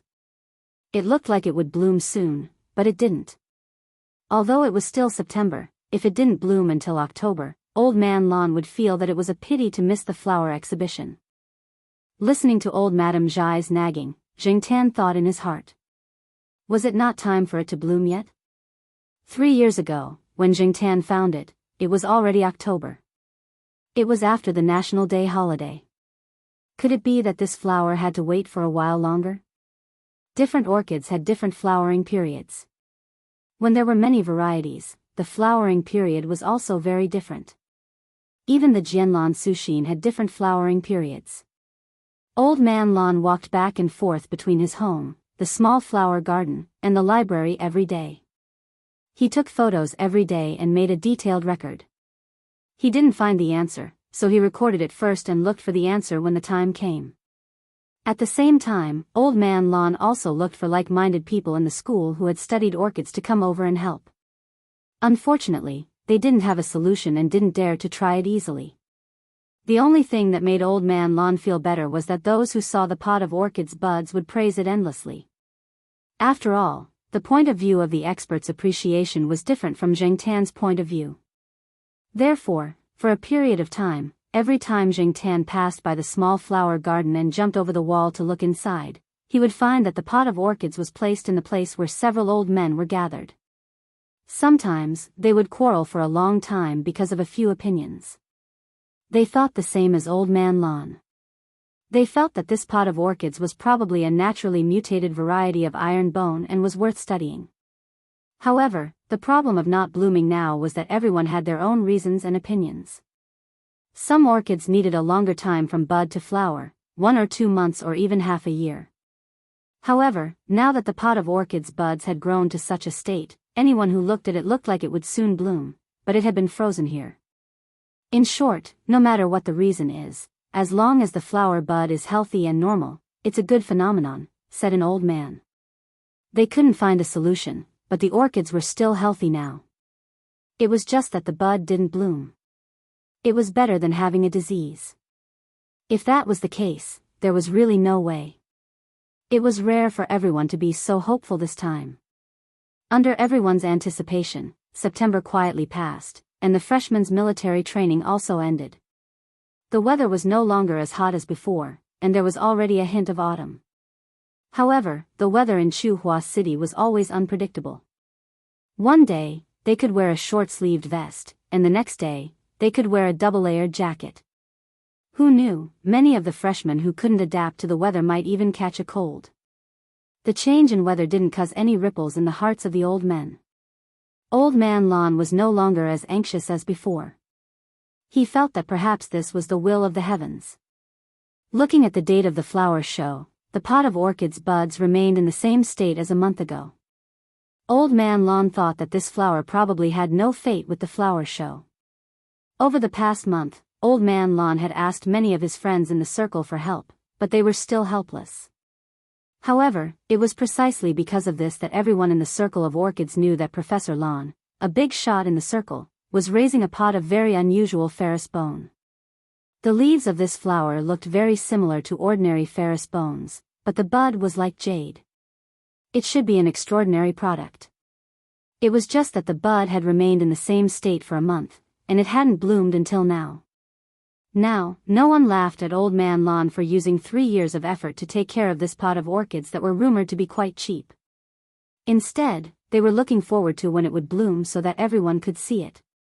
On this day, when Jing Tan went downstairs, he found that the door of Old Man Lan's house was ajar. The old lady was cleaning inside. Jing Tan squeezed through the door and entered. After seeing Jing Tan, old lady Zhai had someone to nag again. She started nagging at Jing Tan. It was nothing more than the orchids. Only this could make Old Man Lon so stubborn, and the old lady nagged. That pot of orchids has bloomed. They are all squatting in the small flower bed. They don't even have time to eat, the old lady said. She was helpless about Old Man Lon forgetting to eat every time it involved orchids. However, Old Man Lon was not the only one who forgot to eat this time. Jing Tan came to the small flower bed. When he climbed in, he found the place where the pot of orchids was placed. There were already 7 old men with white or silver hair squatting in front of the pot of orchids. The 7 old men were all squatting in front of the pot of orchids. They seemed to be in a daze. Were they playing the role of the 7 dwarfs? Jing Tan cursed in his heart. In addition to these 7 old men, there was also a cat squatting beside them. It was unknown when the sheriff came. As there were 7 old men here, the iron wire door outside was not closed.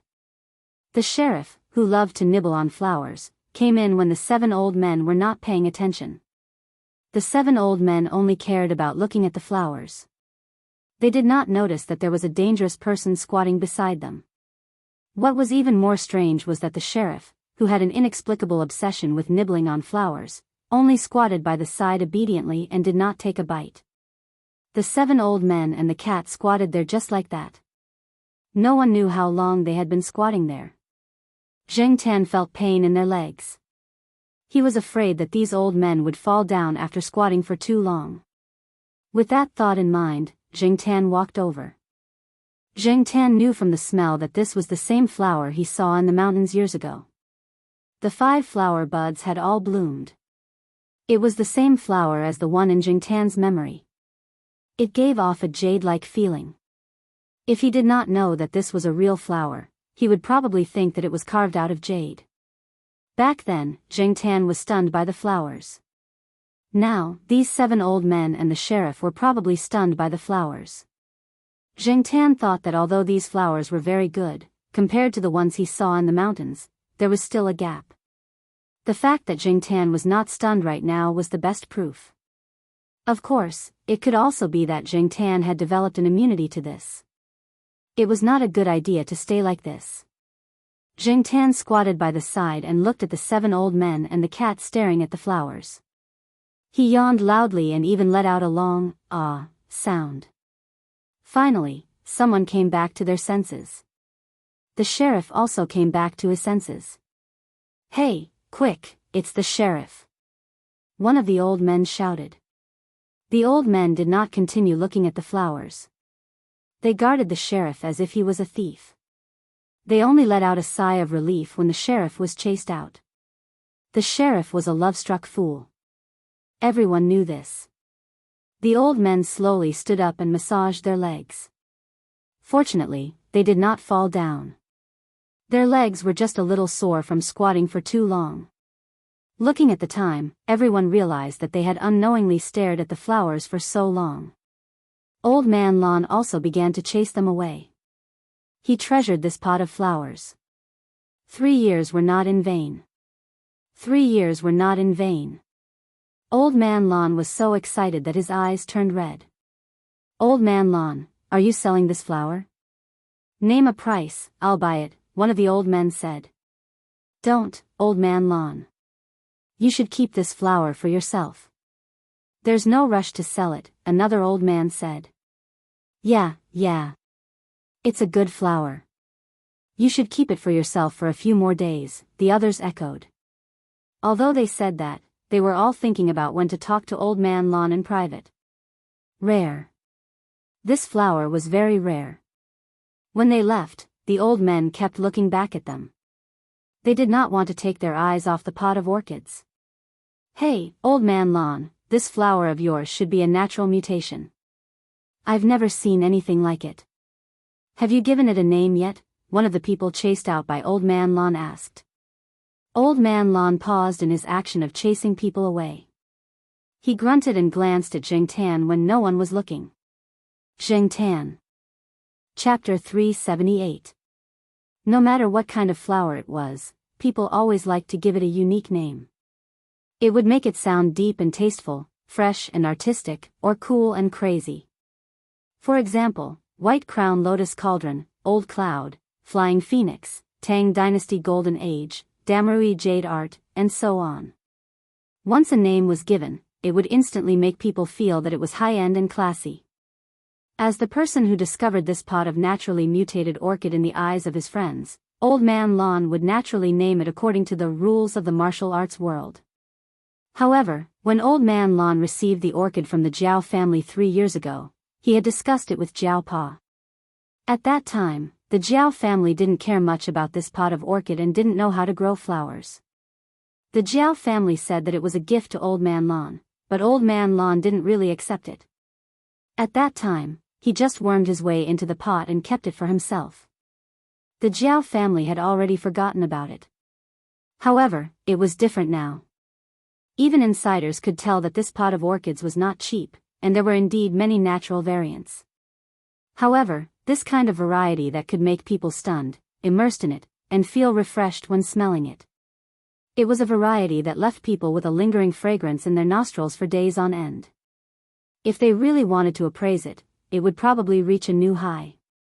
Some people had already set it at 10 million yuan in their hearts. The price was something that others were passionate about. What Old Man Lon was thinking about now was the naming of the orchid. Who discovered the flower? Black Charcoal. Who was Black Charcoal? The cat of the Jiao family. Looking back, the naming should also be done by the Jiao family. Even though Old Man Lon reflexively thought of many names when the flower bloomed, logically speaking, it was indeed difficult for him to decide. Therefore, after Old Man Lon carefully arranged the anti-theft and anti-cat nets in the flower bed, he paced back home with this problem in mind. Zheng Tan had already left when the old men left. He could tell that Old Man Lon was thinking about something. He kept glancing at Zheng Tan, and it made Zheng Tan's hair stand on end, so he decided to sneak away. That night, after dinner, the Jiao Pa didn't go to the biochemistry department to work overtime. Old Man Lon made a call to make sure the Jiao family was at home before he went upstairs. It was rare for Old Man Lon to come over, so Jiao Ma made tea and brought fruits for him. There's no need to trouble yourself. I just ate and drank my fill. I'm just here to say a few words. I'll leave once I'm done. Old Man Lon gestured to Jiao Ma to stop washing the fruits. He didn't say anything else and went straight to the point. Old Man Lon told Jiao Pa, Jiao Ma, and Old Man Lon about the orchids. He also told them about the evaluation of this pot of orchids by those in the industry. He also told them about the estimated price of this pot of orchids. This was the most important thing. After all, to many people who were not passionate about flowers and plants were just wads of RMB. Many disputes were caused by this, so Old Man Lon had to make it clear. The Jiao family was shocked when they heard that it could reach tens of millions. Why is it so expensive? Jiao Ma murmured. She couldn't understand. Wasn't it just a pot of orchids? Why did it have to be estimated at hundreds of thousands and millions? Now, it was even estimated at tens of millions. This made Jiao Ma's heart pound. It wasn't that she was greedy for money. She was just shocked by this news. She had heard that Old Man Lan had sold a few orchids that were worth millions. She had also heard that some rare orchids that had won special awards were worth tens of millions. Most people wouldn't even see that much money in their lifetime. However, those were only rumors. It was something that people of Old Man Lan's status would come into contact with. The Jiao family had never thought that it would happen to them. A pot of orchids is worth tens of millions. Jiao Ma sighed softly. Old Man Lan raised his eyelids and said faintly, according to my experience, it's not worth tens of millions per pot of orchids. Usually, it's based on how much a seedling costs. There's more than one seedling in this pot of orchids. Jiao Ma couldn't help but hold her breath. Her first thought was that her cat could earn more money than the two of them. It could easily become a nouveau riche if it brought back two seedlings. It was much better than Jiao Pa, who worked so hard to do scientific research. Who found this pot of orchids? Who brought it back from thousands of miles away? All three of them knew. Jiao Pa could tell that Old Man Lan was reluctant to part with this pot of orchids. It wasn't because of the value of this pot of orchids. It was because this pot of orchids was more valuable than money. Since this pot of orchids was so valuable, even if the Jiao family gave it to him, Old Man Lan wouldn't be so thick-skinned as to accept it. This old man had a stubborn temper. After thinking for a while, Jiao Pa said, Professor Lan, can I trouble you to take care of this pot of orchids? You know that no one in my family knows about orchids. If we bring it back, it might be ruined in a few days. Old Man Lan understood this as well. Old Man Lan was more than happy to have him stay with him for a while longer. If it was ruined, he would cry until he fainted in the flower bed. Okay, I'll take care of it for you. When you want it back, just let me know. Also, other than talking to you about this, I also want to ask you how to name this flower. It has to be written clearly on the flower show. Before Old Man Lan agreed to participate in the flower show, he had already called Jiao Pa to ask about it. Naturally, Jiao Pa didn't have any objections. Jiao Ma wasn't good at naming things, and Jiao Pa wasn't sure about flowers either. Therefore, the couple looked at each other. Should they let Old Man Lan, the professional, come up with a name? They looked at the black cat lying lazily on the sofa. It didn't seem to have any objections. After thinking about it, Jiao Pa made a decision. You see, we don't know much about this either. Let's leave it to you to decide. You're the one who took care of this flower. Professor Lan, you played a big part in this flower's success. We didn't do anything at all. We even forgot about it. Thinking back to the two flower sprouts that weren't very good looking when they were brought back, and hearing what Professor Lan said now, the couple felt that they had nothing to do with this. Zheng Tan had been paying attention to Old Man Lan's expression. When Jiao Pa asked Old Man Lan to name the flower, Old Man Lan couldn't help but grin. He must have spent a lot of effort to maintain his dignified image. If he wasn't afraid of losing face here, Old Man Lan would have jumped up in excitement. Naming a treasure was a very important matter to many people. It would be recorded in the history books if it could become famous in the current era. Thousands of years later, when people opened up related records or started research, they would naturally mention the treasure's name. They might also mention the person who discovered it and named it. But even if their names weren't mentioned, they would be more than happy. They were the ones who named it. Jiao Pa and Jiao Ma pretended not to see the uncontrollable expression on Old Man Lan's face. Then, Professor Lan, have you thought of a name for the flower pot? Jiao Pa asked. Cough, I haven't thought about it yet. I have to think about it carefully. Old Man Lan straightened his face and said. Not to mention Jing Tan, even Jiao Pa didn't believe him. Old Man Lan looked like he had already made up his mind. Why was he still pretending? However, Jiao Pa didn't point it out. Old Man Lan cared a lot about his reputation. He couldn't go against the old man's wishes. Old Man Lon was in a good mood now that he could get the right to name the flower.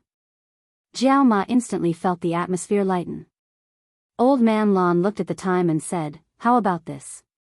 Find some time tomorrow and I'll take you to see the flowers. I'll make the arrangements then." And so, the next day, the Jiao family, Zheng Tan, and little Pomelo followed Old Man Lon to the flower garden. After seeing the flowers, the three of them were stunned for a while. If it weren't for Old Man Lon and Zheng Tan, the three of them would have continued to stare at the flowers. "It's so beautiful," Jiao Ma exclaimed. Compared to gold and silver, she preferred jade. Although the pattern was simple, it was pleasing to the eye no matter how she looked at it. When Mama Jiao came back to her senses, she even wanted to reach out and touch it to see if it was really a flower and not carved from jade. Before Jiao Ma could touch the flowers, Old Man Lon stopped her. Old Man Lon treasured the flowers so much that he didn't want Jiao Ma to damage them. However, he still asked Jiao Ma to touch them carefully. Jiao Ma was also nervous when she touched them. She only touched them lightly and didn't feel anything. She quickly pulled her hand back. This was a treasure worth tens of millions. She was afraid that her hand would shake and destroy the flowers. If this is really carved from jade, it would be of the highest quality or even the highest quality. The flowers in front of us are like living jade. Jiao Ma sighed. No wonder Professor Lon was so confident in his estimate. Zheng Tan had always felt that the orchids were evil. However, nature was good at creating miracles. Since it was a natural mutation, Zheng Tan didn't think too much about it. Of course, for many people, orchids had always been a symbol of positivity. To Zheng Tan, it was evil. To Old Man Lon, it was like a fairy. Like jade. Like a fairy. Like a god. After seeing the flowers, Jiao Pa was even more determined. He left the flowers with Old Man Lon. As for when he would ask for them back, Jiao Pa didn't say. Moreover, Father Jiao asked Old Man Lon to include his own name in the introduction of the exhibitor, or information about the owner of the flower when he participated in the exhibition or other exchange meetings. Old Man Lon felt that the Jiao family was at a disadvantage. He got serious and prepared an agreement for Jiao Pa to sign. After all, the flowers weren't ordinary. Old Man Lon didn't want to blur the ownership of the flowers. After everything was explained and signed, he could send the flowers to the exhibition without any worries. The flowers were a hot potato for the Jiao family. Once those people got wind of the flowers, they would come knocking on Old Man Lon's door the next morning. The Jiao family had seen Old Man Lon being stopped by people at his house and begging him to sell the orchids. Jiao Pa didn't want to sell the orchids, and Old Man Lon didn't disagree. The flowers weren't famous yet, so the price would be lower. But in terms of price, it wasn't worth it. Old Man Lon felt that it was beneath him to negotiate the price of the flowers. To Old Man Lon, the flowers were priceless. Many flowers are so expensive because they are hyped up. Maybe in a few years, they will fall into the ranks of ordinary flowers. Some people become rich overnight by hyping up orchids, while others go bankrupt. Old Man Lon said. But this flower is different. It doesn't even need to be hypnotized. Even after a few years, people will still be fascinated by it. The next day, Old Man Lon came to visit the Jiao family again. He even brought an ink painting that he had drawn himself. It was the pot of orchids, and beside it were the words Iron Bone Celestial Cat written in semi-cursive. Therefore, Jade Cat Celestial was the name Old Man Lon gave to the flowers. When the time came, no matter if it was exhibited or brought to the exchange meeting, the name Jade Cat Fairy would be marked in the inscription name column of the flower's information. In the future, when people mentioned this flower, they would call it Jade Cat Fairy. The members of the Jiao family naturally knew the meaning of this name, but the other old men were puzzled after hearing it. Jade Cat Celestial was one thing. They admitted that the flowers looked quite divine. But why was there a cat? Chapter 379. Old Man Lon didn't explain much about the name of the flower, only briefly mentioning that the discovery of the flower had something to do with a cat. When people asked for more details, Old Man Lon kept his mouth shut and refused to say anything. Fortunately, everyone's attention was now focused on the pot of flowers. Although they found the word cat in the flower's name strange, now wasn't the time to think about the name. Everyone wanted to take a few more looks at the pot of flowers. Recently, Old Man Lon had been mentioned many times because of this pot of flowers. Old Man Lon had raised a pot of orchids worth more than 10 million. This matter had become a hot topic in the family courtyards of the two districts. Old Man Lon used to be very famous because of his orchids, but now he was even more famous. Wherever Old Man Lon went recently, people would ask him, "Old Man Lon, take out your pot of jade cat for everyone to see. Don't always hide it." Unfortunately, after the flower bloomed and was named, Old Man Lon didn't plan to open his flower garden to the public. Even those who were close to him couldn't think of going in through the back door. Old Man Lon contacted someone and prepared to send the pot of flowers to the botanical garden. Before sending it over, Old Man Lon didn't plan to let anyone see it. Only when a few pestering people annoyed Old Man Lon would he let them take a look at it. As for those who weren't so thick-skinned, they could only be turned away. That was why sometimes, one still had to be thick-skinned. Zheng Tan also heard that two old men wanted to see the orchids. They couldn't find Old Man Lon. Seeing that the wall of the small flower garden wasn't too high, they took a ladder and climbed over the wall. In the end, as they were old, their movements weren't very nimble, and their reactions weren't very fast. They almost fell and injured themselves. Old Man Lon laughed at this matter for a long time. No matter what, after 3 years of silence, Old Man Lon's reputation had risen this time. This flower show lasted for a very long time, from 2 days before the 11th to around the 20th. Because this year was the 60th anniversary of the founding of the country, the provincial and city leaders decided to hold a big flower show to celebrate. The flower show was divided into several sub-venues and one main venue. The purpose was to let the citizens living in each district go to the nearest park or square to see the flower show. Old Man Lon and a few professionals set their sights on the main venue of the botanical garden. There would be more famous and precious flowers on display. Many of the flowers in the main hall and the branch halls were collected from the public. However, many of the finale flowers were provided by Old Man Lon and the others who were acquainted with flowers in the circle. They didn't bring all the famous flowers they had to the botanical garden. They would leave 1 or 2 pots at the other branch halls so that they could display the famous flowers there for the public to see. Of course, there were also special security personnel in charge of the venue, so there was no need to worry about damage. However, the old men would still bring their favorites to the main venue of the botanical garden. It was a trump card flower species that could be used to boost their own reputation and slap the other party's face. There were professional displays and protective windows, as well as more professional talents and connoisseurs. Although this was not an exposition, in a sense, it was already regarded by some as a small exchange meeting. What was the purpose of the exchange meeting? Exchanging experiences in raising flowers? Yes, of course. And then?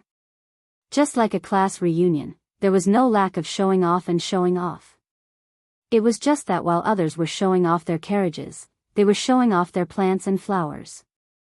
The old men felt quite good about themselves. This was also an art, a high-level spiritual enjoyment, not a vulgar exchange of money. Every time Zheng Tan heard the old men in the courtyard talk about these things proudly, he would despise them in his heart. A bunch of old urchins. Although they acted like masters in front of college students and young teachers, they were actually old children in private. They would still compare themselves with each other, argue with each other, and do things that made people not know whether to laugh or cry, such as the incident of climbing over the wall in the past 2 days. In the morning, Zheng Tan went out with the Jiao Pa. When he walked around the small flower garden, he happened to see Old Man Lon coming out of the small flower garden like a thief. When he came out, he looked around to see if there was anyone he knew. When he saw that there was no one, he quickly locked the courtyard door and went home. It was so early in the morning, but Old Man Lon had already finished arranging the flowers inside. He didn't know when he woke up, but he probably came out at around 5 in the morning. This was obviously to prevent others from finding him. When he saw Jingtan, Old Man Lan's face was full of wrinkles again. Black charcoal, the flower exhibition will continue for a week, but tomorrow we old men have agreed to bring the flowers over. When the time comes, you can go with your cat father and the others. Old Man Lan and the others would definitely not keep their precious treasures on the stage. One day of interaction was enough, why would they need a week? Other than the full house during the golden week of the National Day, the botanical garden was much more relaxed now. There would not be any disturbances, so they were relieved. Old Man Lan's words just now also revealed two things. First, the old men's precious treasures would be on display tomorrow. Second, the little Jiao that Old Man Lan mentioned was the Jiao Pa. Since he said so, it meant that the Jiao Pa and the others would all go. Tomorrow was a Saturday, and the Jiao Yuan and little Pomelo would be there, so the whole family could go. Third, according to the rules, pets were not allowed in the botanical garden. However, on normal days, there were few people, so the people at the botanical garden would turn a blind eye to it. However, it was currently during the flower exhibition, so it was difficult for pets to go in. Since Old Man Lan was willing to let Jingtan go with them, he must have taken care of the people at the botanical garden. Perhaps he had already given the required documents to the Jiao Pa. Jingtan was naturally very happy to be able to go with the Jiao family to the botanical garden to watch the flower exhibition. He could go on a long trip with his family and be in touch with nature. What a good time to relax. He enjoyed another privilege. Jingtan also knew that Old Man Lan had told the Jiao Pa and the others that if they wanted to sell this pot of flowers, his suggestion was to hold it for the time being. They were not in a hurry to sell it, so they were not afraid of the collapse of Lan City. Every year, there were some orchids exchange meetings and expositions. They were all attended by famous people in the circle. Some were from the country, and some were from abroad. Many of them were not open to the public. After all, everyone brought their favorite orchids to the exchange meeting. They were expensive and could not afford to make mistakes. If they brought the orchids to the exhibition, as long as the orchids became more famous, more people would want to buy them. The price would naturally increase, and it might even increase by a few times. The Jiao Pa did not seem to have any intention of selling it. This made Old Man Lan feel relieved. Naturally, his mood became better, because this meant that the orchids would be in his hands for a few more years. After Old Man Lan left, Jingtan did not plan to climb over the small flower bed to look at the flowers. He was actually not that interested in them. Besides, since Old Man Lan had been to the small flower bed before, he must have done a good job of protecting it. He would not be able to see the pot of flowers even if he went in. Just as he was about to leave, Jingtan's ears twitched. He looked over. The sheriff jumped down from a tree at the corner and walked around the perimeter of the wall for a while. He glanced at Jingtan. Seeing that Jingtan had no intention of jumping in, he moved on his own and climbed over the wall. Like those people who were thinking about orchids, the sheriff had been thinking about the pot of orchids ever since he saw it. However, Old Man Lan was already experienced in guarding against it. He did not let the sheriff see the pot of flowers again. Even if the sheriff came over every day to guard it, he still did not have the chance. Did the sheriff not understand Old Man Lan's warning? Not necessarily. As someone who had known the sheriff for 6 years, Jingtan knew that there was nothing wrong with the sheriff's IQ. Cats who had been in contact with humans for a long time could also understand some words. Don't think that they didn't understand. They just didn't want to do it and were playing dumb. The sheriff repeatedly stepped on the line because it knew that Old Man Lan couldn't do anything about it. It also wanted to see the flowers and nibble on them, so it just pretended that it didn't understand. No matter what people said, it just shook its ears and threw away the words it heard. Jingtan jumped onto the wall and looked around. Sure enough, the sheriff could only wander around outside the cat net. It couldn't go into the flower shed either. It could only nibble on the unprotected trees and small wildflowers around it. With the sheriff messing around, Jingtan jumped onto a tree and looked up at the sky. Although it had rained during the National Day and the temperature had dropped a little, now that the sky was clear, the temperature had risen a little. It should be a sunny day tomorrow. Old Man Lon and the others wouldn't go if it wasn't a sunny day. If they wanted to arrange something, they would have already understood all the weather and geographical conditions. Just as Zheng Tan expected, the next day was indeed a sunny day. Moreover, the sky was blue and clear, unlike the usual gray sky. 4 people and 1 cat from the Jiao family drove to the botanical garden. On the way, the Jiao Yuan kept asking about the pot of orchids. He had just come back from school last night. He only knew that he was going to the botanical garden to watch the flower show on Saturday. Little Pomelo had told him about the pot of orchids. When Zheng Tan came back with the orchids, the Jiao Yuan also knew about it. There was no need to hide it. Besides, he had heard some gossip in the courtyard. He just didn't connect it to his family. The botanical garden wasn't far from Tsinghua University. It only took about 20 minutes to drive there. If it wasn't for the traffic jam, it would probably only take 10 minutes. Lan Tianzhu was going with her grandfather, Old Man Lan. Xiong Xiong's mother and Xiong Xiong would go later. Su En's family and Litmus's family would go together. The Jiao family was the earliest to arrive. The parking lot was still some distance away from the entrance of the botanical garden. Because it was still during the flower show, there were more people than usual. As the main venue, the botanical garden naturally had more people driving there. It was impossible to let everyone drive there. There weren't that many parking spots near the entrance of the botanical garden. Of course, people with special license plates could still go in. For example, Old Man Lon and the others had special plates. They were old acquaintances with the people in the botanical garden. Although Old Man Lon had given the Jiao Pa a pass to let Zheng Tan in, Zheng Tan still had to squat in the backpack to not be too conspicuous. A person had to keep a low profile. It was the same for a cat. It was impossible to let little Pomelo and Jiao Ma carry the backpack. Respecting the old and caring for the young, Jiao Yuan wouldn't let Jiao Pa carry the backpack either. Jiao Yuan was already in his 3rd year of high school. He was taller and stronger than Jiao Pa. Who else would carry the backpack if he didn't? When they were walking towards the entrance, Zheng Tan saw a sign from the zipper of the backpack.